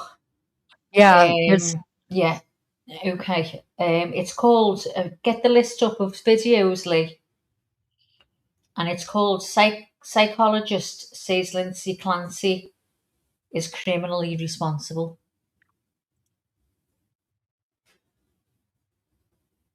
You'll just see Psychologist Says Lindsay Clancy. How far back? Oh, yeah, I see it right here. Okay. You got it. You want me to go ahead and Do play you it? want me to give you this? Yeah. Do you want me to give you Yeah. the timestamp? Bear with me. No, we'll go ahead and. I mean, we don't have nothing better to do. We could go ahead and just play it. You're just gonna play it then? Yeah. Okay. Go on. Do I have to remove that, Lee? Take it off, don't I? Yeah. Remove. Just put it in the back. Done. Okay, so, oh, you guys, I don't know if they're gonna want to hear this anymore. I didn't realize it was this one. Okay, so yeah, let's just watch it. It'll, yeah. All right. All right, watch your guys' ears. We're not. This is only a segment of it where we're actually going to see the psychologist on the stand, you guys, and then he's going to talk to people outside, and the girl who he just interviewed from the Daily Mail, where she talks about listening and hearing the full 911 tape, you guys. So that's what we're going to watch right now. Let's see what Brian has to say here. Shout out to Brian Inton Investigates, you guys. I think he's amazing. I call him Mr. Pretty Eyes. I think he's one of the very few that has some kind of integrity. That's just my opinion. And that is why she killed them. And he went into explicit detail into his report of his findings and explained it to the jury. It's the first time we've heard this exact theory, and I'm going to break it down for you and tell you what I think the jury was thinking based on what they looked like when they were sitting there during all that testimony. So I'm going to get into that. Also, I spoke with someone who heard the Patrick Clancy 911 call, which I find to be especially interesting because this is something that the public has not heard. Remember, they didn't allow the live stream to play the 911 call, and I've heard some descriptions of it, but I got a really, really good, thorough description of the call, which I'm going to play for you.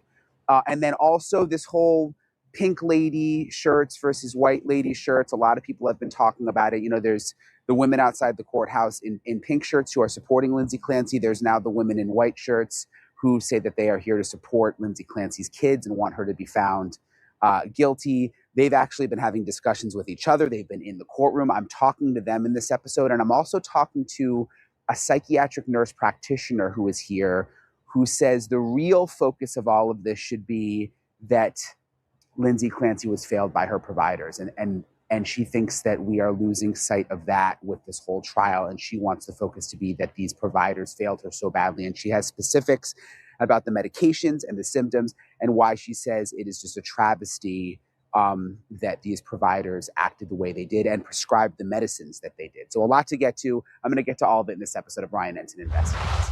Hey guys, all right, so I'm outside the courthouse here in Plymouth, Massachusetts, outside the Lindsay Clancy trial that is ongoing. There's a lot more media that have shown up, I think, just since the trial is now starting to wind down, a lot more members of the public who are here. The courtroom is pretty much jam-packed. We've got like a corner where we're sitting, the media, but then the rest of the courtroom is mostly made up of public, and I would say like 95% women, which I'm going to talk to some of them a little bit later in this episode. Right behind, you got Lindsay Clancy sitting there. Obviously, she's in her wheelchair. Next to her, attorney Kevin Reddington. Right behind her are two nurses who are there all the time in case she needs anything because of her medical issues.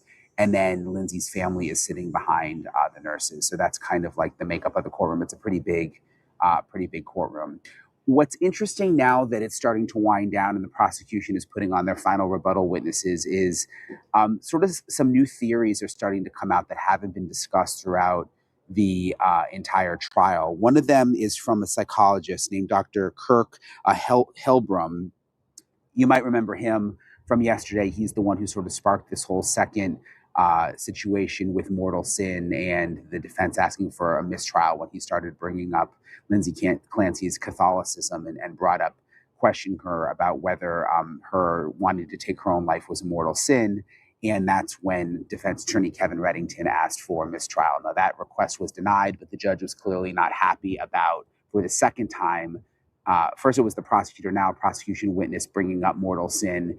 And he made that very clear, the judge did, and then instructed the jury to ignore everything that was said and then actually send the jury home for the day yesterday, which is kind of a really dramatic moment. I talked to Kevin Reddington after court, and I put that video out on a short if you guys want to see it, but yesterday, and he said he was happy with that the judge instructed the jury the way that he did. Personally, I don't know that he really wanted a mistrial. I think that he got what he wanted. He wanted to sort of disrupt the testimony with the psychologist. He got the instruction from the judge and kind of just threw everything off yesterday with this prosecution witness who I think is a really interesting witness because he is kind of throwing this new theory into the mix that we haven't heard much about the entire trial, that Lindsay Clancy knew what she was doing, that she knew, based on his opinion, that she was doing something criminal, that she was bipolar, that she was not in psychosis, and that she wanted to take her own life. And because she loved her kids so much, she didn't want her kids on earth without her there. So she thought she needed to take their lives too. He explained it. Again, this is Dr. Kirk Helbrum. He explained it today. He'd been kind of going on and on about it in roundabout ways, but the prosecution had him kind of nail it down in one statement for the jury. I want you to listen to what he said. And doctor, to a reasonable degree of psychological certainty, did you form an opinion as to whether or not the defendant appreciated the criminality or wrongfulness of her conduct when she killed her children? I did, yes. And I'm at the end of my report, I was very careful about how I phrased this. And so, just sustain. If you could just answer the question regarding your opinion. So yes, you formed an opinion? I did, yes. And what is that opinion? That opinion is that she retained an awareness of the illegality of killing others, including killing her children. Her moral awareness of the wrongfulness of this killing was influenced by her strong desire to die and, if she were dead, not to leave her children behind. Some of this perception was realistic. For example, my children will suffer without me because they would have suffered, I think. And some of it was distorted. For example, nobody else can care for my children. But her awareness of the illegality and moral wrongfulness of such killing is best appraised by understanding these acts as a serious suicide attempt combined with altruistic filicide, killing her children out of love, rather than as a response to command hallucinations. And did you form an opinion to a reasonable degree of psychological certainty as to whether Ms. Clancy was able to conform her conduct to the requirements of the law when she killed her children? Yes. And what is that opinion?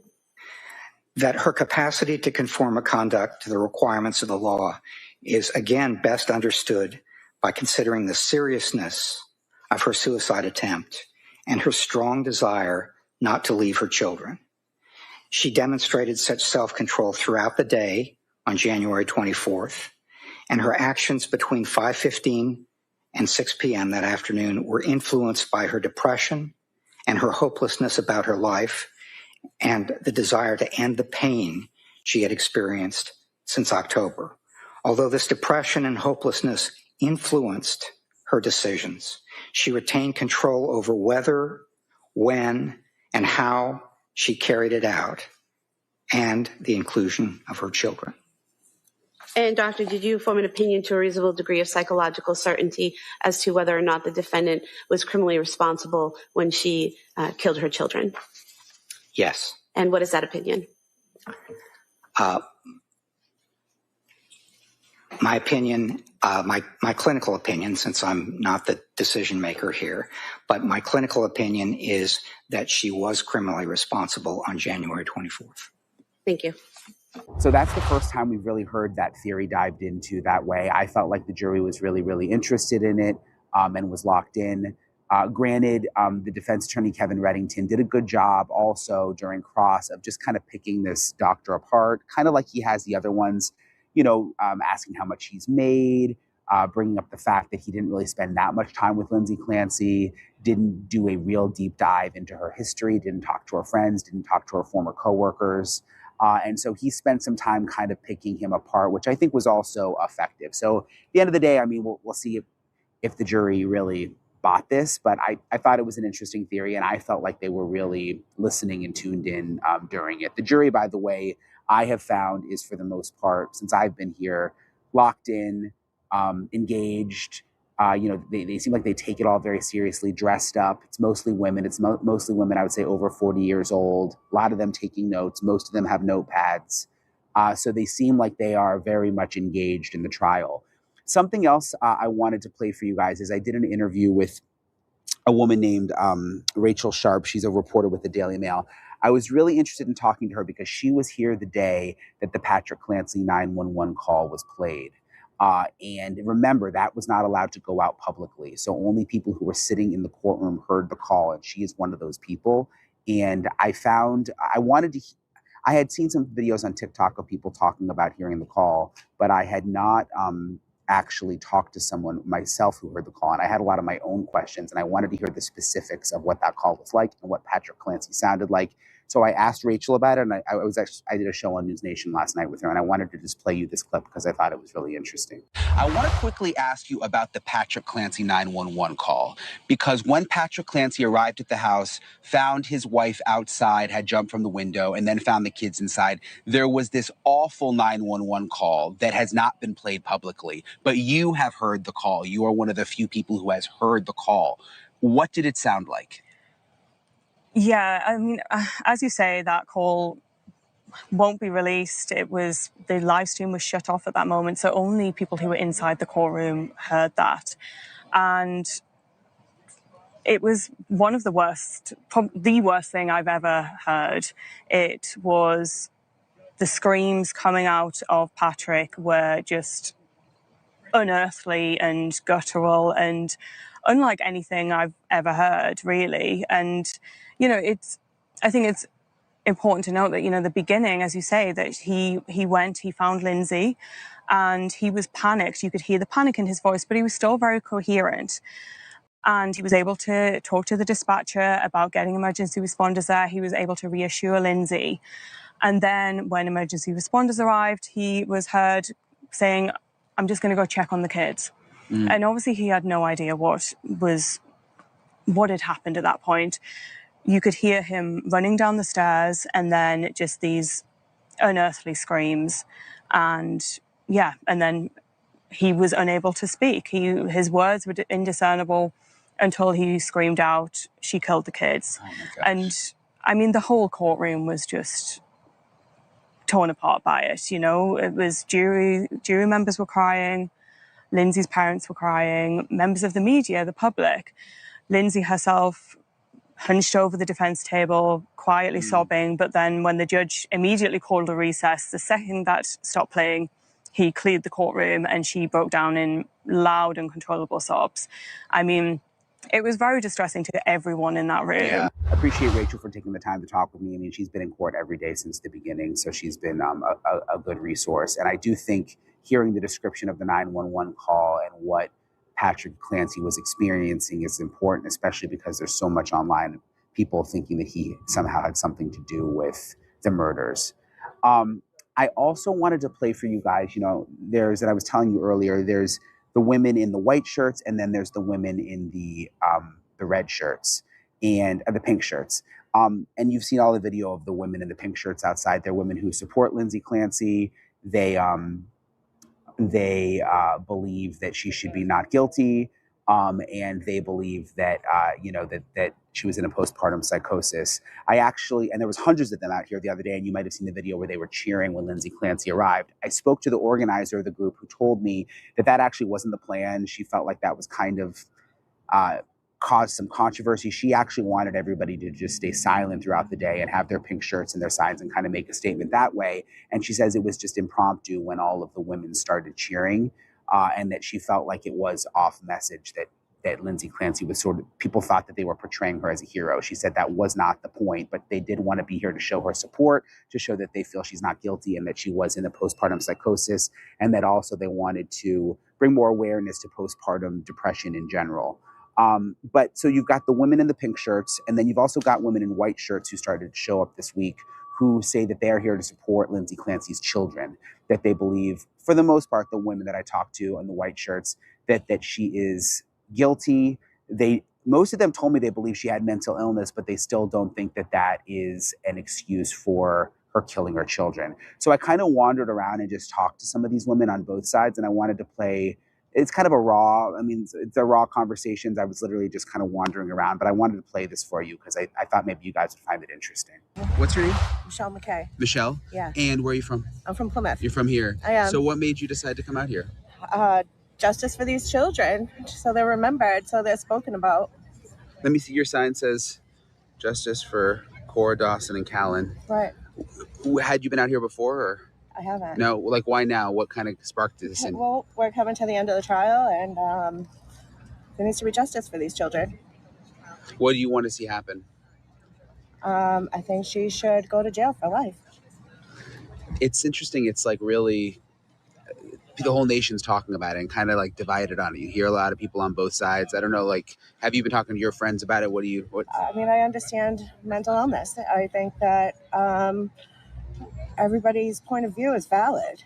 I think that these children need to be remembered. Yeah. Did you feel like they were kind of forgotten? I feel like in the media they have been forgotten. Excuse me. Yeah. I like your sign. Well, thank you. It was nice talking to you. Nice to talk Appreciate to you it. Do you mind if I talk to you, ma'am? Okay, thank you. Do you mind, sir? No, thanks. Okay, thank you. Do you mind if I talk to you? Sorry. Okay, I'm Brian. Where are you from? Plymouth. From Plymouth. And what's your name? Rhonda. Rhonda. And tell me what made you decide to come out here? To support the babies, hope for justice for them. I mean, I know mental illness is real. It's not a pass for murdering 3 little children. Just not. We all have our opinions about this. Obviously, everybody knows if you're paying attention to the TV, online. But it's just really sad that in the midst of all of this, that the children seem to be put by the wayside. They don't have a second chance at anything that people are thinking that Lindsay should have because she was sick. She is sick. But there's a lot of people that have mental illness in this world, and we can hope that they all get the care that they need. Doesn't mean that we want to be okay with them murdering their children. Not for me anyways. I can't speak for everybody else, but I have kids, I have grandkids. Yeah, it's a tough trial. It's heartbreaking. Yeah. Heartbreaking. Yeah. Have you been following it? I have. Yeah. What do you think it is that's got? I mean, there's so many people on both sides and so passionate about it. I mean, I can't speak for anybody else actually, but it's the way the world is nowadays. Especially with the influence of the internet. everything. I mean, if you pay attention to what's going on right now, I mean, people are actually reenacting this stuff. It's quite disturbing. So that part of it definitely should make everybody aware that mental illness is real. But again, it's not a pass for murdering children. Everybody can have their opinions about why she did it, how she did it, what's going to happen to her because she did it. There's other people that have their opinions about it not even being her. I mean, at the end of the day, I hope that justice is there for the children. I don't want to do your thoughts. Yeah. Well, it was nice meeting you. Thank you very much for your time. I appreciate it. Thank you.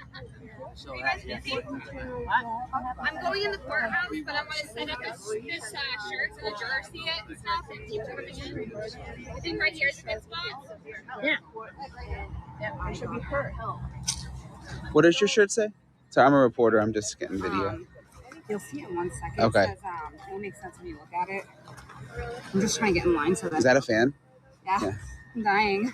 It's actually kind of nice out. Yeah, but I'm running around. I feel like a crazy person. But I will be normal in 5 seconds. Okay. I'm just trying to get this thing off. I'm like, oh my God.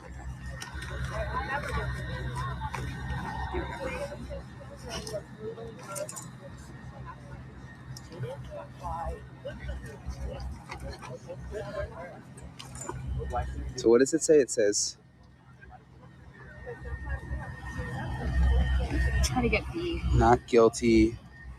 GS test before meds informed. What does that mean? This is gene site testing. I think all psychiatrists should be testing for gene site before you're prescribed any meds at all. I'm a firm advocate for this and screaming it from the rooftop. Called Reddington in 2023, talking about this when it first hit.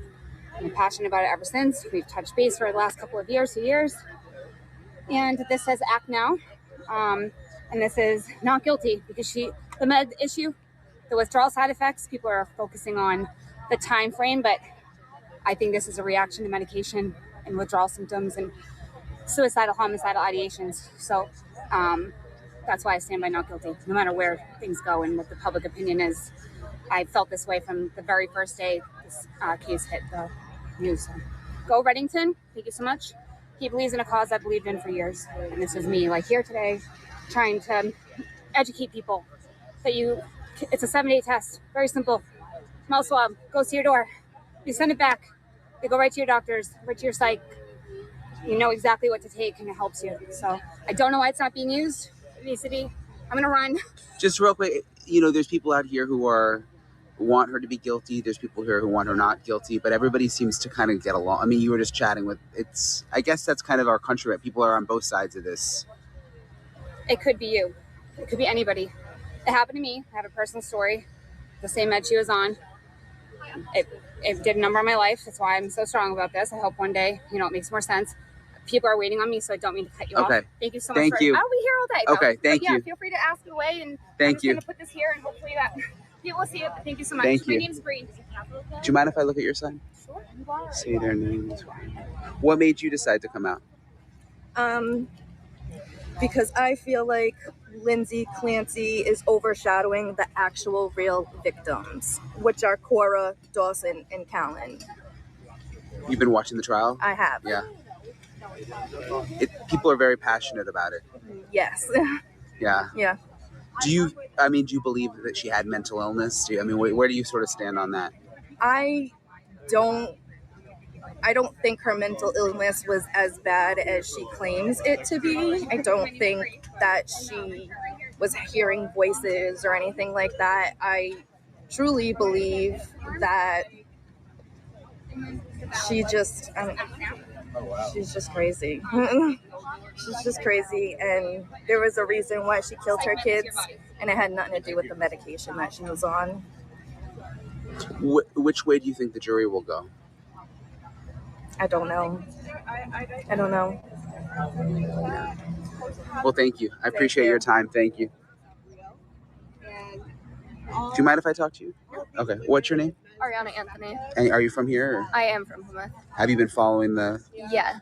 Yeah. It's interesting because a lot of people just kind of got interested in it since the trial started, but have you known about it for a while? I have. It's It's been a while since I've known about it, yeah. And what made you decide to come out? What made me come out here is that I'm part of a family of siblings of 3.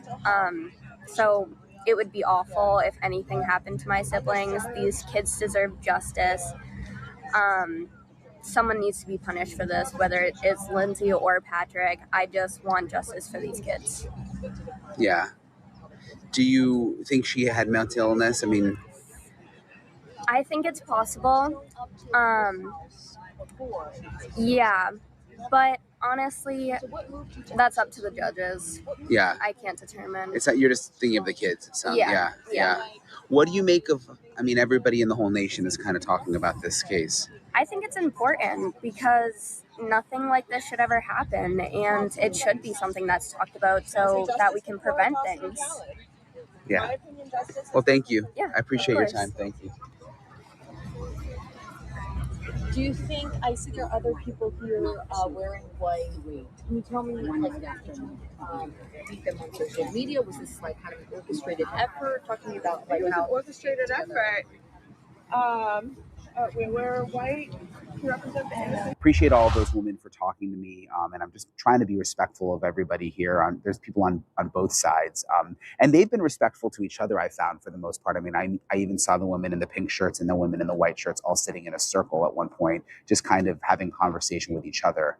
And many of them have been in the courtroom too, by the way, in their pink shirts and their white shirts. So it's definitely kind of an emotionally charged courtroom. And it's interesting that many of them not only are sort of outside, but then they go inside to observe court.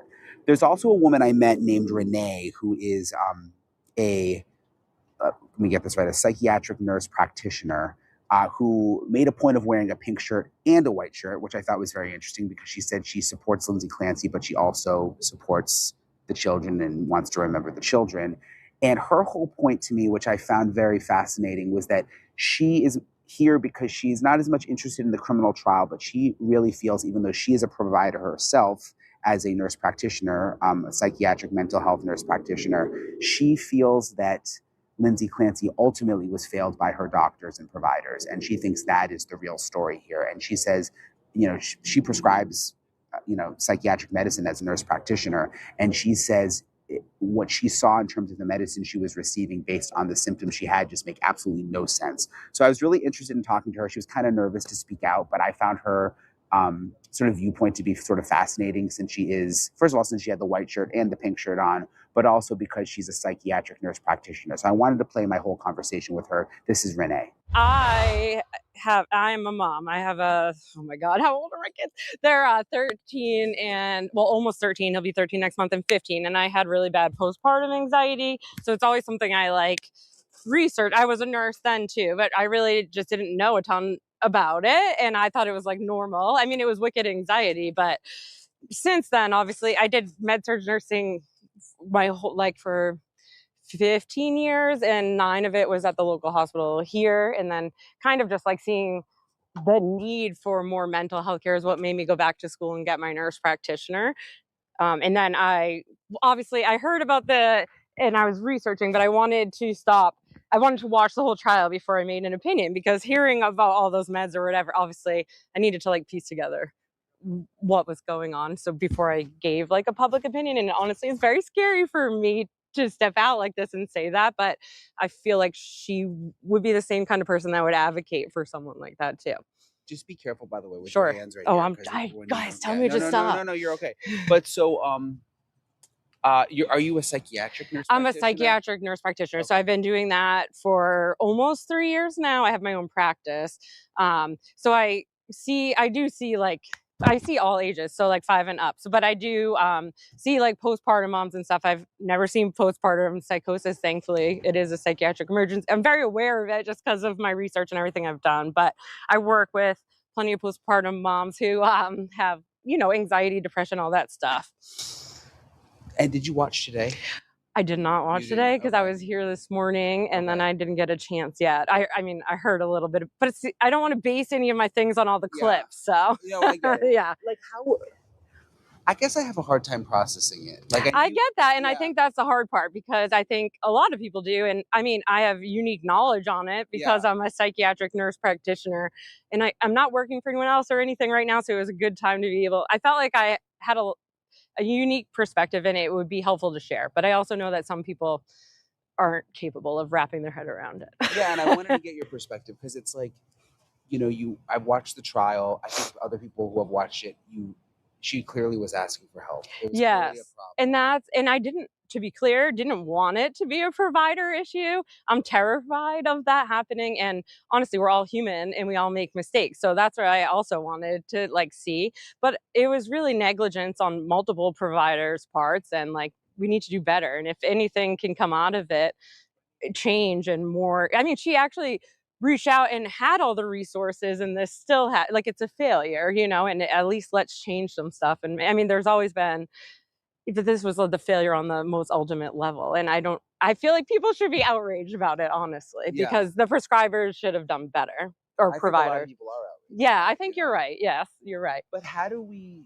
Because like today I was talking to women. You have the women in the pink shirts, and then there were women in white shirts. But some of the women in white shirts I was standing with, Yes, and it was they're fine. all very nice. Right. Everybody It on both wasn't sides. like a fighting or anything like Someone that. asked me about that. Are they getting along? I'm like, they were actually sitting in a Oh, circle so let me say, so my thing is, that's why I'm wearing white and pink, to be clear. But what I'm saying is about the kids as well, and it actually, most of it it was the failure for them. And that's why I think people should be mad about that, because if just one provider had like listened and didn't keep prescribing SSRI, like they were prescribing meds that were causing mania / psychosis, didn't listen to her, didn't stop, and then prescribed more of those meds multiple times. Whether she took them or not, to be clear, doesn't even really matter, because it's the prescribers are like admitting that she's having these symptoms, or she's admitting it to them and they're admitting it, but they said then they didn't rule her out for it. So it doesn't really, like, it was still, they shouldn't have been prescribing that, and that shouldn't have been, you know.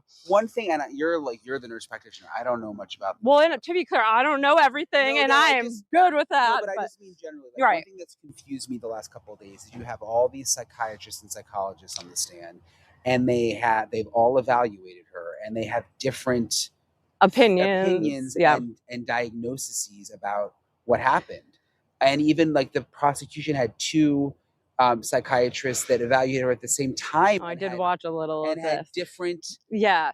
To be honest, and actually I don't agree with either one of the projects, but I'm not a witness. I mean, I'm not an expert, but I'm just so I know saying, that. Like, if you're a juror, how are you supposed Well, it's so confusing, and that's the problem, and that's kind of why I felt like I needed to speak up about it too. But I'm not for the jury, obviously. Yeah. Like, my whole point is not about the jury itself, I guess, but the bigger problem. But it is confusing, and that's why I've had a lot of people talk to me with productive conversations about it. Yeah. That's what I want to know. Like, yeah, because is it not an exact science? It's not. I mean, it's all, some of it is, but a big majority of our role is patient history and patient, like, what they're telling us. So if you're not listening to what they're saying, and then you prescribe, like, she literally reported, obviously a prescriber wouldn't know. I mean, someone who's not like a psych MP probably wouldn't know, or a psych prescriber or whatever wouldn't know this, but like SSRIs, which are the antidepressants they first started her on, sometimes can, if there's like an underlying bipolar or mood or whatever, can cause mania symptoms, which, like, with the first SSRI, you might not automatically assume that's what it was, but they were, because in trial, I mean, they were thinking that because they were screening her for bipolar and stuff. So you really wouldn't then put her on another SSRI, because they can induce psychosis. To be clear, that sometimes you can be on those meds if you do have bipolar or whatever, if your mood is stable, but it's inappropriate to keep giving. I guess my point is, she was reporting these symptoms, they didn't listen, and then they just prescribed more stuff that made it worse. Because they weren't listening, they were following. I feel like there was not listening and following the checkbox on the screen and the procedure. And I feel like my big thing, I mean, I know that we're all humans as providers and stuff. So if it was honestly just like a human error, I don't think I would speak up about it. But it was negligent on multiple provider levels, and that's kind of why I felt passionate about it. But what about the jurors? Like, how are they supposed to know who to trust when you have multiple. I know. Well, I don't know how to solve that, but I think you need to have credible like experts testifying, and I think that's the issue and the confusion too. But I don't know. And yes, so psych is not an exact, I mean, no health. Some health is more exact science than psych, but no, it's not. And you could have different people having slightly different interpretations. It's more that like there should be, there were things that a normal, I would think most psych providers would have red flags and like moved on, but they weren't taking her seriously for whatever reason. And then I think but I don't know how, like, if everyone else is confused, how's the jury not supposed to be confused? And I think even honestly, providers are a little divided on it too, but. And like, where do you, and I'm just asking these questions. No, yeah, I you're think fine. This is probably what the jury's yes. thinking. Like, even if you believe she had postpartum psychosis and that she was an amazing mom and obviously something happened out of her control, it seems, like, where do you draw the line? Like, should she still be responsible because she did kill the kids? So I honestly don't have enough legal background to have that, but I will say that I think that the prescriber should be held, like, I honestly think it's like causation, and that would not have happened. She did all the right things that you're supposed to do. That's the frustrating part. She asked for help. She reported symptoms that people are scared to report because they're afraid of DCF taking their children or whatever. She did it anyways. She did all of that, and they failed her, and that's what the issue. And it wasn't just one person, it was multiple. And I think it highlights obviously the need for better mental health and postpartum, like women's healthcare in general. But it's just like, she tried, she asked, she did all the things. And if they hadn't kept prescribing those meds or whatever, they wouldn't, I mean, the kids wouldn't have died. I'm not directly blaming them, but I feel like there should be some accountability there too. It's interesting as a provider, you're saying that too. Well, I would be to be honest with you, I've been a provider for I've been a prescriber for 3 years, but I've been a nurse for a long time. So it wouldn't be my first, second, or third instinct to throw a provider under the bus, and because we are all human, like we're all, as providers and prescribers, human. So like, but that wasn't what that was. And that's what is frustrating me, I guess. Do you think, and I mean, probably it's hard to answer this question on the outside, but like, because the thing is, if she's found not guilty, she would go back into the hospital until she is like. Well, I don't know. I don't know how that works, and if they release her. And honestly, I think. Can she be okay now, though? I mean. I think. But I don't think after something like that happening with your kids and stuff, I don't know if you can. I honestly, yes, I'm sure she could recover from it, but it's a lot, and I don't know. I'm not saying she would.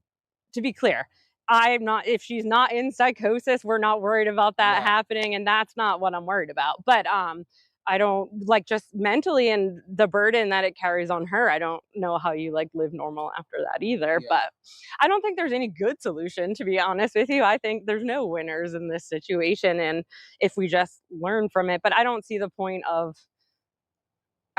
people are so gung-ho about her going. I mean, she asked for help, she did the things. I don't know. I wonder if, like, were you out here the day all the hundreds of people in pink were out here? Yeah, so I came out here that day with so I made the sign. I knew the weight of the sign. Yes. And what did your sign say? Oh, sorry, I forgot to bring it. It's okay. It says like, this psych MP supports Lindsay, and this and this mama does too. And then it has just some facts, like 1 in 5 women experience mental health, and I'm 1 in 5 because I had postpartum. So like, I had obviously postpartum anxiety, as I said, and like, so way more people have experienced it than you think.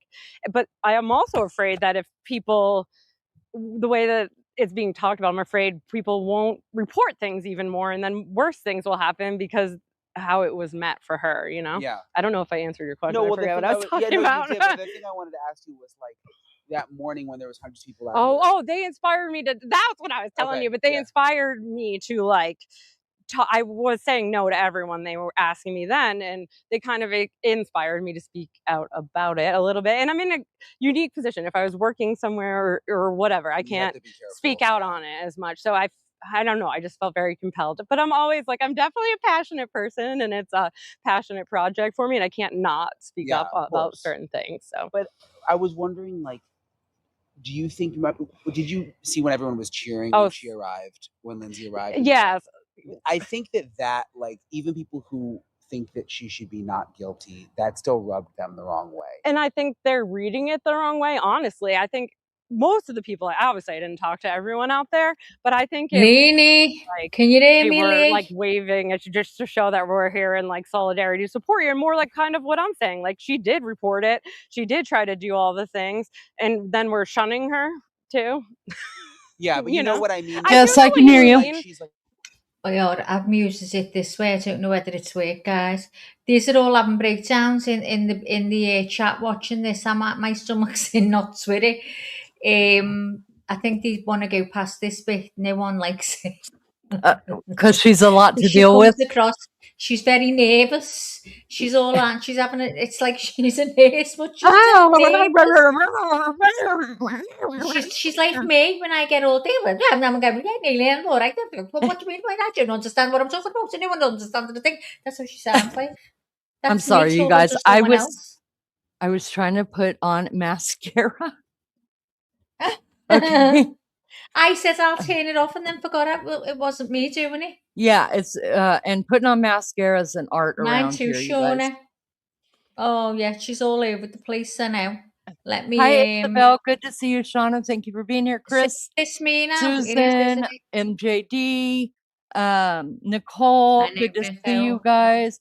Yeah, it does take a lot to speak out. I think. But yeah, she's a nervous I was actually going to stop it a little while ago, and I thought, no, let me keep it going. I'm just going to hope I'm going to remember this question because I want to know. Not having heard the 911 call, but having heard from, I think her name was Rachel, that works for the Daily Mail. She said that it was gut-wrenching listening to. She said she did not hear Lindsay say a word. She said that she just heard some groaning and moaning, and then hearing Patrick go downstairs, and as she put it, the guttural sounds that were coming out of him and the screaming and stuff like that. Does that change your mind on anything? Does it change your mind towards, could this, especially for, it does take it over. Especially for those that believe that he is the one that actually did it. I'm just, listen, no problem to me, but the people who believe that he actually set her up, does that change anything for you? I'm just curious about that. And listen, I'm not judging you for it, because to me, they just left it wide open. Like whenever they heard the 911 call, right? And then Patrick also said on the stand, well, I asked her, what did she do? And then I asked her, where are the kids? Like, I think I would have said, did she say all that before you called 911? Because I think I would have been calling 911 the minute I looked out the window and saw the blood everywhere. So before I got to her, be running on the phone. Yeah. Right, you'd be running on the phone. So then that tells me that if she literally did speak, then they should have heard something, kind of like the kids on the Idaho 4 kids, in the background. You could hear shit happening. So did he just not think to call 911 until he got down actually closer to her, even though he saw all the blood everywhere? You do know that if you accidentally call 911, you can call back and say, hey, it's just me. I'm sorry, blah, blah, blah. Because I've done it before.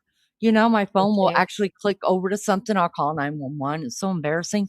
But I think if I saw all that blood, the windows open, I look out, my spouse is on the ground, immediately, first thought, 911.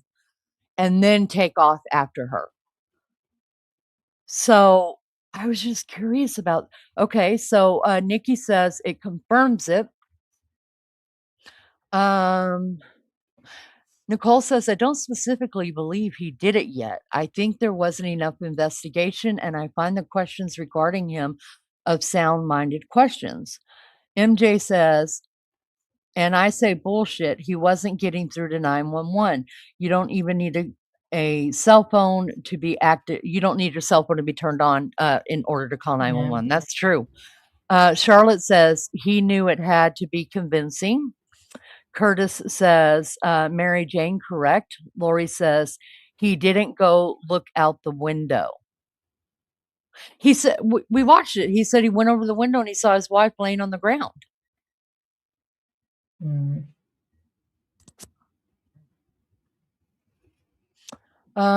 Lisa says, my son, when little, dialed 911. Such a joy. Oh, girl. Tian says, MJ, the area is awful. Nicole says, didn't he say he was having trouble getting the call to go through, which makes no sense at all? Yeah. Yes, say that.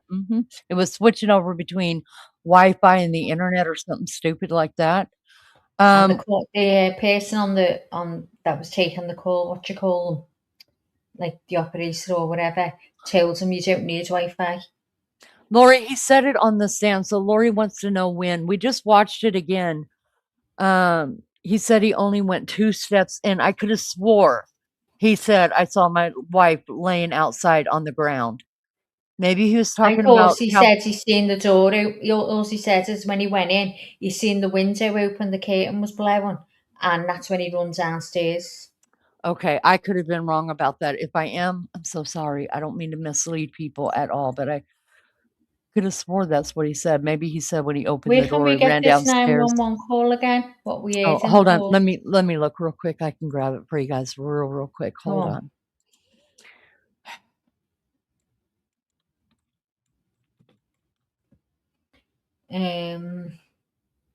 I know my area is awful service too. Where's that gone now? But oh god, every time I go to read it, it's gone and gone.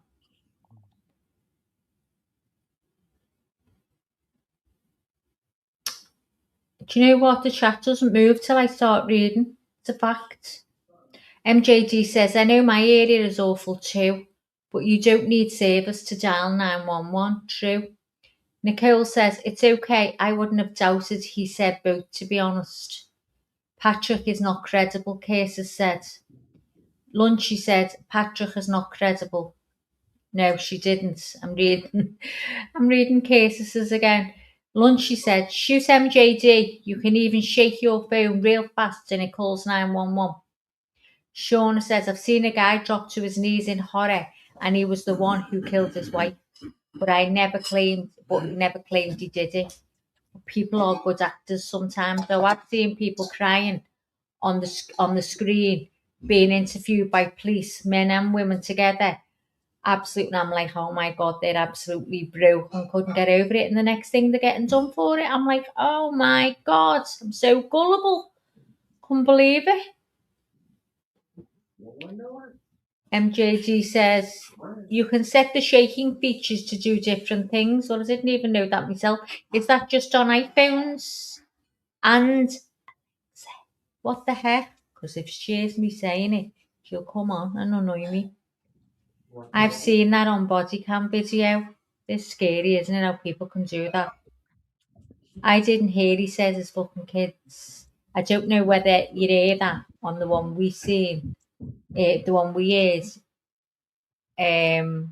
No, we don't hear Patrick's voice at all. No.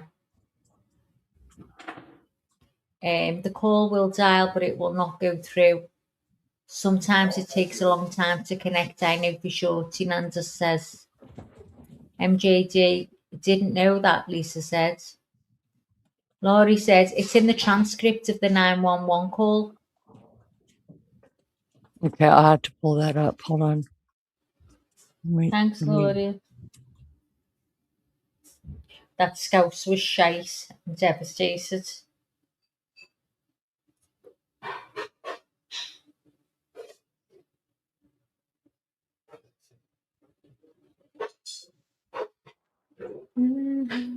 I'm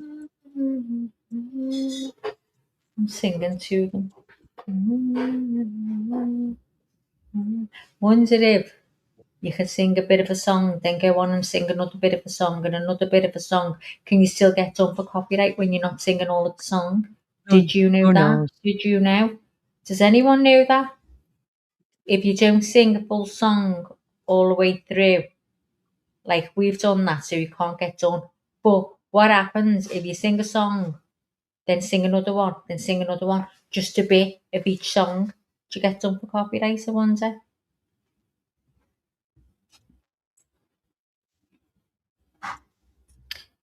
Chinanza says, I've spent a lot of time near their house. I can confirm the connection over there. Wow. Thank you very much. All right, let me pull this up real quick, you guys. I'm having trouble finding the actual audio of it. I'm sure other YouTubers have it, but I don't like using other people's stuff. Lori, I will look for the transcript. So let me bring this up. This is interesting, you guys. It's just a background of what all we've heard already. Let me share this screen. This is from Facebook, y'all. Facebook, y'all. I can't say, oh, it's from Bob Ward, Boston 25. So let's listen to this. I'll make it as big as I can. And watch your ears, guys. It's only 2 minutes long, but watch it because it's going to show some pictures and stuff. This is Bob Ward. Well, today we heard the 911 call in the Lindsay Clancy murder trial. And I have to say, in my career that goes back to 1983, it was one of the worst things I ever heard. Just to bring you up to speed, Lindsay Clancy's on trial here at Plymouth County Superior Court for strangling her 3 children with exercise bands after sending her ex-husband, Patrick Clancy, out of the house on an errand to pick up a prescription and takeout. When Patrick got back, he said on the stand today that the house was quiet. He said he called out, no one answered. The door to his bedroom was locked, but when he got inside, he said there was blood everywhere. The window was open, so he ran outside and found his wife, Lindsay Clancy, face up on the ground with blood on her neck and on her wrists. A judge ruled that we could not record the 911 call or broadcast it, but here's what we heard today. We heard Patrick telling Lindsay to stay awake, to open her eyes. We heard a woman moaning and groaning. It was probably Lindsay.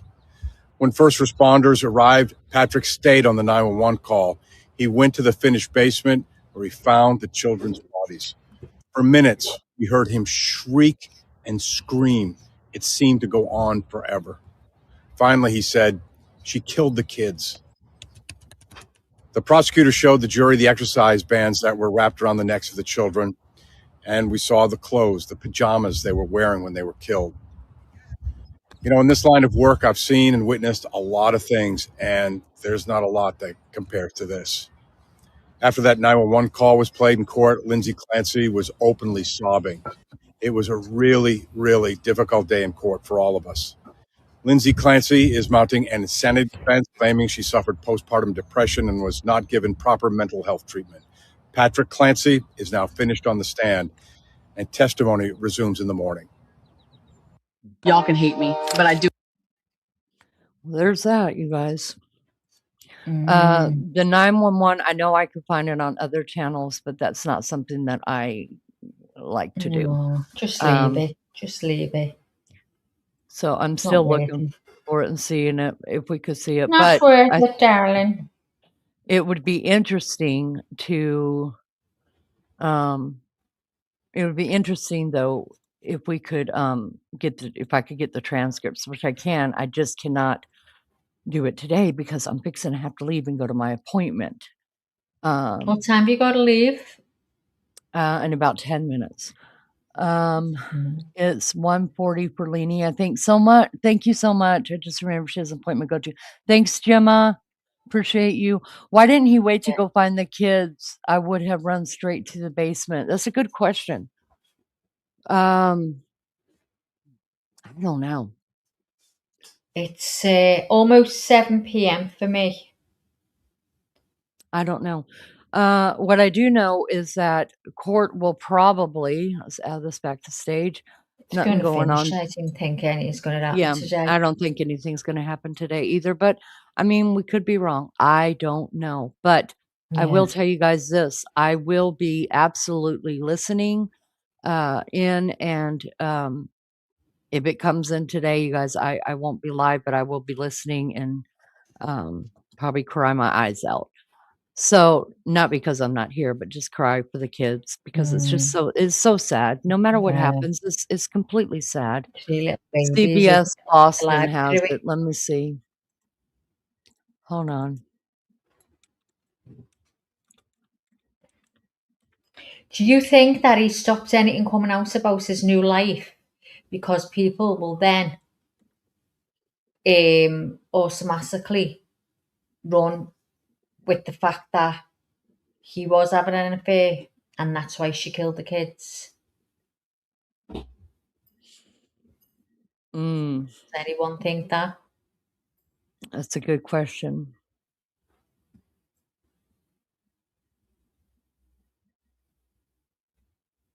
CBS Boston has it. Nikki's just said. That's what I'm looking at right now, and I still don't see it. I see him talking about it, but not playing it.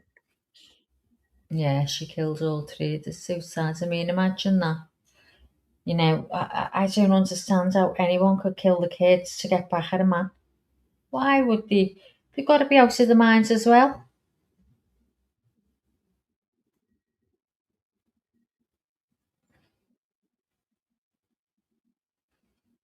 Flower says, once I was in a car with my 3 kids, hit by a drunk driver.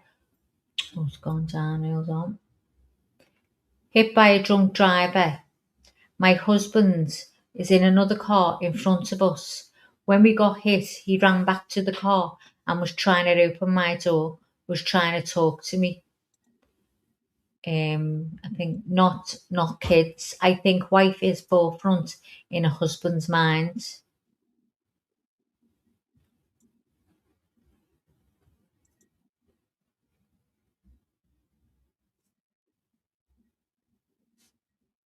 Yeah, God bless Cora, Dawson and Cowan. That must have been awful, Flower, when that happened to you. Was you hurt in any way? You and the kids?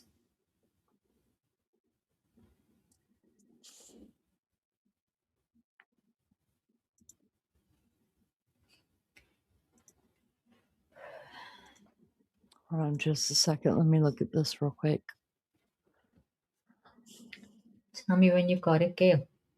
No, listen, I don't know where Nikki's seeing it at, but I can't find it. I can see them talking on it. There's a place because I can play it in myself and hear it too, while you guys can't play it until I play it on here. But anyways, everything that I saw on the Boston thing was that they weren't going to play it, just like I heard on some YouTubers channel that they had it, but they weren't going to play it because the judge put a Yeah. gag order on it. So Yeah. when a judge puts a gag order on something, you can be You sued. can't get it, yeah. Yeah.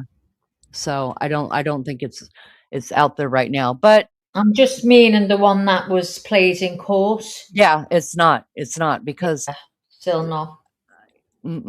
not that I can find it. Well, what day was we on? It'll be on ours, won't it? Free leave, I will. It was very early on when Patrick. So it's only going to be the days Patrick was there. It'll be in ours in our playlist. Oh yeah, it will. That's right, because we had it on. Yeah. Yeah. So it would be day 2 or day because he 2, wasn't. probably. Was Yeah, he only 'cause up he 2 was. days?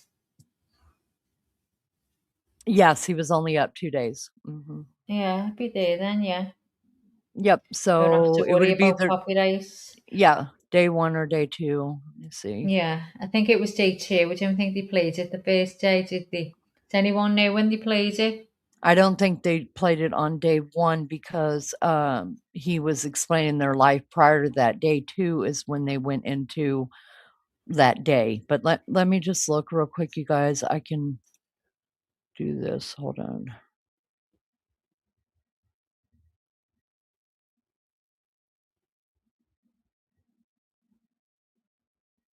I don't know how many days he was up. I thought it was just 2 days. No, he was 2? only up for 2 days.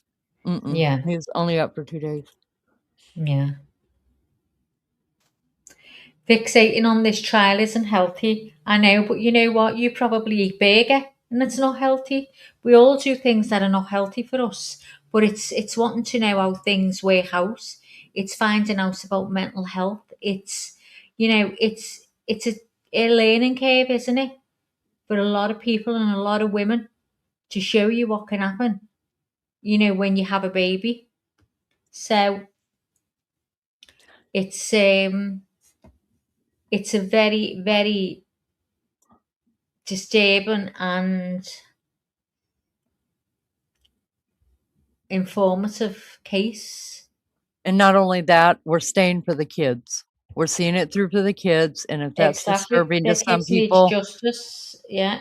then I'm sorry. But unlike As some long as they members, choose the right decision for them kids, the truth, what really happened, I hope to God, whatever happens to Lindsay Clancy is what she deserves and, truly deserves. And that's it.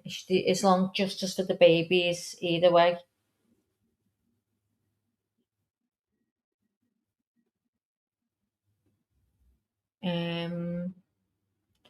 Come on, say it's over. We just had the whole weekend off. What's that mean? Google said it was day 5. He was on, Leonie Dolores said. yeah, so they're talking about the pretrial hearings too. We didn't cover the pretrial hearings. We started our day number by the date that they had opening statements. So on ours, on our playlist, it would be day 1 and day 2 that he was on the stand if you're going by our playlist.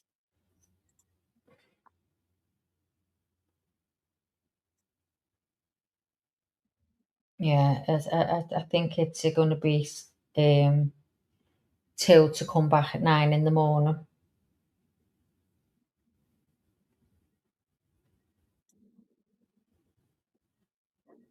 I'm thinking of something we can watch. Is it got to be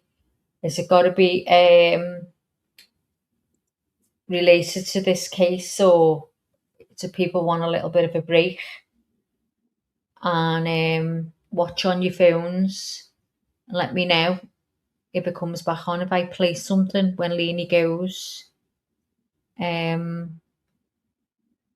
usually around 4:30 your time, yeah, because normally it's 8:40 for me when the court used to finish. So yeah.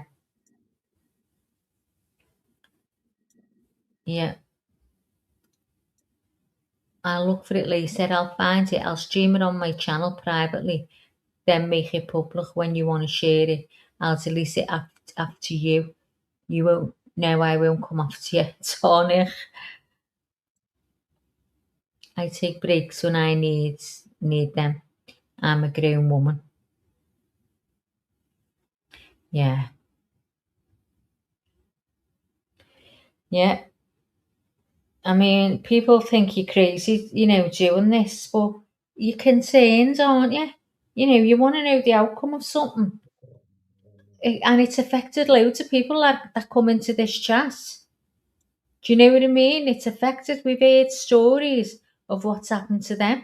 One of the girls told us she wanted to throw her baby out the car window. So it's very, very real. People think if they haven't had it, a lot of people think it's not real. I misread that. What does it say wrongly, Nick? Let's have a look. God, I hate listening to my voice. I'll look for it later. If I find it, I'll stream it on my channel privately, then make it public when you want to share it. I'll delete it after. I won't come after you. Didn't I say that before?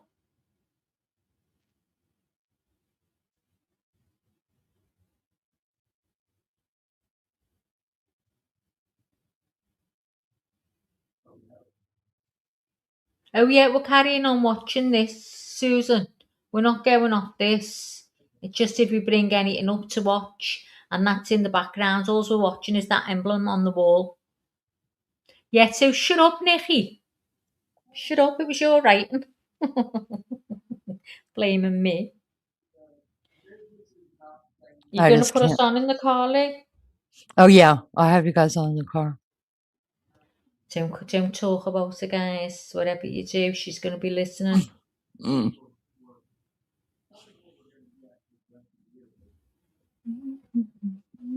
I'm dying laugh. So you should you?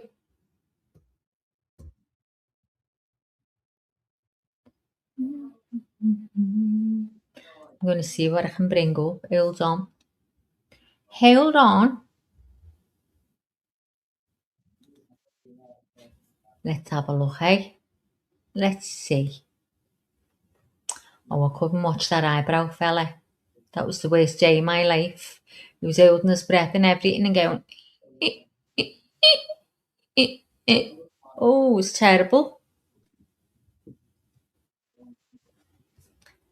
When he first started doing that, I swear down, right, I was holding my breath. Literally holding my breath.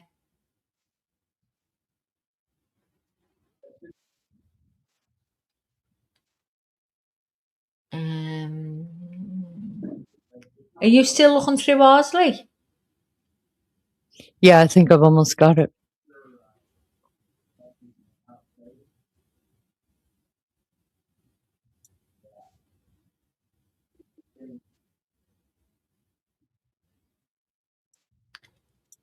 Volatility expected in Lindsay Clancy jury room. It's not going to be pretty, expert says.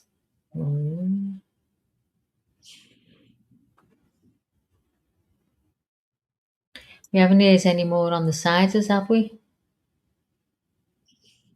Not since I did the last one. But I did find out how everybody's related. The two guys that are in, I found out exactly how they ended up at the Sider's house. Tell and us. it wasn't. You didn't watch my live on it? I did When? a live on it a couple nights ago. I don't remember when. I didn't know. Yeah, so you didn't. I'm going. So you Carry don't on, go know. on. You don't know that both parents are being charged with sexual abuse? Yeah, Or already have been? Elizabeth and Gary, is it Gary? Gary Gary, yeah, Jr. Gary Jr. Yeah, I know about them. Yeah, I watched that you did. But I didn't hear you mentioning how they were at the house. Why were they at the house? So remember when they went to the house and we thought it was because Oh, yeah, I thought you meant the other men. I thought you meant no, the other men that are no. The involved. other Ah, men. right, okay. Okay, so one of the guys who was arrested in the beginning for sexual abuse, and then they put it all together. He is related to the Siders family, Gary Yeah. Sider. I think he's a cousin, Yeah. and so one of them was in jail for something else. They were actually, when they came to the Siders' house, remember, we thought it was because it was indecent He was exposure, and we peeing were just like, over the oh thing. God. Yeah, yeah. It wasn't that at all. They were looking for, Yeah. they wanted to get DNA from him Yeah. because whoever they sexually He's got a abused, baby. He must have a child, mustn't he? Or a few. they think that, yeah, they think that there's a baby that was Yeah, brought I think into so. that. Yeah. But then I also looked Imagine at if more. he's got a load like Elizabeth. He's got a load Well, of them like Elizabeth. I also kept looking into it, and but he's not the only one. It is said in both of their indictments that both of them together, Yeah. sexually abused someone who So was she at least. actually took part, because I was Yes. thinking, I wonder if he's overpowered her and he's had sex with her in front of that girl, and she's like, you know, not.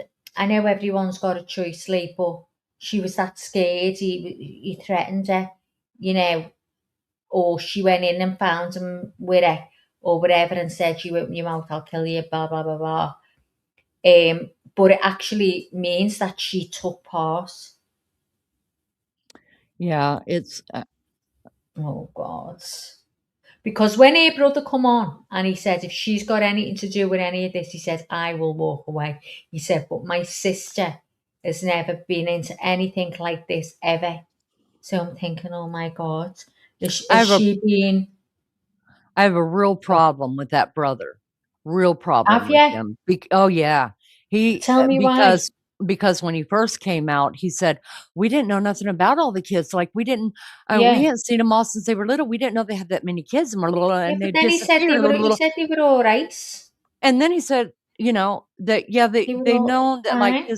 his sisters, I mean, his wife was involved, whatever, back and forth, making sure they're okay. And then now he comes out and says, I'll never have anything to do with her again if she is found Yeah. accountable for this. And I thought, but wait a second, I thought you said you didn't know about all these kids and that you haven't seen her in so long that you don't know anything about her life. So that means, therefore, you haven't been in her life anyway. So what the fuck does she care if you come around or not now? Yeah. I mean, Yeah. what do you want us to believe? These people are Yeah. so stupid. They act like I'm not sitting out here side-eyeing every one of them going, I'm watching you. Mm-hmm. Yeah. Make that make sense, dumbass. Where's my Lizzo? Dumbass. Where is my Lizzo? Nobody says dumbass like Lizzo. No. She says it with her whole chest. The whole chest is pumped right. Dumbass. I mean, she definitely emphasizes the word exactly where it should be at. Oh, it's brilliant. Yeah. I love it. Kind of like, She's fuck. Yorkshire, so she talks like that, dumbass. Dumbass. Got a Yorkshire accent, and it's very, very cool as well. That's my Lizzo. So I'm just looking at. Oh, so I had a case sent to me. Someone's really interested and would like to see if we will cover it. I have sent it to your messenger, so have a look later and let me know. Okay, I will. Maggie, I'm still trying to find this in here. Let me look. Okay, I want to retract what I said about him only being on the stand for 2 days. I forgot that the defense brought him back in.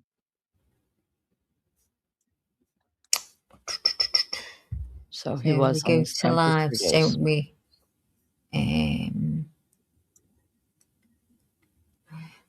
So it's near the beginning, isn't it? The first few days. God, when you go through all the days, I can't believe it.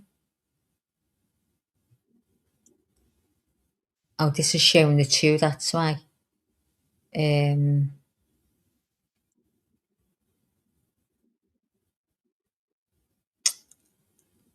Testament. Okay, I'm gonna have to stop. I got to get ready to go. You guys, it's 2:09. I should have already been gone. All right, Go on, Maggie. See you later. Safe journey. I'll speak to you after. You got everything that you need, right? So yeah, you already pulled this up. I don't have nothing saved in the background. Thank you guys so much for being here. I appreciate you. I really hope they don't do the verdict while I'm gone, but if they do, I'll be listening, you guys. Thank you so much for the support. Thank you for the support. I appreciate you guys so much. Just in case. And especially thank you to the mods, you guys. Thank you for everything you do for this channel and being here and all that. And it's lovely to see all of you guys every day. I look forward to it. I'm going to have severe missing emotions going on when this case does stop. And then I get bored and then I'll be like, oh, I got to start another case because now I'm bored and I'm missing my friends. But anyways, I love you guys. Mags, I love you more than both my middle fingers. And I'll be listening in. Y'all entertain me. Listen, entertain a girl. Love you guys. Bye. Love you. Bye, Lee. I don't even want to have to go through a video to look for that bit. So I don't know if anyone's willing to go through one of our days at the beginning to see if you can find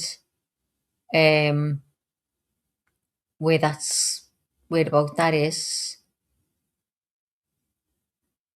So we haven't even said anything on it. We've just got the same heading to make it easier, the mother who lived. So we haven't got anything about the trial. I can see a picture of Patrick, and that's on J5. Wonder would it be on the J5 one, do you think? Let me go and have a look.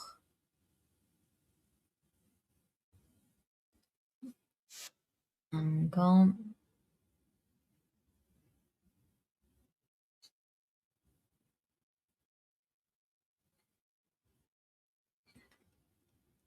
God, I forgot about all these people on the stands.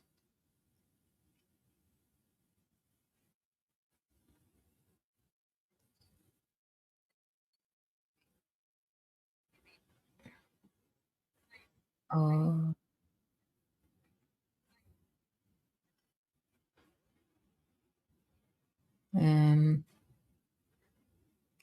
I'm just looking at witness after witness on this one.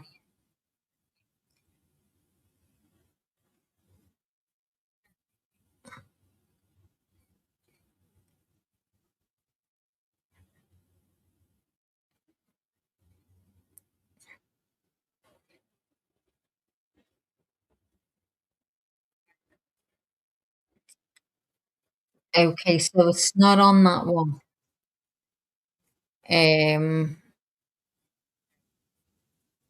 That was J5. So it's not on J5, guys, in case you're looking. That's just witness after witness. I'm going to say it was earlier. But I'm always wrong these days, so don't take my word for it. Let's see what chat's saying. See, I get nervous now because I'm on my own, in case I miss anything. What's happened? So we need to go up. It was Shauna that said about the car accident, wasn't it?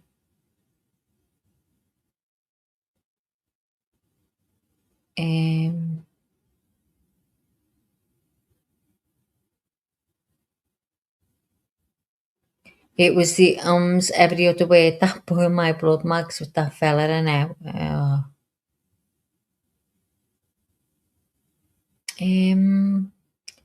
Where was Shauna telling me? Was it Shauna telling me about the kids in here in a car accident? I didn't want her to think that I wasn't reading, because there was. I wanted to know how she got through it with the kids. Can't see now. Oh no, it was Flower. Got it. Sorry, Flower. Sorry. So I'm going to scroll down now to see if you'd answered my question. It's fine if you didn't. I just don't want you to think I wasn't bothering reading anything.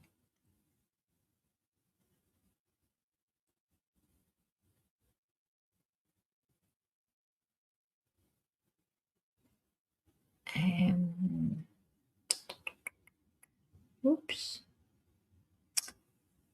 Susan said, I was abused by my brother from a young age. Oh, God. Didn't realise anything was wrong. Oh, God bless you. You didn't know any different, love. When my life spirals, I met my husband, who I've been married to for 16 years. I didn't know things were wrong. Oh, God help you. God help you, love.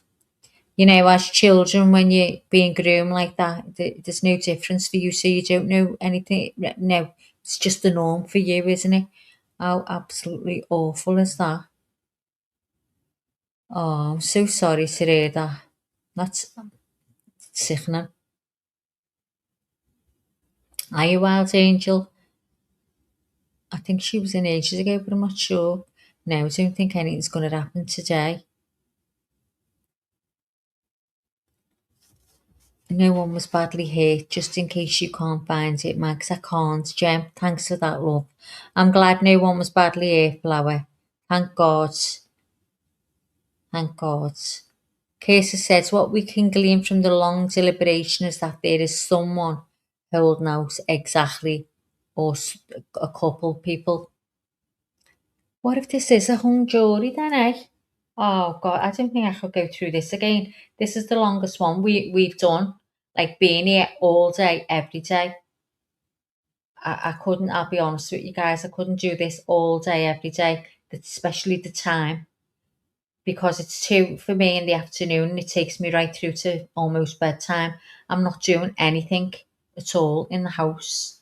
I'm sitting here.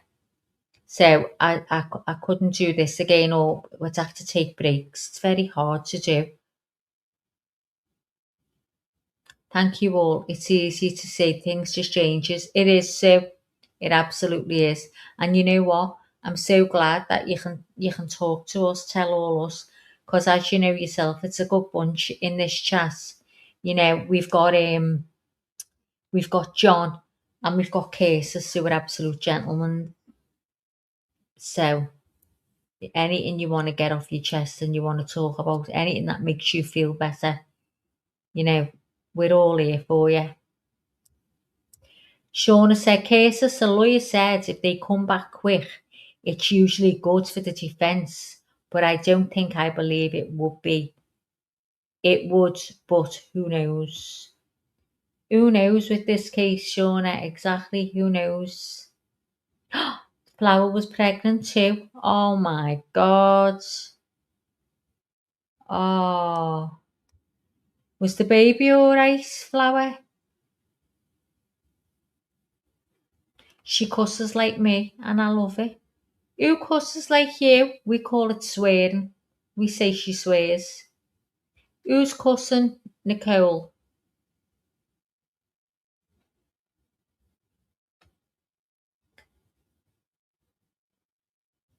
Is there anything you want to watch? Let me know if there's anything you want to watch. And I can play it.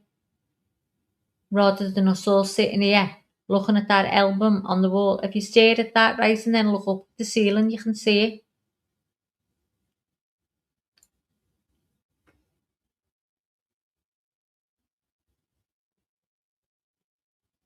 Oh God, so I heard someone saying Wednesday before. Wednesday. I mean, I love seeing everyone, don't get me wrong, I really do. But I think it comes to where you've been sitting for like 8 hours, 7 hours, and you're like, you've talked all about it, haven't you? And you're scared to talk over about the same thing again, in case people think, now you said that before. I've been dragging my phone around trying to get work done for all these days. I know, Dolores, it's hard work. It is. Hiya, Jennifer. When do you think the verdict will be ready? I've no clue. How are you, Jen? I've no clue. Not one of us has got a clue. They're saying tomorrow or maybe Wednesday. Shauna says, I carry my phone with me the whole time. Sometimes you're all in my pocket though. I wear my headphones. It's easier if you're just listening in, because you can come and go when you wish. But when you're actually on panel, do you know what I mean? It's hard work. I mean, thank God I'll use it in here and you just keep the chat going, because if you didn't, I don't think I could do it. I'd have to shut it down when Leanie went. Because when you're on your own, it is hard. You're working from home the next 2 days, are you, Jem? You made up? Wait, I was following this on my phone before. Let me just turn it off. No point in me putting it on.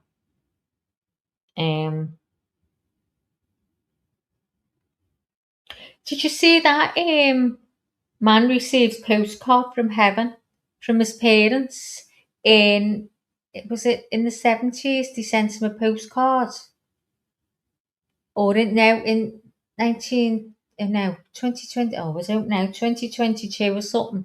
And he only got it. Someone in 2026 got it and resent it to him. How weird is that from his mum and dad, and the both of them are dead?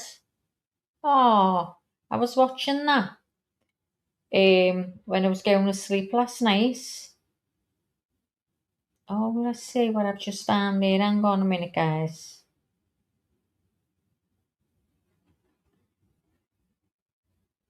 I don't know if I'll be able to play this one now. No.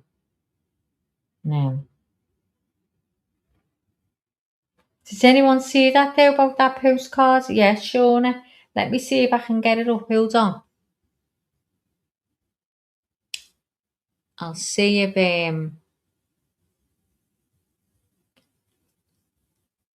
I'll have a look if it's like the news thing, because then they'll let me play it. Let's see what it says.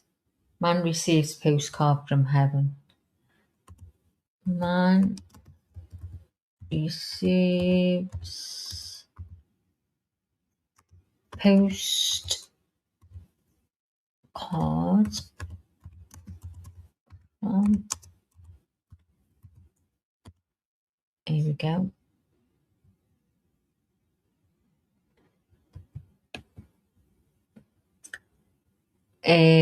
It's called, is that a news channel? Inside Edition? Are we on? It's on ABC 7. Is that a news one? That looks more like a news one. It's only a short thing.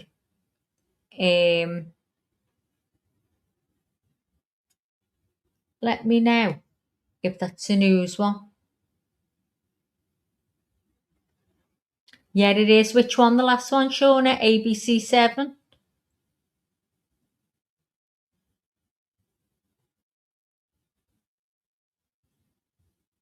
Okay, let me bring that up. Or let's see what this one is. Okay, Inside Edition. Is Inside Edition a news one?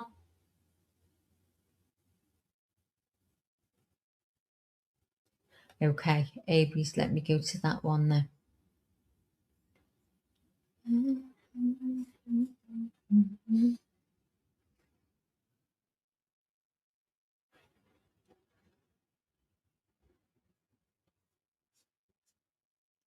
I need to get that news one up on my phone. I've just turned it off, haven't I? Oh.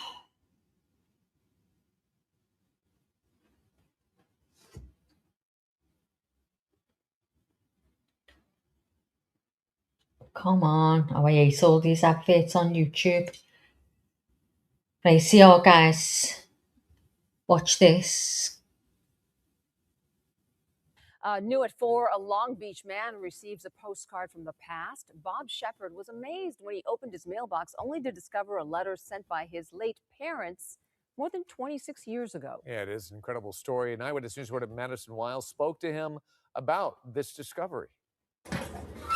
When Bob Shepard opened his mailbox, he just couldn't believe it. I started looking at it and go, oh my gosh, this is a treasure. A treasure, 26 years in the making. It was the only mail I got that day.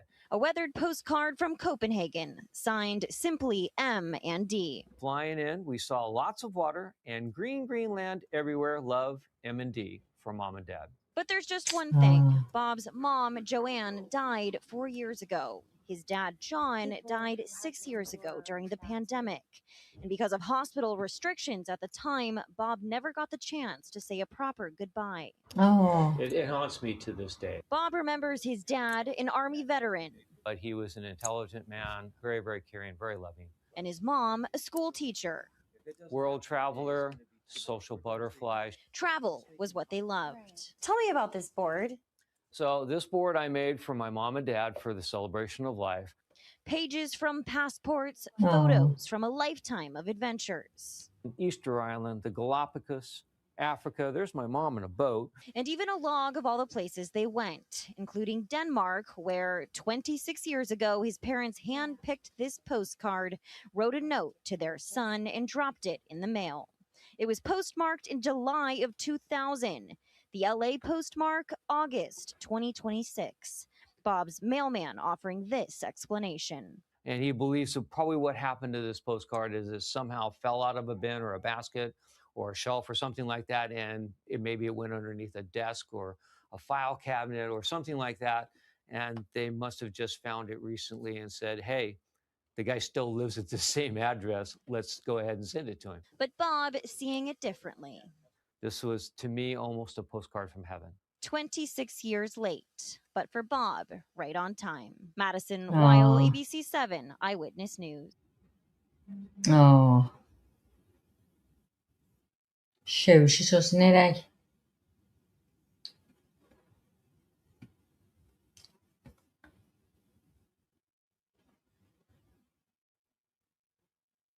Just looking.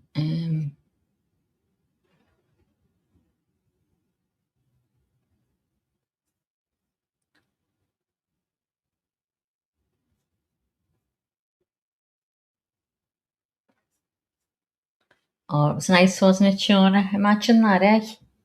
All them years. It's like his mum and dad, isn't it? Because he never got, to see them because of COVID. Lost them in COVID. It's like their way of sort of, what's the word? I never find words right these days. Like a little goodbye, basically, isn't it? Oh. Do you know I watch like mostly about all these true crimes all night long. I fall asleep with my earbuds in my ears listening to them. And when I wake up, it's gone through loads of playlists. I'm lying there off dead, playing a game on my phone, and that's still playing on the screen on the laptop. And I'm like, oh my God. That's all I eat, sleep and breathe, true crime. But there's been a body found here in the park, about 10 minutes from me. She was found in a bin bag. I mean, to be fair, we don't hear of many things like this happen. I'm not saying it doesn't, but we don't hear of things like this. She was found in a bin bag. Apparently, she's only a small woman, short blonde hair, and in her 70s.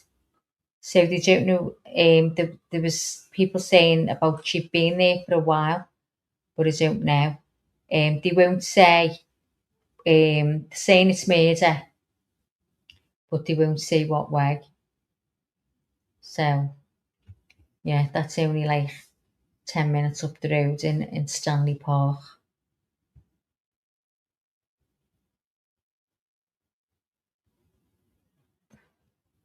So have you all prepared your dinner? You all ready? I've prepared all your dinner for later.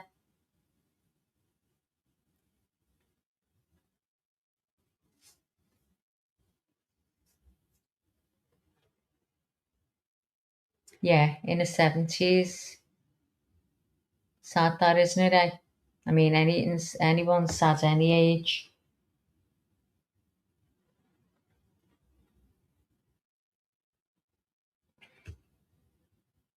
Yeah. Guys, I'm going to go make a cuppa.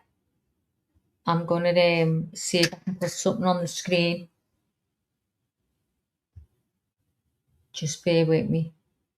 And then I'll be back.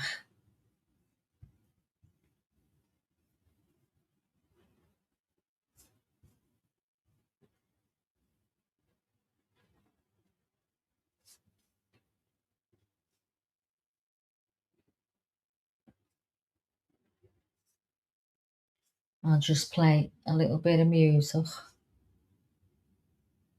Because everyone's slowed down right now. I think we're all tired, aren't we? It is hard when you're sitting there. So let me play some of Lunchy's music.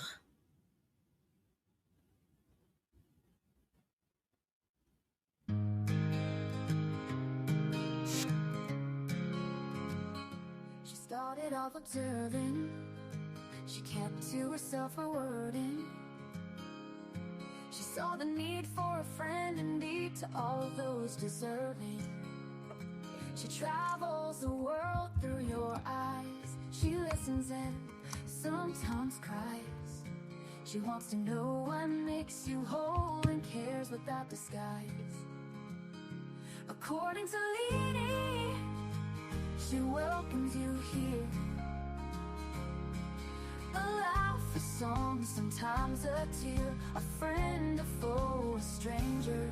Your life story, your moments of glory. You're sad, you're happy, your dreams and your worries. She wants to know the ins and outs of all of you here. According to Leanie, according to Leanie, she welcomes you here. A laugh, a song, sometimes a tear. A friend, a foe, a stranger. Your life story, your moments of glory. You're sad, you're happy, your dreams and your worry. She wants to know the ins and outs of all of you here. According to Leanie, she wants to know what it is all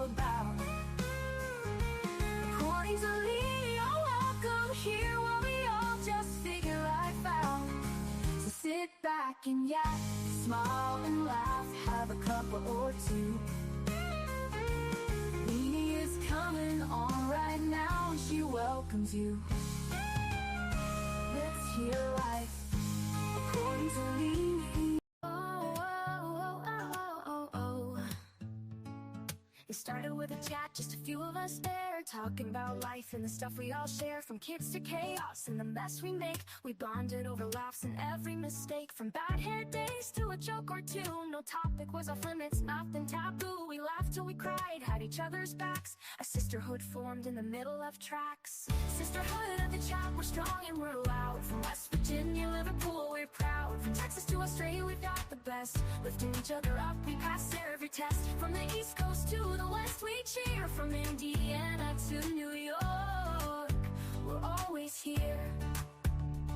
From late night texts to early morning calls, we've been through it all, big and small. From talking fashion to the crazy stuff, we've got each other's backs when life gets tough. We send memes and pics of the day gone wrong and the occasional "can you believe this song?" We share everything, no secrets to keep, like a wild dream that we never want to sleep. Sisterhood of the chat, we're strong and we're loud. From West Virginia, Liverpool, we're proud. From Texas to Australia, we've got the best. Lifting each other up, we pass every test. From the East Coast to the West, we cheer. From Indiana to New York, we're always here. From Tennessee, where the music plays, to sweet tea nights and lazy days. From England's hills to the country roads, our sisterhood's a bond that forever grows. Sisterhood of the chat, we're strong and we're loud. From West Virginia, Liverpool, we're proud. From Texas to Australia, we've got the best. Lifting each other up, we pass every test. From the East Coast to the West, we cheer. From Indiana to New York, we're always here. Through the highs and the lows, we've been there. When the world feels heavy, we just don't care. We're loud, we're bold, we're a little bit wild, but always there for each other, with hearts so mild. Sisterhood of the chat, we're strong and we're loud. From West Virginia, Liverpool, we're proud. From Texas to Australia, we've got the best. Lifting each other up, we pass every test. From the East Coast to the West, we cheer. From Indiana to New York, we're always here. So here's to the sisters who make life so sweet. We've got each other, no defeat. From the chat to the heart, it's all the same. We're a sisterhood forever in the friendship game. According to Leanie, the eclipse is to blame, but truly the Lord brought us together, and we'll never be the same.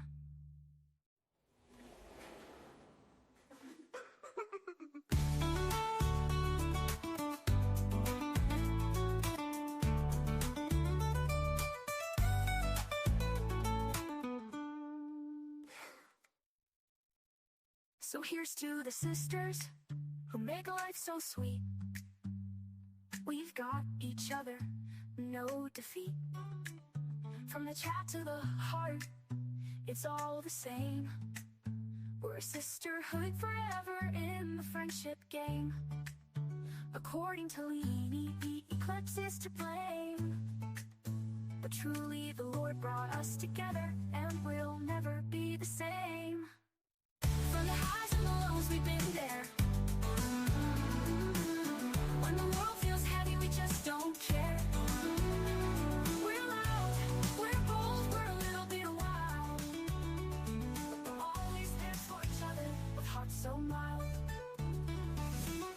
Sisterhood at the chat, we're strong and we're loud. From West Virginia, Liverpool, we're proud. From Texas to Australia, we've got the best. Lifting each other up, we pass every test. From the East Coast to the West, we cheer. From Indiana to New York, we're always here. So here's to the sisters who make life so sweet. We've got each other, no defeat. From the chat to the heart, it's all the same. We're a sisterhood forever in the friendship game. According to Leanie, the eclipse is to blame, but truly the Lord brought us together, and never be the same.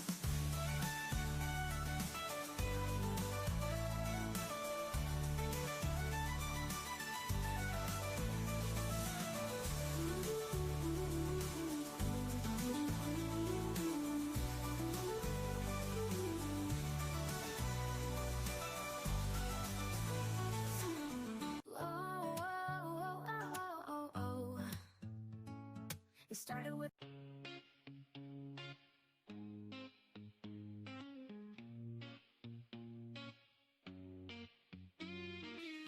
in the studio, we laugh all day. She's got that sass in every way. Talking fast, not a pause in sight. Leanie's got my head in a spin tonight. Oh, shut up, Leanie, can't you see? You talk so much, it's drowning me.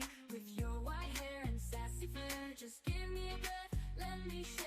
Podcast queen with a wicked smile, running jokes mile after mile. Try to speak, but in she slides. Leanie makes it a wild ride.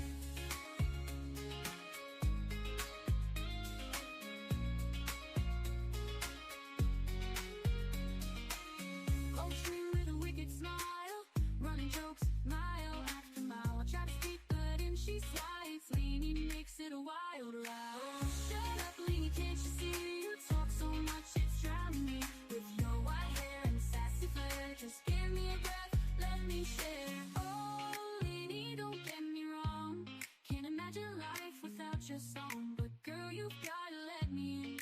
This ain't just your show to win. So here I stand with my mic in hand, trying to keep this show as planned. Leanie laughs, guess it's gonna stay a little secret every day.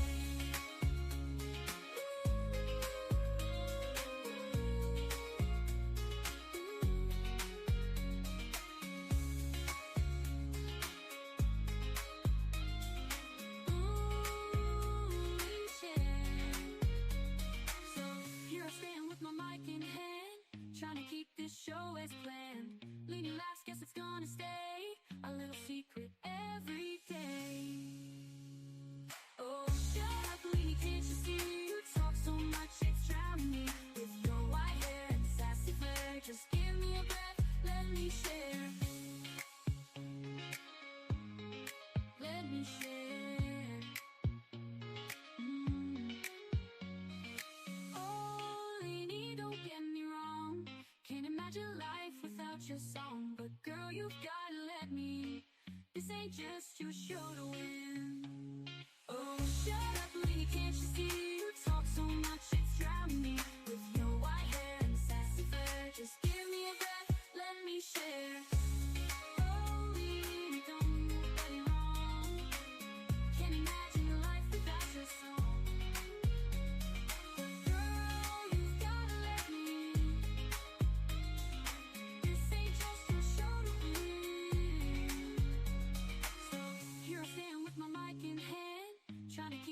Show as planned. Leanie laughs, guess it's gonna stay a little secret every day. So here I stand with my mic in hand, trying to keep this show as planned. Leanie laughs, guess it's gonna stay a little secret every day.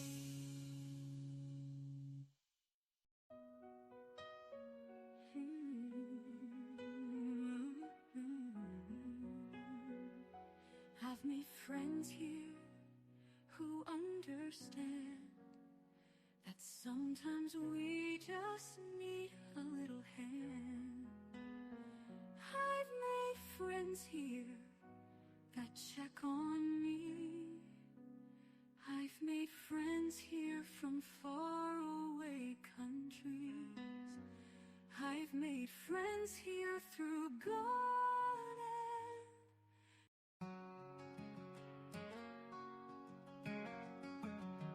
Leanie wakes up, brushes off the slate, fumbling for her bagel, this routine to keep. Cigarette smolders by her coffee pot. Mornings ain't easy, but it's all she's got. She's got a wild chat, hosted by Maggie. Crazy comments flying, lines go zigzaggy. Leanie takes a breath, bites her breakfast round. Gonna need her fuel when the crazies come round. Oh, Leanie's on the screen, trying not to scream. Maggie's holding down this wild, wild dream. Bagel in her hand, coffee by her side. She's ready for the madness, with Maggie as her guide. The chat explodes with every single ding. Leanie's got her caffeine, she can handle anything. Maggie reads the messages, keeping things in line. Leanie laughs it off, says, folks, you're doing fine. Oh, Leanie's on the screen, trying not to scream. Maggie's holding down this wild, wild dream. Bagel in her hand, coffee by her side. She's ready for the madness, with Maggie as a guide.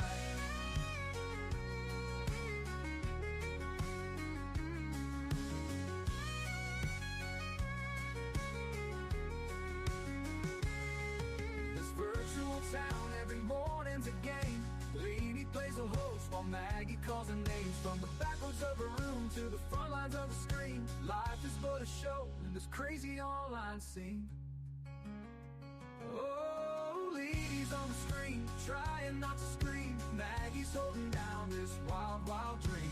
Bagel in her hand, coffee by her side. She's ready for the madness, with Maggie as her guide.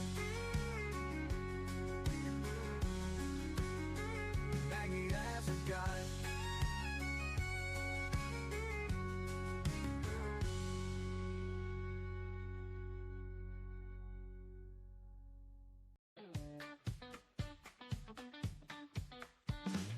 Leanie's got a channel, it's a wild affair. Maggie co-hosts with a comical flair. Prayers and laughter fill the air. Jumping jacks and goofy stares. Families gather around the glowing screen. Hilarity's a cocktail where we dream. Maggie's jokes are a mean machine. Turns our blues to yellow and green. Leanie needs a smoke break, light it up. Life spins crazy, but we fill our cup. Laughter's the anthem, turn it up. Present with love, it's more than enough. Impromptu vibes like morning light. Creating joy in the middle of the night. Smoke breaks, just a moment of quiet fight. Back to fun, to the crazy side.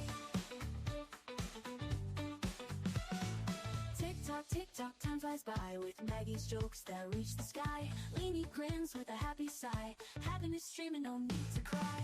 Leanie needs a smoke break, light it up. Life spins crazy, but we fill our cup. Laughter's the anthem, turn it up. Present with love, it's more than enough. Impromptu vibes like morning light. Creating joy in the middle of the night. Smoke breaks, just a moment of quiet fight. Present with love, it's more than enough.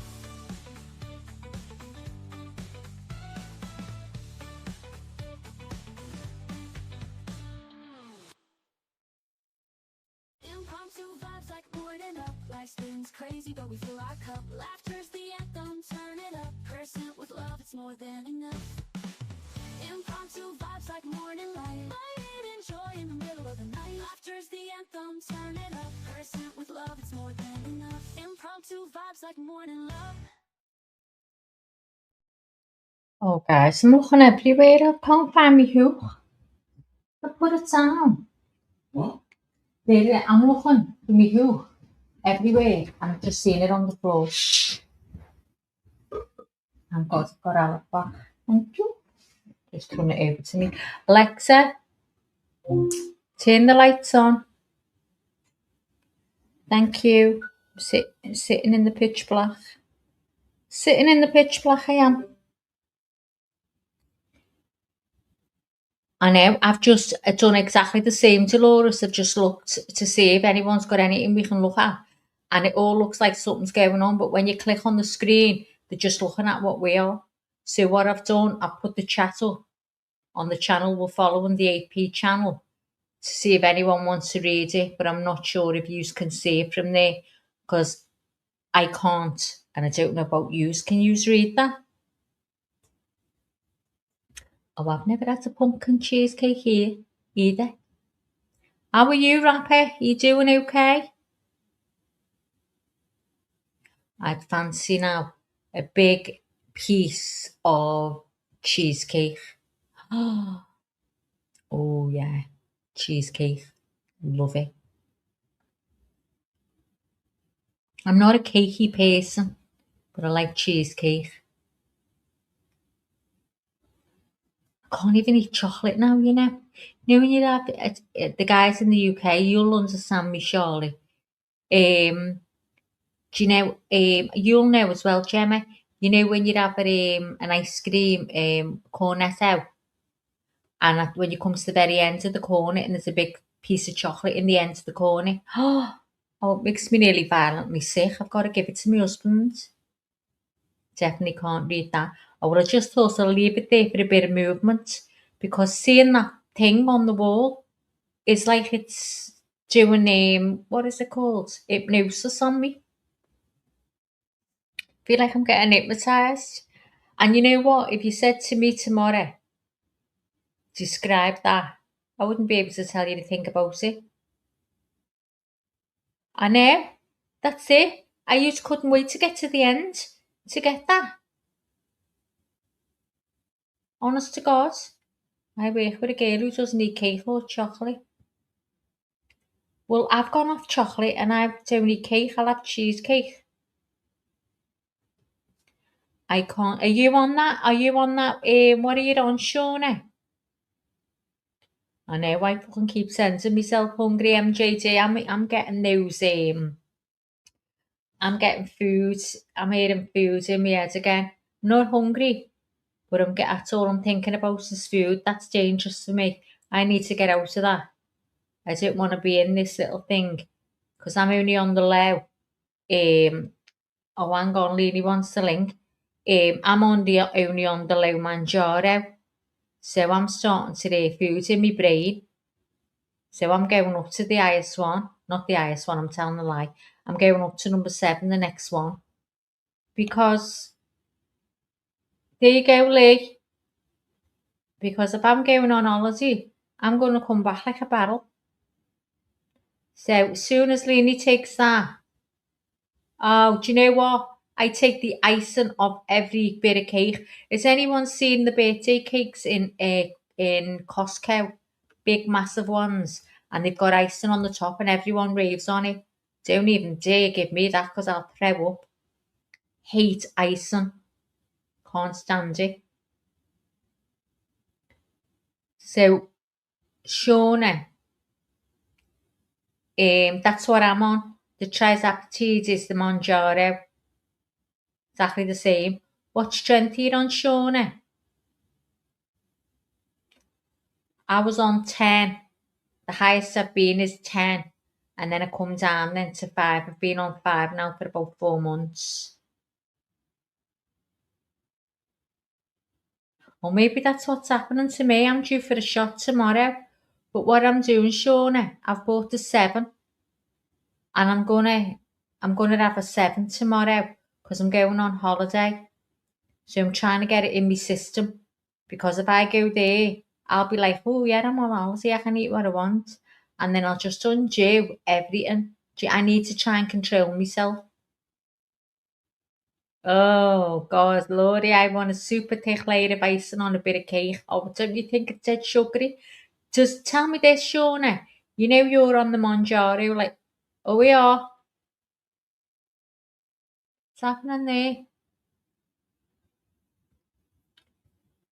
I see, just seeing movement, my nerves went.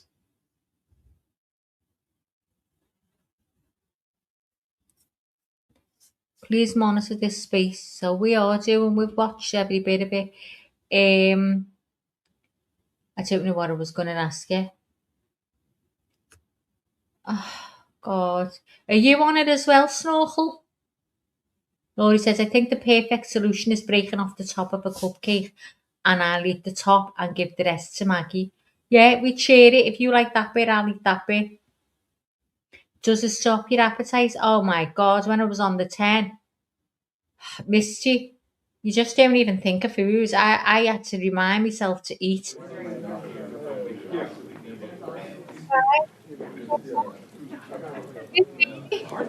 Leanie! Yeah, I hear that.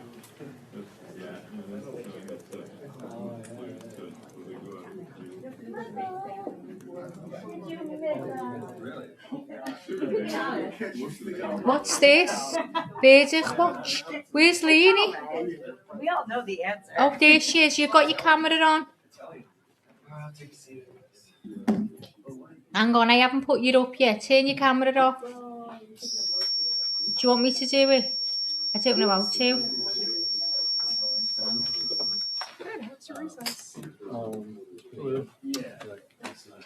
Ozempic? Oh God, no. I'm on the Monjaro. Yeah, it's awful. That's the way I was. Every time I ate, my body was holding on to it because I didn't eat. He's still on camera, Lee.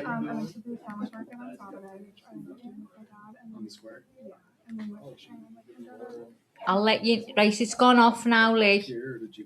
I'll add you to stage. Oh, now you've gone. I don't know whether it's because you're already on here. Let me turn you off. Because you've already got a tab open. Can't you go in that?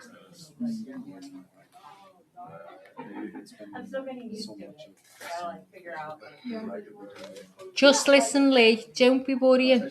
Does this mean they've got a decision, guys? I only ever eat once a day. Only ever have. But I used to eat at the wrong times. So let's see how much Shauna says she's on. Yeah, here's Leanie now. Leanie, your camera's on, but it's looking out of the car. Yeah, that's okay. Okay, it's gone black now. Biscuit eater. Right, you're breaking up. Now it's looking outside your car now. Well, hang on, I'm going to put this on big so we won't be seen, we'll just be heard. So it's fine, Lee. So I'll lower this down a little bit. Oh no, hang on. Oh, what's going on? Does this mean there's something happening? Lee, speak up. What are we watching? Right, this has just popped up now. You know where you'd have the emblem? This has just popped up. And it says jury resumes deliberations, exactly what we were watching. But now we're watching this, so they must have a verdict. No, it wouldn't be done like this. You're breaking up, can't hear a word you're saying. What's it going to be? Anyone know? Everyone say, I can hear you, Lee, but it's just breaking up. Oh, this says, this is the House of Representatives. This isn't the court. Well, what's happening then with this House of Representatives? What's that mean? That's our government. So what's going on then, Lee? Change the channel. Change the channel. Go to Court TV. Okay. Bear with me.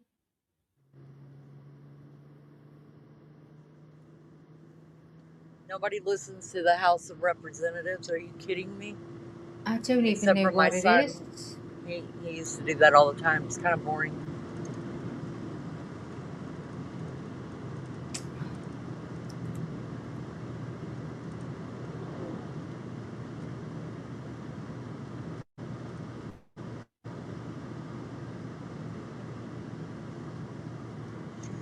There's the cornfields, y'all. Oh, hang Indiana on, I can't cornfields. see. Oh, children at the corn. Be terrified.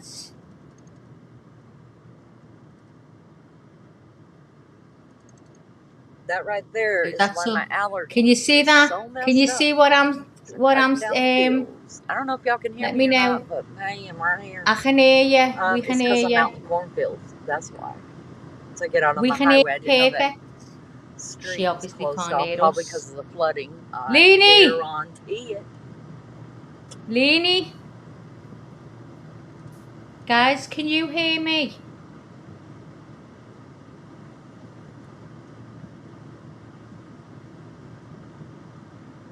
Yeah, the red screen says standby. Can everyone hear me? Thank you. It seems Leanie can't. Leanie, can you hear me?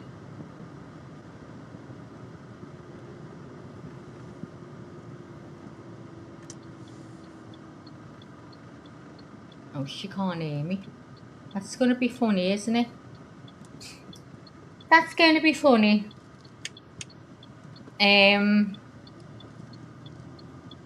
on. Oh, what happened there?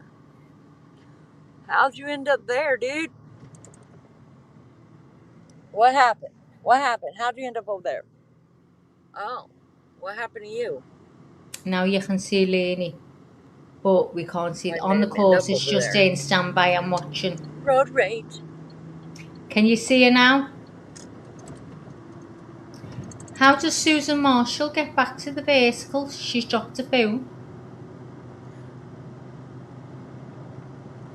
I'll show you. Can you see it?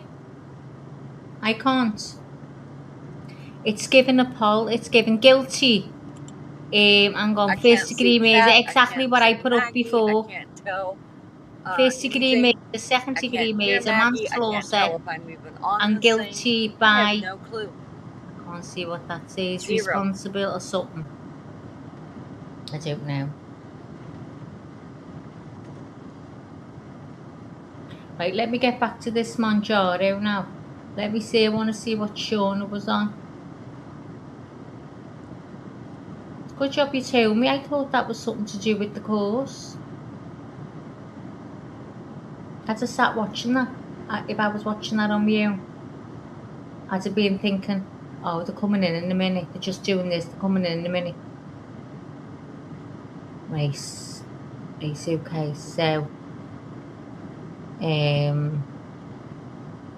Did Maggie drop down, you guys? Not that I can read the chat. I can't, so I wouldn't be able to find out. Gosh, that's cold. Lainey, apparently you can't hear me. Which Gemma, I'm going to Mallorca. We better be safe and just go the mall way. I'm on 30 milligram. Oh, Shauna, it works different So for many us then. streets It only are, goes up to 15. Ours goes up to 15 milligram. You can't take any more than that. And we have a shot once a week. Sharon's on Ozempic. I don't know how that one works. I'm down now to meet the weight I want to be. So I'm trying to stay steady now.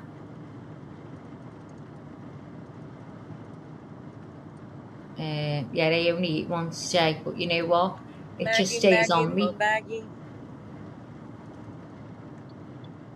You have to have plenty of protein and drink lots of water. Shauna, I'm going to be completely honest with you. I never do. I have chicken. Oh, come on. Oh, come on. Everything I eat is chicken, this, chicken, that, chicken, the other. Drive it like you stole it. Let's go. Yeah, it's scouts tonight. It was horrible. Anybody know the Indiana Fever? Indianapolis Fever female basketball team? That's where they play. Right there, y'all. Right there. Yeah, Charlotte, we're waiting for My the girl. visit for 3 days. My girl, y'all. No. Sophia, I love me some Snorkel Sophia. says, my Xar does too. I'm on the 1.5. Well, I didn't even know there was a 1.5. Ours starts off as 2.5, then 5, then 7.5, then 10. I feel like I'm on here by myself. 12.5, then real 15. Kind of expensive though. It's expensive. Mine is different because it's a research brand. Okay. I know we're waiting for one now to be approved. It's supposed to be better than the Manjaro and the Ozempic. Now, I know people are using it here and they're getting better results. See, I'm thinking they want faster results. I don't think that's the answer. Because it's just going to go back on you. As soon as you stop it, you've got to try and do it easier than that. But it's up to everyone, isn't it, their own. But anyway, it's near almost being approved here. I can't remember the name of it.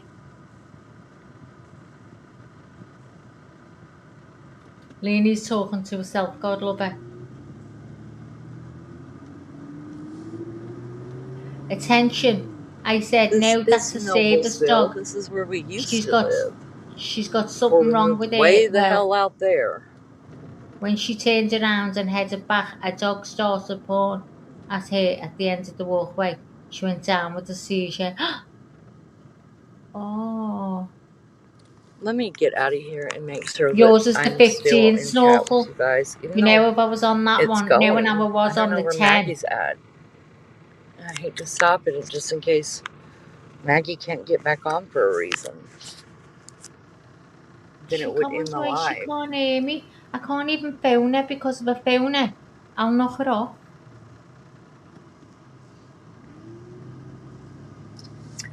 I'll knock her off. Does anyone know where that link is that I sent Go here Leonie? and see I what's want you going to on with this delete it live. if you I'm know gonna where go it is, park the please. car. Because that's when we get all the cranks coming up in the Park. backstage showing me the bits. Park the car in the car park so I can see what the hell is going on. Listen to this woman. She's out of her mind, isn't she? If I'm in a car there, I just want to sing. Alright. Let's see. I can't Okay, find let that me link. get out of here. Let me get out of here.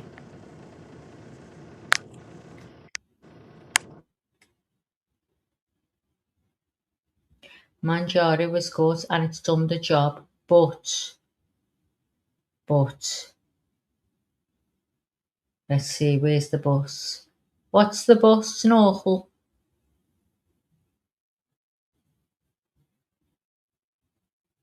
What's the bus? How are you doing anyway? Are you losing weight? Are you happy with your weight loss? Is it coming off the way you want it to?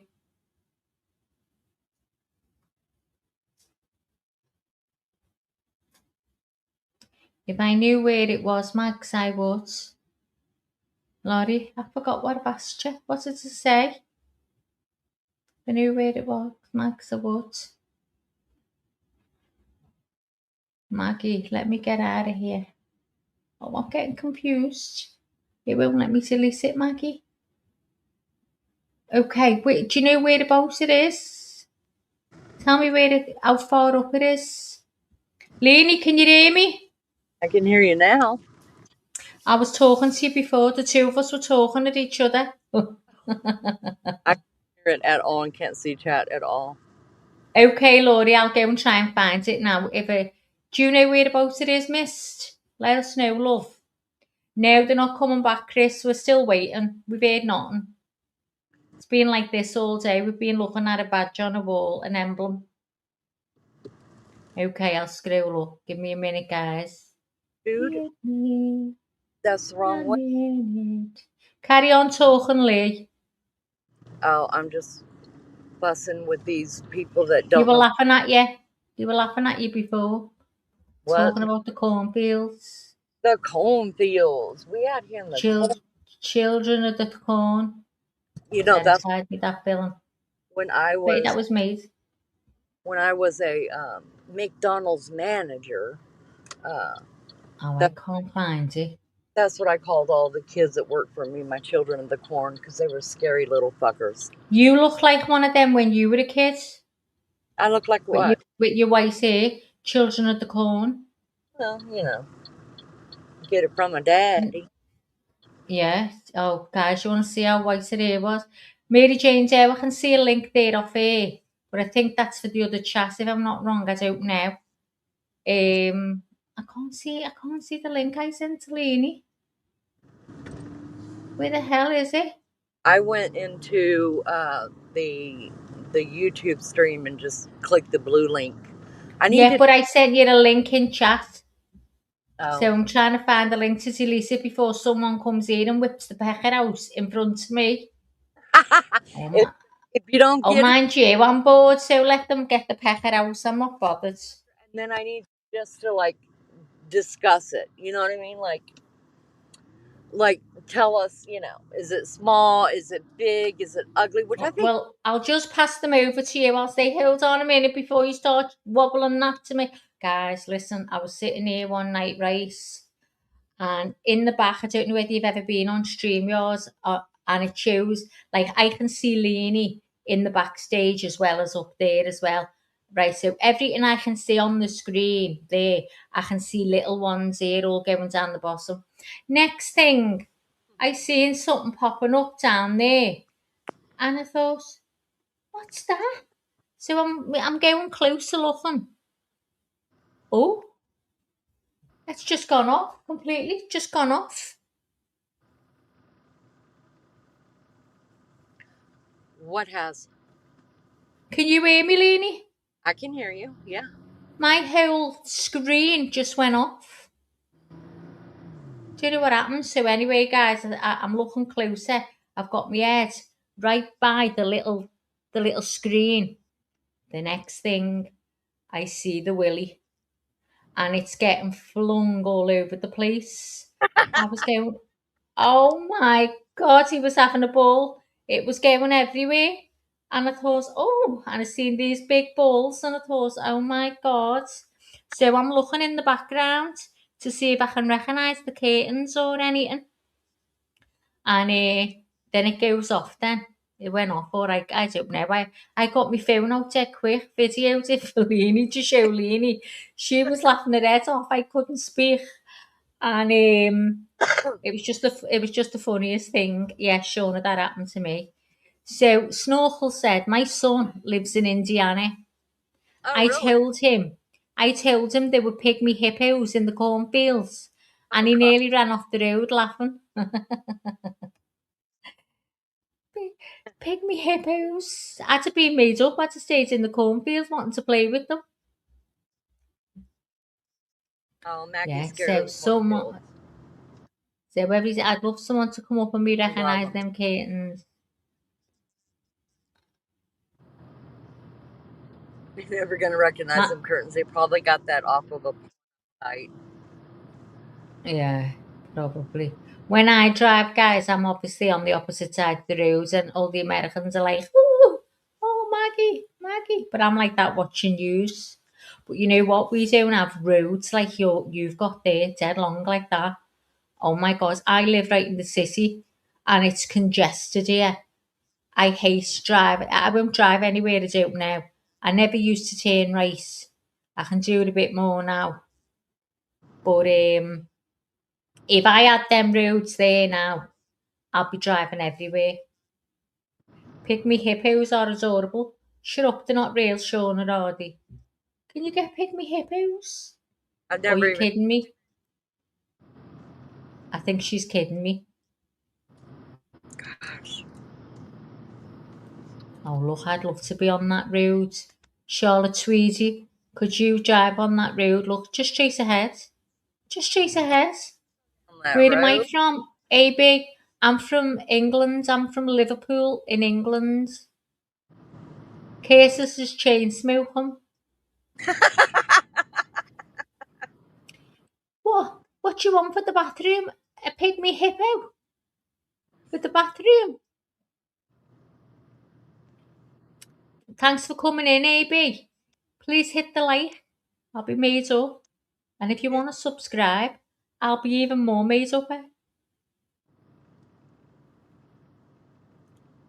They're real. They're real. Shauna said they're absolutely real. I bet you that road looking congested to you, isn't it? Because there's more than you on it. No, I've it's never not. seen more than you on it in my life. No, it's not congested at all. Listen, as long as we're doing over 45, I'm completely happy. As long as we just keep moving. See, we're always in a 30, but a lot of our roads now have gone to 20. Can you imagine? No, I could run that fast. I feel like I probably can't. I know I can't. I wouldn't even try it. I don't want to be beat up by my That's boobs. why you hear when I'm driving, bing, bing, bing, bing. That's telling me come down on your speed. Got to be 20. Oh, hang on. Why they were asking. We knew what they were asking for, but why were they asking for it? Yeah. And Joanna, usually there's a drum beat with questions. You can kind of feel them. I bet there's one coming, but we're just one and done here so far. And now that we're into the last 45 minutes to an hour of potential deliberations, give us a prediction. How long do you think this is possibly going to go, and how do you think it's going to end? Well, we've seen some of things throughout the trial being slow rolled, even by the judge himself. And maybe that's kind of the demeanor that the jury took on, that, hey, you know, we are going to take our time. We are going to discuss these things, and we're not under any real pressure to, you know, come to a verdict right away. I would hope within the next 48 hours, we have some sort of answer, and hopefully before the end of this week, and at least some feedback about where they are. My prediction is a hung jury, but if they do actually agree on something, I do think that it's quite possible they might find her not criminally responsible.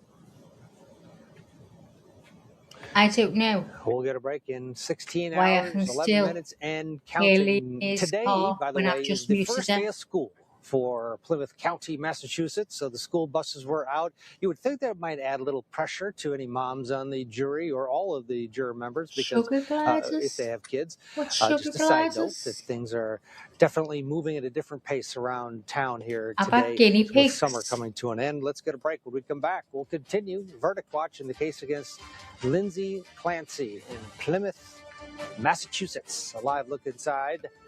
Rich is ready. If there's a question or a verdict, we've got you covered. Stay with us. Oh, we've been with you for hours. We've been with you for hours. Let's put Leonie's sound back on. Are you there, Lee? Yep. I've been here for hours and days and hours and days. And weeks and weeks. Tell me what sugar gliders are. Do you know what a sugar glider? Oh, rodents. Rodents. Like, yeah, they look like a rat. No, they look, to me, they look like little squirrels or chipmunks with wings. Ah. They're- We watched a rat running up the fence last night, a big fat one in Julie's. We went to see the cat, and a rat was running up the fence. See, I couldn't imagine seeing rats run everywhere like that. That's so weird to me. It just didn't look. We don't get them in the garden when we're there. It's of a night, because where we live.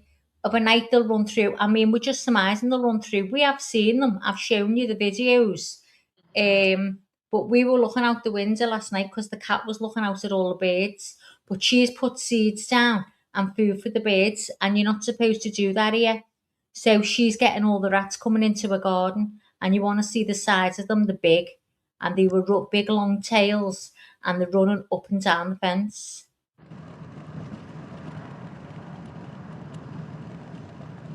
Oh, there is a lady zookeeper that sings to the pygmy hippos she takes care of. I will try to send you it, Leanie. Oh, do you know what? I watched through the night the kitten cam and the puppy cams. You know, where they take them in off the streets, and that puppies. Oh, but you know what's being coming on, and I can't bear to watch it. What? The market in China. The street market. Oh, Leanie. I could only imagine. I was there for 45 minutes giving them abuse. It didn't mean anything. They weren't even looking at the screen. You should have seen the way they were picking the puppies up, showing the screen, whatever they wanted to see, and then just throwing them back in a box. Oh, I don't want to know, man. I was heartbroken. Leanie. There's no way I could watch that. No way at all. I was screaming at the screen, and I was crying to Alec, and he was going to me, "What are you watching it for?" Because I could not watch it once it came on. I was like, "Oh my God." So I was calling them everything. So this fella then comes on arguing with me, saying, "Why do you think you're going to make a difference?" I said, "Why do you?" So I ended up fighting with him. Oh, it was just awful. Good for you. Awful, but I had to leave. I had to come away, and just, it's just heartbreaking. Yeah, I can't watch stuff like that. But you know what they do now? This is what they do now. This is the trick. They rent like an office space, yeah? And they've got like not cages, they're not cages. It's like do you know what perspex is? It's like glass, but it's not glass. You can't smash it. It can crack. It's like, instead of glass, and they've got cubes, and that's where each puppy lives. So what they do, they go there in the morning, get them out, put them all over the floor with toys and little beds and stuff like that, so they look like, you know, they're really looked after. And then they're advertising them on the phone. Oh, that's terrible. That's the new one now. They're Terrible. all doing that now. I know. And to get away with it, the vile, I can't stand it.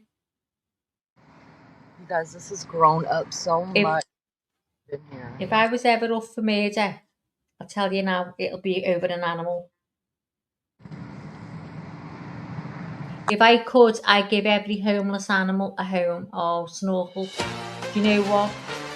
They're heartbreaking, aren't they? Hiya, Tosh. And because no one could take care of her kids the way she wanted them to, she had to take them with her. Shauna said she saw one running when you past left the the shop house, or one was she time and it seated? was a rat. She thought it was a cat. And what was her demeanor? Normal.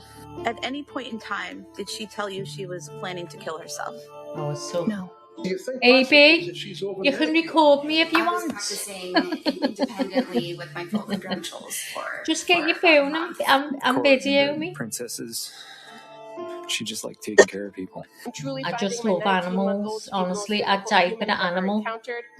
If I seen a person and a dog getting run over, I know you're all going to hate me for saying this, but I'm telling you the absolute truth. I'd go to the animal first. Suffering from postpartum psychosis. I don't think I have. AB. Welcome back to our continuing coverage of Verdict Watch Oh in my the God. case against Lindsay Where are you Clancy, from, the AB? jury of 9 Are you women, 3 female men, or you male? Still working hard, 16 mixed up hours Snorkel said and the counting. same as me. 16 I hours, don't feel 17 too bad minutes now. and counting. We expect I've this is the always last said hour it for the day. If they because don't I know come she can to speak a and tell me verdict, what's wrong with it, or then the they will man likely can, the be poor sent dog home by can't, I Judge can't bear Sullivan. it. He has sent them home at around 4 AB, o'clock. I'm Friday was about surprised 3:45. you can The day understand before me. at 4 o'clock. The How can courthouse you even itself is open understand till me? 4:30. Bottom line is we're into the Female. last hour of Well, it's deliberations nice to for meet you day anyway. number Thanks for 3. coming in. Will they Please come hit the to like a and verdict subscribe, in baby, because the then you final can hear me stretch all the of day time. 3? We're here. There's a live look inside I'm the the courtroom co-host, as we wait and Leanie, patiently who's just to been hear talking, anything who's from this driving, jury of is the 12. Joanna host. Nieves, Randolph Rice, and Julia Janae still Hello, with us. Carolina girl. Randolph, this No, the animal is innocent and this maybe time can't get out you of the know, you way can feel it from. around here. There's Oh, a, yeah. a little bit of energy of people mulling when It's people terrible. looking I at would their have a watches world like, of animals here we if go. I had my way.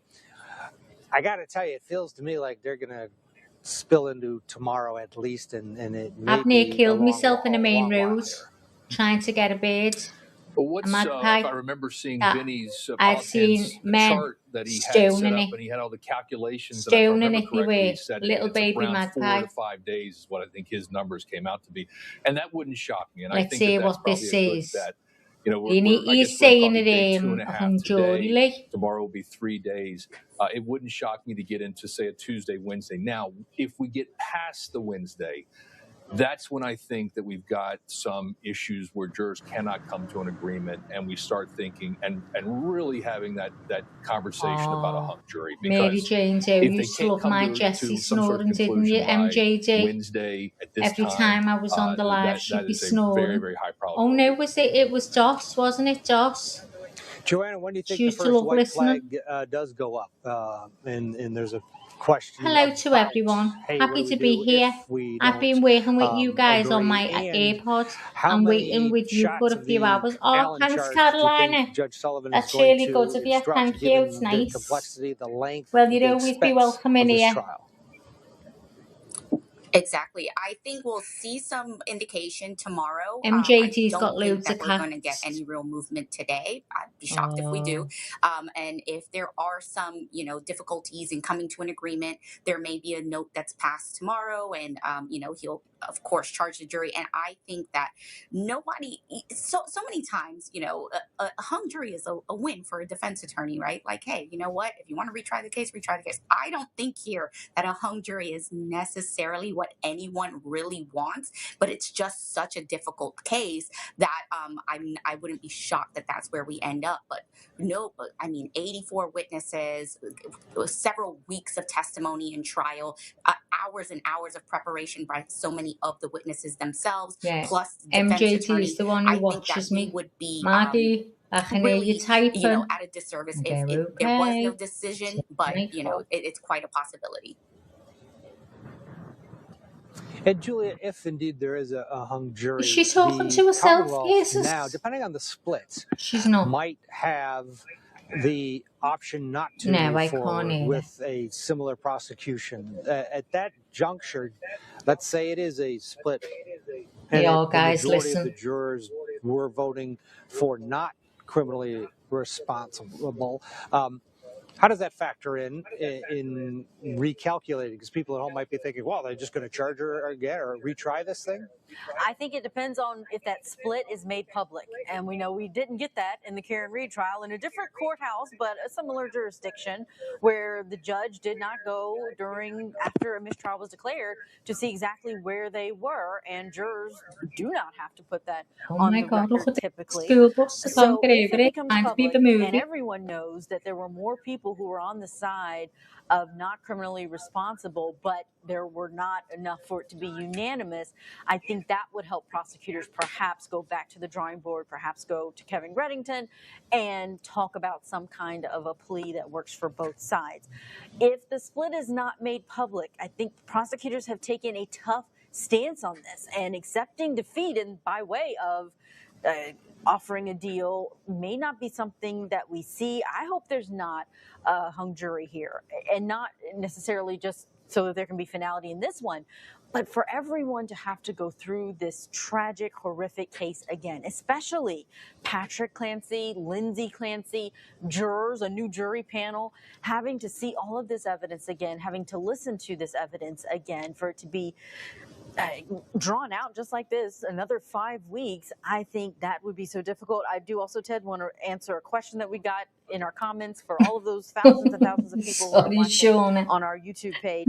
They asked, The way someone you said, said this is it. their quote, someone said 40 hours was required before a hung jury. That is not true. There is not a So requirement sweet for of laughing. time for when a jury has to deliberate, or how long they I'm have to glad you're deliberate before okay. a mistrial can be declared. It can be very early on. If the judge believes that they have tried and that they cannot reach that unanimous decision, then a mistrial can be declared, and it can happen at any time. Good point. Good question. Good answer. Randolph, put your What if they're prosecutor not hat happy on. with the What would you need evidence? in ammunition to go to your What'll constituents if happen you're the now? district attorney in Plymouth County, Massachusetts, and you're not going to retry Lindsay Clancy, the lady who killed her 3 children? That is a great question, and I think it comes down to what type of plea you work out and you justify to your constituents that plea is sufficient.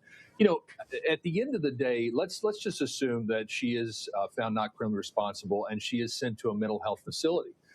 The determination for her release from that facility is either a danger to herself or a danger I to know, someone else in the Charlie. general public. That's the standard in which they want to sort of judge her release down the road if she does end up going there.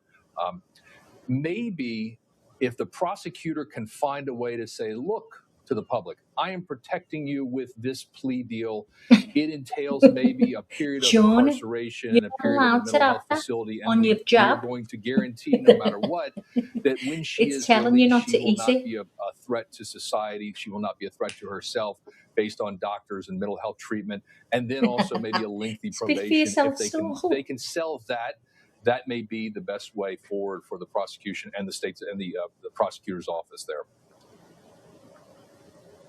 And Joanna, this case has already moved that ball closer in terms of public reaction. People who've watched this trial now understand the complexities of it. It isn't just the headline, lady who kills 3 kids sent to a mental institution and found not guilty by reason of insanity. It's different, right? The exposure of this county, they've now watched the trial. They know the nuances. It's possible, correct, if this is a hung jury, that this never goes to trial again. something's worked out. You're right. That is a did you hear that? possibility. I tend to agree with Julia that this was so voraciously prosecuted, and the prosecutors believe in this so much Have that you I would be cases? surprised We'll keep if your eye on they, it you know, in kind of case. take a step back and decide that they're not going to At re-prosecute least the this is matter. It would breaking it give up them an from opportunity looking to at just that emblem have a on the wall. consistent theme from I the feel very like I'm beginning, getting the second time around. hypnotized. But I do think that what has come out, and you know, that their doctors and the defense doctors all agree that there is this mental disease and defect at the baseline, and the disagreement really falls on the criminal responsibility. They may be more open to reaching some sort of agreement, like Randolph was describing, with the way the testimony unfolded. So I really hope we don't get there, but if we do, there are a number of different ways it could resolve going forward. 16 hours, 26 minutes and counting. Julia Janae, Randolph Rice, thank you both. Appreciate your expertise helping us along here as we wait patiently for anything out of this jury. Joanna's going to stick around. And the aforementioned Vinnie Politan is going to join us. He'll bring his theorem. He'll bring all his wisdom and his insight. We'll see what Vinnie thinks here. Day 3 coming to an end. Stay with us.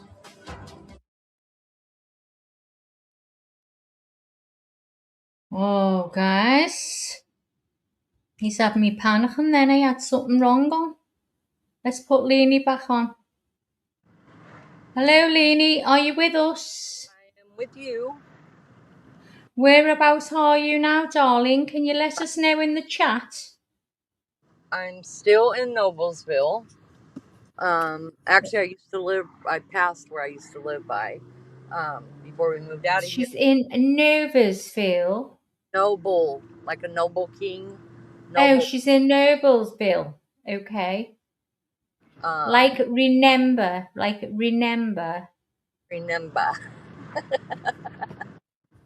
Remember. She says remember, not remember. She says remember. Remember. Noblesville. Thank you, Snorkel. This is a Dolores says, Curtis, are used to vapor lock every time you turn around. And finally someone said, put clothespins on the fuel line. It worked. I have no idea what used to talking about. But they're talking about the hammer. Doesn't sound good. Son of a biscuit eater. So how far have you got? Have you still got miles to go? Round the corner, like, yeah? I turned into the wrong one. 2 hours to go and get your glasses. I've never heard anything like it. We wouldn't do 2 hours to go and get a pair of glasses. Everything's 5 minutes from our house. Girl, That's why if we've got to go on a 20-minute drive, get a terrible cob on. No, it's about an hour from where I live, but this is where my eye doctor's always been since I moved to Indiana, so I didn't. Yeah. Yeah, but Gail, you're miles away from all the hub and what is it called? All the thick traffic and loads of people, and no, I'm not you in can just drive away and be at peace. Yeah, Indianapolis. Charlotte, 2 hours, I'd be at yours, Maggie. I'm telling you, Charlotte. Jump the train, you'd be quicker. Dolores and Cases are having a conversation. I've got no clue. We were too, but that last girl Wing sold me. Rides like you are on a cloud. Sounds good, that. Sounds like a bike, but I don't know. All right. Is that it? Are you there now? Yep, I am here. So do you get your new glasses now? Yes, today. Oh wow. Well, can you show us them when you come out, please? Yeah, and when I come back, I'm just going in to pick up my glasses and try them on, make sure they fit right. But then I'm also ordering my new sunglasses. So okay. Yeah, I will. If you guys are still here, then I'll jump on. If not, guys, I'll see you tomorrow. Okay, we'll see you tomorrow. Do you want me to ring it if they come on to give the verdict? I don't think they're going to. I'll tell these people, y'all gotta wait. Okay. Yeah, just say, look at this rings. I've got to answer it. Yeah. All I know. right. Love you guys. Laurie just said, new glasses but no teeth yet. Oh, no. Wait till she gets the full package, Laurie. Yeah, wait till I get my teeth and get my eyes fixed, y'all. I'm telling you. Lips. Ooh. Myself. Go on, Gail. Get in. See you later. Bye. Bye. Yeah, teeth are in 2 weeks, I believe. I've never known teeth to take so long in my life. She could have grown another set. Honest to God. Hang on, here we go. This young lady did nothing wrong in her life. We're here to support Lindsay. You are a biased weasel. She was having intrusive thoughts herself of harming the children, correct? Correct. So why did she specifically do it? She was depressed. She was exhausted. She was done. She didn't want to try anymore. She felt damaged. Welcome back to our continuing coverage of Verdict Watch. In the case against Lindsay Clancy, I'm Ted Rollins. Great to have you along with us. We're outside the courthouse in Plymouth, Massachusetts. Inside the courtroom, our camera and our cameraman Rich are ready to go if indeed this jury has a verdict. In the last half hour, I think is safe to say, of deliberation, Judge Sullivan has sent them home before 4 o'clock on both day 1 and day 2. And today is day 3. 16 hours, 31 minutes and counting for this jury of 9 women and 3 men. So far, just that one question on Friday, about 45 minutes into the day Friday. Since then, not a peep out of this jury. What does it mean?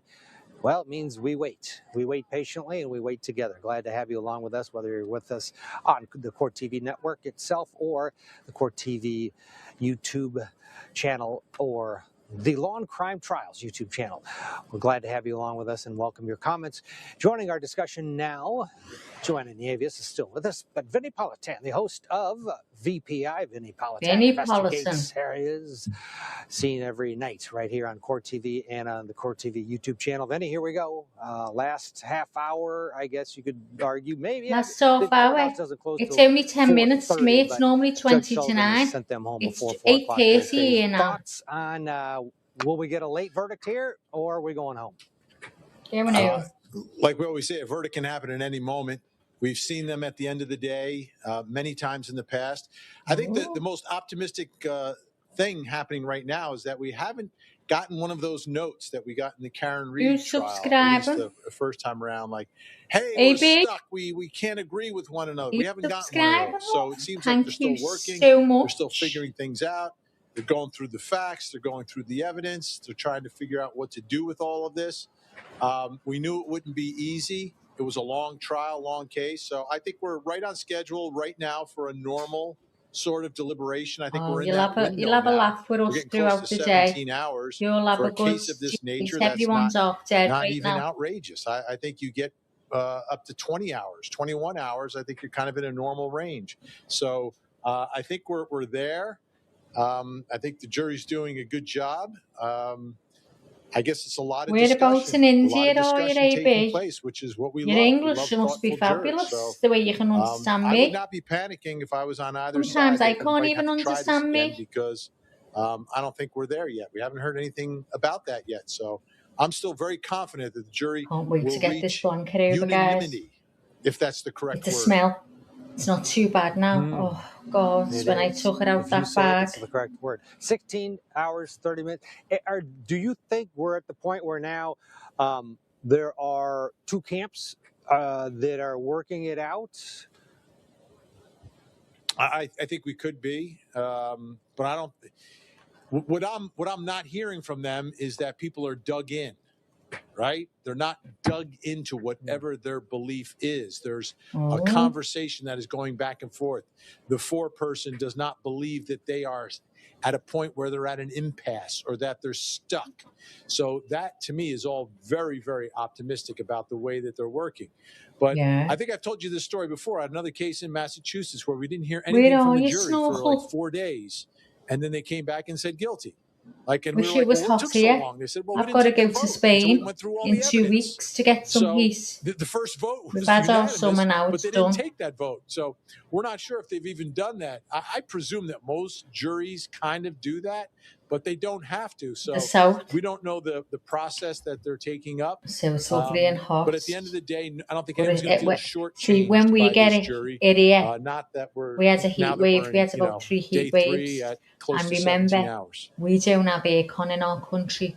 Yeah, that's a Only good in the point. big Joanna, stores, Abby, the and the big foreperson here could be a offices, factor. To places Vinny's like point, that. every jury does it differently. And if this is You know, a jury and this foreperson we looks don't like have could them be in our this houses. type of person, So we're like if sardines in a they can are because methodically our going through houses the evidence, are there's built a lot of evidence. to There's withhold there have been heat because we're in a 84 cold country. witnesses. Lots to talk about if that's their mentality. Shauna said, my grandpuppy just came through the door and jumped up on me. And I think that's Oh, I why wish she there's jumped up on me, this Shauna.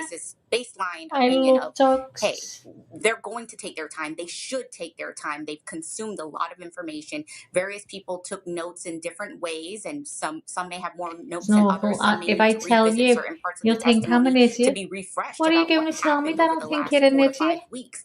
And Go on. I think that it's not a surprise that there's going to be a number Snorkel, of are you hours a male or a dedicated to female? discussion on this. It's all I right, just I'll don't ask it know. again in Of a course, minute none because of I'll us forget. know what position they currently have. I just find it hard to believe that Yeah, all we do 12 it. of It's, these people are going September to is agree usually a nice on the gem. outcome here. Cool. But if I'll they see you do, I later. don't think they're going to do it quickly. Vinny, what's your take on the manslaughter in the middle argument? That Asa says, I think there is a holdout they'll or move two. to the middle, the two sides, if indeed there's a split. Do you buy that, or do you think manslaughter, just there's no intellectual way to get there? Oh, I love that word, Alabama. Why would I hold it against you? I think there's I love always saying Alabama. room for a compromise all your when you have 12 names people. Like of all your if we states do and get to that the point of are where people are amazing. still It's discussing it every with each name other and just reminds have me of open watching a minds movie but are on the not telly. agreeing. And I think I Kevin Reddington love. did that I've spoke to purposely. loads He of people wanted from it in there Alabama because on here. he knows that a Do I jury sound can funny saying sometimes it, just Alabama? compromise on it. I So love it. I think it's a Why was viable I option. think? But if Why you would I technically hold it look at against you? the charge, Why is it a bad doesn't place seem or like it something? really fits. I come But from a place that it's an people option think's for the bad. jury. So I think And they you can wouldn't look at it that way. you They're wouldn't not get supposed nicer to, but they people. can look at it that way. And I think most Hey neighbour, juries I'm in understand Florida. Oh that Lord, I'd love to manslaughter be in is something Florida. much less Did you than hear murder. about that poor kid But in we'll see if that's Florida? where they go. You know, Ted, I just want to talk about the amount Oh of God, time what that was they're the name? taking. Yeah, And I it's thought gone about blank. it I this can hear way. him down my I mean, ear. I've done on Vinnie Let me Politan lever him down. Investigates way more than 20 hours of analysis of the evidence in this case.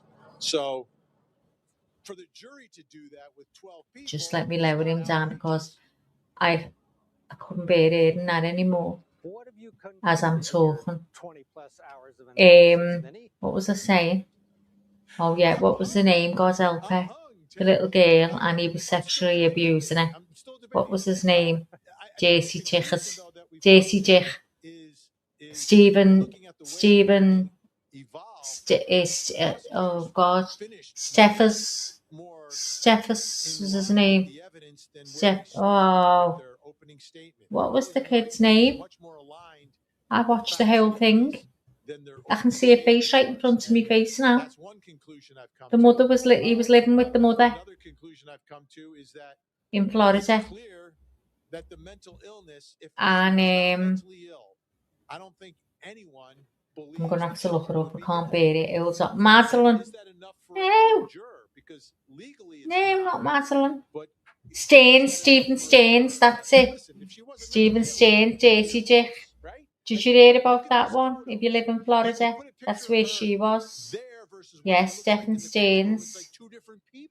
for goodness sake. And it's obvious that the mental illness Madeline. Was it Madeline? But mental illness alone is not the test. Oh my God, I'm so worried about my brain. You know, Misty. What's the surname? It's two different people. Welcome to Deadly Tika. Thanks for coming in. Please hit the like. I agree. And I think that is really what this case boils down to. We've got these doctors that have testified on both sides that she was suffering from a mental disease or defect, and had her Oh, treating go away. physicians maybe diagnose the underlying issue rather than Oh, Stephen Staines, he was abusing her all her life. and I think that is likely going to land with And many of those he was videoing it as well. Videoing when he was raping her. So I think he was sending it out to other Daisy Dicks as well. That's the one that happened in Florida. Stephen Staines, he got guilty. They found all the footage all over his phone. He was drugging her. She was taking stuff for ADHD, and he was giving her more of it. And on all the pictures and the videos, she looked like she's asleep. That fucking sick, makes me sick. Mazel and so, that's it, Misty. God, do you know what? I don't know how I forgot that, because I watch that case every day in my life. It was so sad. Look her up, Laurie. Mazel and so. It's just not everybody is going to be as empathetic in that. Killed her in the house and took her to some fields. The courtroom doors are open. People are being ushered in. We'll see. We'll get a break. I'd lock myself in the fridge and refuse to come out till 4. It's 33. It's 10 p.m. Oh, baby. Oh my God. Do you know what? We had that here. We've had that, if it's the same. We had that here, and we were all like sardines in a can. Terrible. Sweating. No aircon in the house, can you imagine? Just fans that blow warm heat. Oh, it was awful. Our windows were that pushed out, they were near coming off the hinges. It was terrible. I think he said they're being ushered in. Is that what he says, Laurie? What's that mean? They're going to get told to go home now, or they're getting ushered in? But oh God, what's that mean?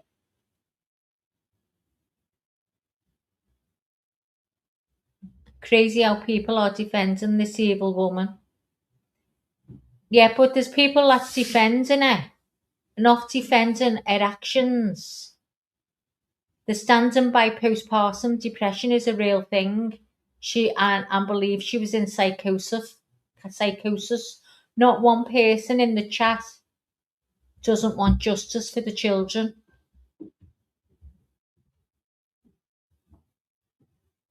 They're coming back in.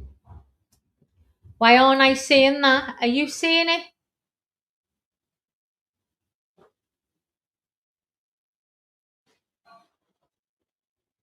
I'm technically not supposed to be outside during the day because my body can't handle the heat. I almost had a heat stroke years ago. Oh my God. Oh, be careful, Snorkel. Laurie says, I want justice for the children, but I don't believe she's the one. That's it. We all believe different, but we all believe in one, that we want justice for the kids. Of course, it's a real thing. Doesn't excuse murder. No one said it's. Listen, if you've got a mental illness that totally takes you out of yourself and you have no recollection of doing it, why would that make her evil?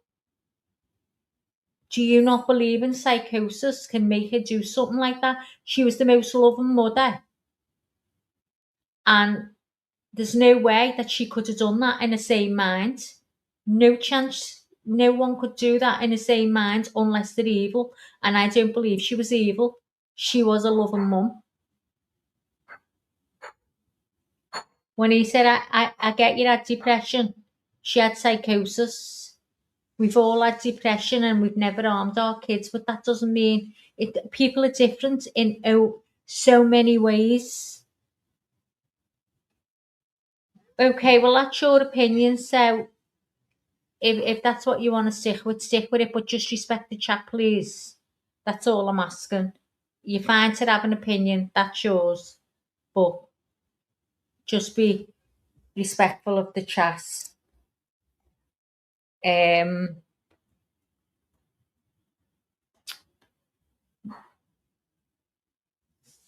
Yeah, exactly.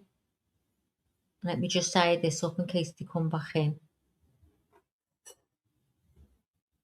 It'll come back on anyway as soon as anything's happening in a minute. See, I don't understand how people can't understand a person in psychosis hasn't got a clue what they're doing. Do you know what I mean? And they say it's not an excuse for murder. No, not everyone in psychosis goes and commits a murder. Yeah. Welcome back to our continuing coverage of Verdict Watch in the case against Lindsay Clancy. People are now assembling in the courtroom, according to our photographer, Rich. They are going home. The jury is going home. There's a little movement. Let's go into the courtroom. Judge Sullivan is, well, maybe Rich was just moving the camera a little bit, but we're being told that they are done for the day, day 3 of deliberations, 16 hours and 45 minutes. They are going to be told to wrap it up. They're done for the day. They'll be back See you for guys. day number 4, moments away from going on the record. Our team in the courtroom Exactly, says that Nicola. the parties are all You know, assembling. go and look And at again, our we do playlist expect and go to Judge the one Sullivan where to send them home, he which talks is about the how many same time that medications he she was sent them on, home on where she Friday. cried for The help courthouse closes endlessly, at 4:30. endlessly cried for So help, and not clearly a wants soul the helped her, including her Reddington press husband. conference at all of the end of day activities to wrap up so that the court Thanks, staff Nicole. can exit the courtroom here in Plymouth, Massachusetts, and come back Yeah, tomorrow. it's The jury 2040 worked throughout the day. now. Joanna Navis and Vinny, I'll cut you Thanks, off as soon as the Snorkel. camera moves. We're all just Vinny, normal, everyday Rich, he's people, first to know, Snorkel. Do you know what I and mean? he's saying they're going home for the day. Yeah, Godspeed. I It's the believe it. 9 women that are I holding think it we're right up. on schedule, Do you Ted. think? I think we're right on schedule for day 4, around 21 hours, according to the Politan theorem. So my guess is You maybe know, tomorrow Laurie, I think afternoon you're right. we hear It's from going to this be jury, tomorrow. and Ted can finish his vacation in Massachusetts. Have they gone, Jem? Have they been Yes. boosted? No comment. Right, Joanna, Swanee, tomorrow, thanks for according to coming in, Vinny's but you're not speaking to theorem, any is the of day. our Here we chat go. like Judge that. Sullivan on the bench. See you Let's later. go in. Back to the matter of She's been versus boosted Lindsay for Clancy. talking to All Laurie parties like are that present, as well. excluding the 18 jurors. All right, so we're going to bring the jury, and they've asked to go home for the evening. We'll have them come back tomorrow and resume their deliberations. All right. Anything we need to address before we bring them in? No, Your Honor. Okay. Yeah. Oh, flowers out. Couldn't bear it. Right, guys, let's get out of here. Let's listen to the hot mic.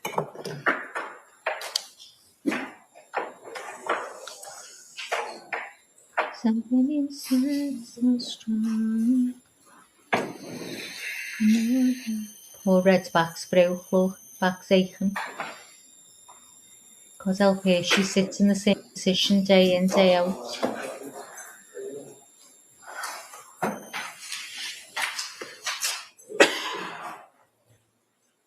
Exactly, Misty. It's killing us, this. It's killing a lot of us. Taking 10 years off our lives. AB will be here at 9 a.m. every morning while this is going on. And then we get the next case then, and we'll cover that. But not like this.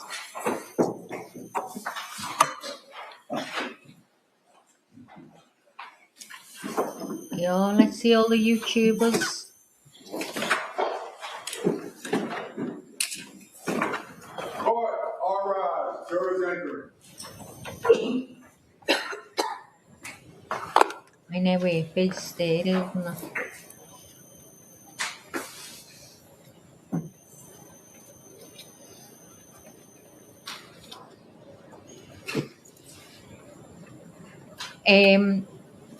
I don't snorkel. We've got one that we might be doing. I don't know the name of it.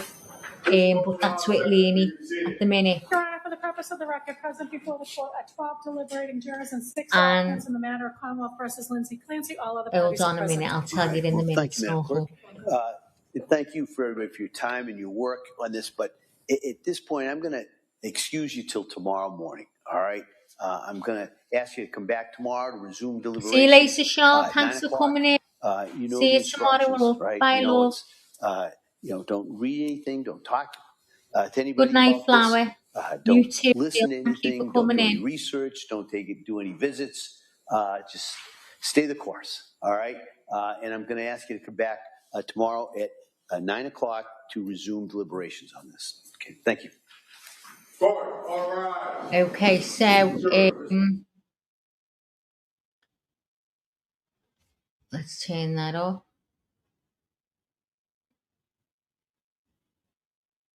Why is that?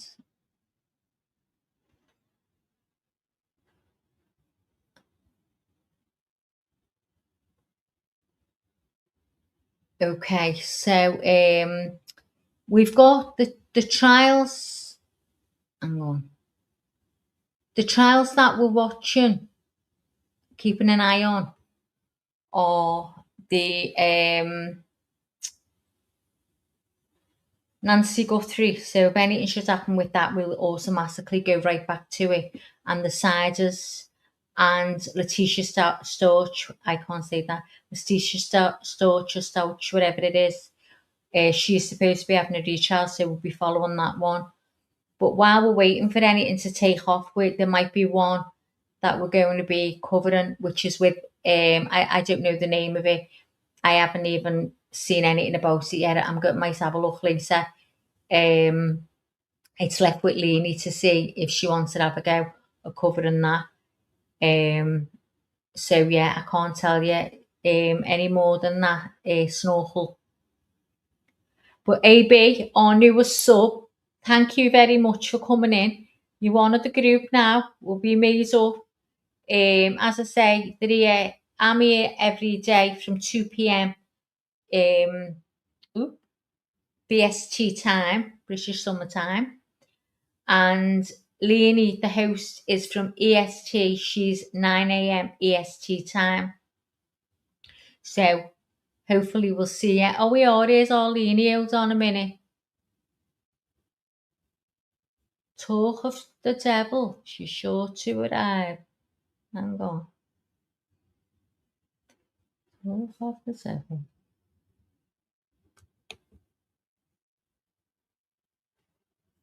Have you got it, Lee? Did she, Shauna? I never seen it. And thanks everyone for being here again. You've all stayed with us, you know. You don't know how much that means to us and how much it helps us. We really are appreciative of everyone that is, being here with us from day one. It's brilliant and it really, really helps us. I mean, I know by we get to the last 2 hours, we all go a bit dead, don't we? I haven't got any more to say. I'm wiped out and God help yous are all typed out because all day yous are typing. Here she comes. Got your camera on, Lee, but it's not on you. You're all right. You're on the stage, Lee. We can hear and we can see. Hang on, you're on camera. You're on camera. I know. I gotta find something to cover up my mouth. Hold on, let me see if this works. Okay. She's covering up her mouth.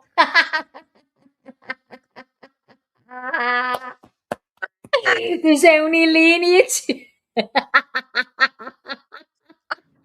AB, I'm gonna have to tell AB. Listen, AB, you know when someone told you before we're all special on here, but the host is particularly special. She's had all her teeth out, right, about 3 years ago, and she's waiting for the dentures, right?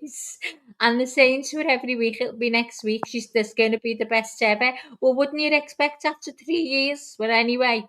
So she won't show you her mouth with no teeth in, but she pulls me some of the funniest faces ever. So go on, Leanie, speak. What? Y'all like my new glasses? Let's have a look. Yeah, you know when you finish with them, can I have the frames? You want these frames? Yeah. Are they your pointy ones? I'll have them as well. No, those aren't the pointy ones. I've got black ones and these ones. Those ones are pretty red. These are pretty Like the ones I've got, aren't they? Yeah, I'll have all your frames if you're not using them. I'm poor in England. Say hello to our new sub. Hello, At AB. I'm one day gonna have a Hollywood smile, and I'll show it to all of you guys. Listen, y'all. I feel like if I did this, can you see that where I only got one eye open? Yeah. Then I see everything just fine. And then when I do it like this, I can see everything just fine. But when I open both of them, I'm like all fucked up. I'm not kidding you, and I haven't had anything to Well, drink. hang on a minute. Now, Lenny, are they right for you if you tell them? Yeah, my eyes are they're always like this when you get new glasses. And they just I have just get the cheap ones. Well, my prescription is expensive because my stigmatism. So nobody cares about that. So what happened? Did they let us go? Oh, they just said tomorrow. They just said tomorrow, Lenny. Okay. All right. Well, I did order my sunglasses. They're not my favorite. I'm gonna get my other sunglasses. I'm gonna get my other sunglasses, my new prescription, putting them because they're my favorite ones. And then I'm supposed to come back. I think they said they'll have them within 1 to 2 weeks.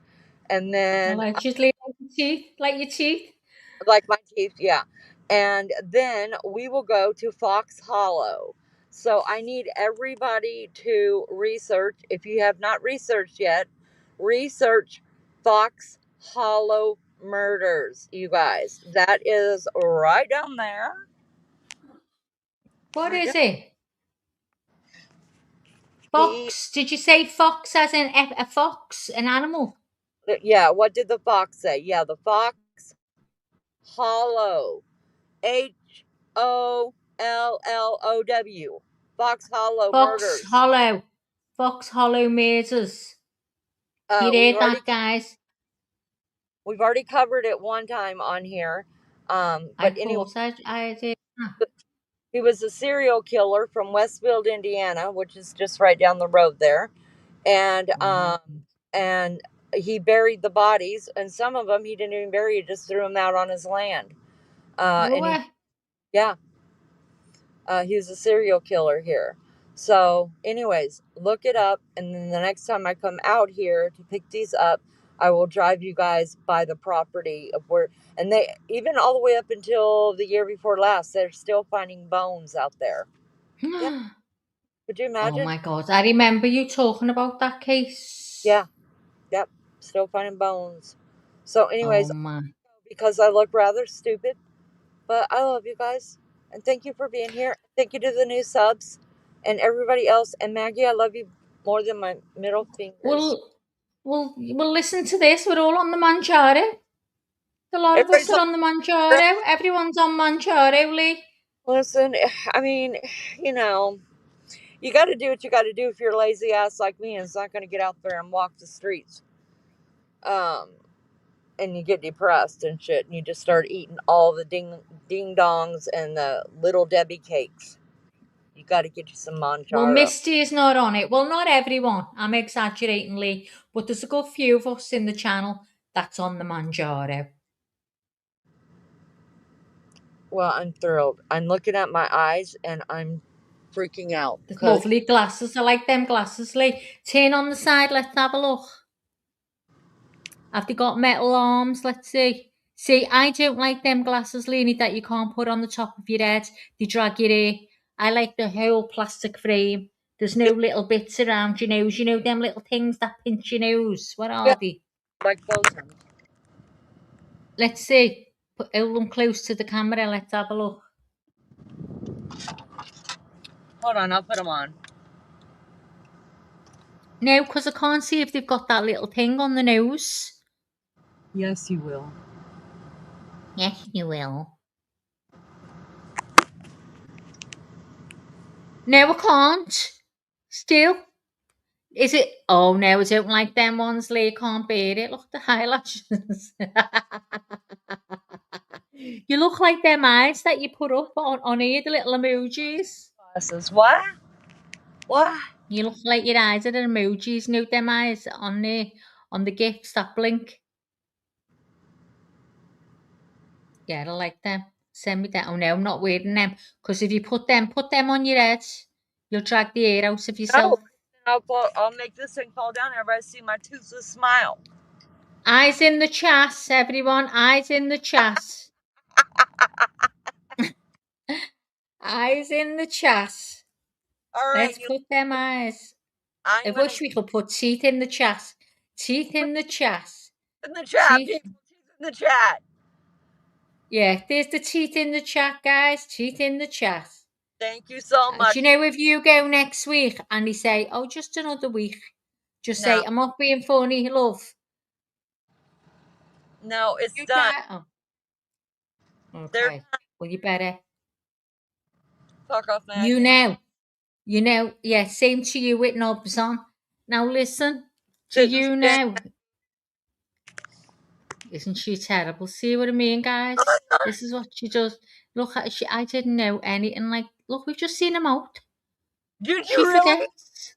You've just put a bit your mouth open wide, right at the camera. You've done it now. You may as well carry on. You're good. Hurry up and take that off of the video. Everybody will be looking. Look, back. you're doing it now. Oh shit! I gotta go. Bye. Bye. Bye. Do you know what it is, right? She pulls faces, and when she pulls faces, she takes herself closer to the camera. It's just what she does, and she's forgot. Moved that from her mouth and gone right to the camera. I give up. I know, Shauna. I know. You've just got it. What can you do, Lunchy? Eh? What can you do? Snorkel, it's terrible. Terrible, can't control it. Can't control a woman. She's uncontrollable. Lisa, it's all gone off. It's all gone off. Leanie's being rumbles with no teeth in. She just gave herself away. She put something black across her mouth so no one could see she was gummy. And then she starts pulling faces as she's talking and puts her face right to the camera with not a tooth in her head. I know, Shauna. I know. Give up. I give up. Right, I'm going to go. I'm getting out of here. Thank you very much for staying with me, as always. And I'll see you all in the morning or in the afternoon, wherever you are in the world. And, oh God, let's hope we haven't got to do a full day again. Please, God, let's hope. I couldn't bear it. Life is hard and life is wild. It can be With it all, this case anyway. And every once in a while, you need a Anyway, take care. Love you all. And have a good night or a good day. According to Leanie, she appreciates you and all that you do. You need her, but she needs you, and that's the beauty of according to Leanie.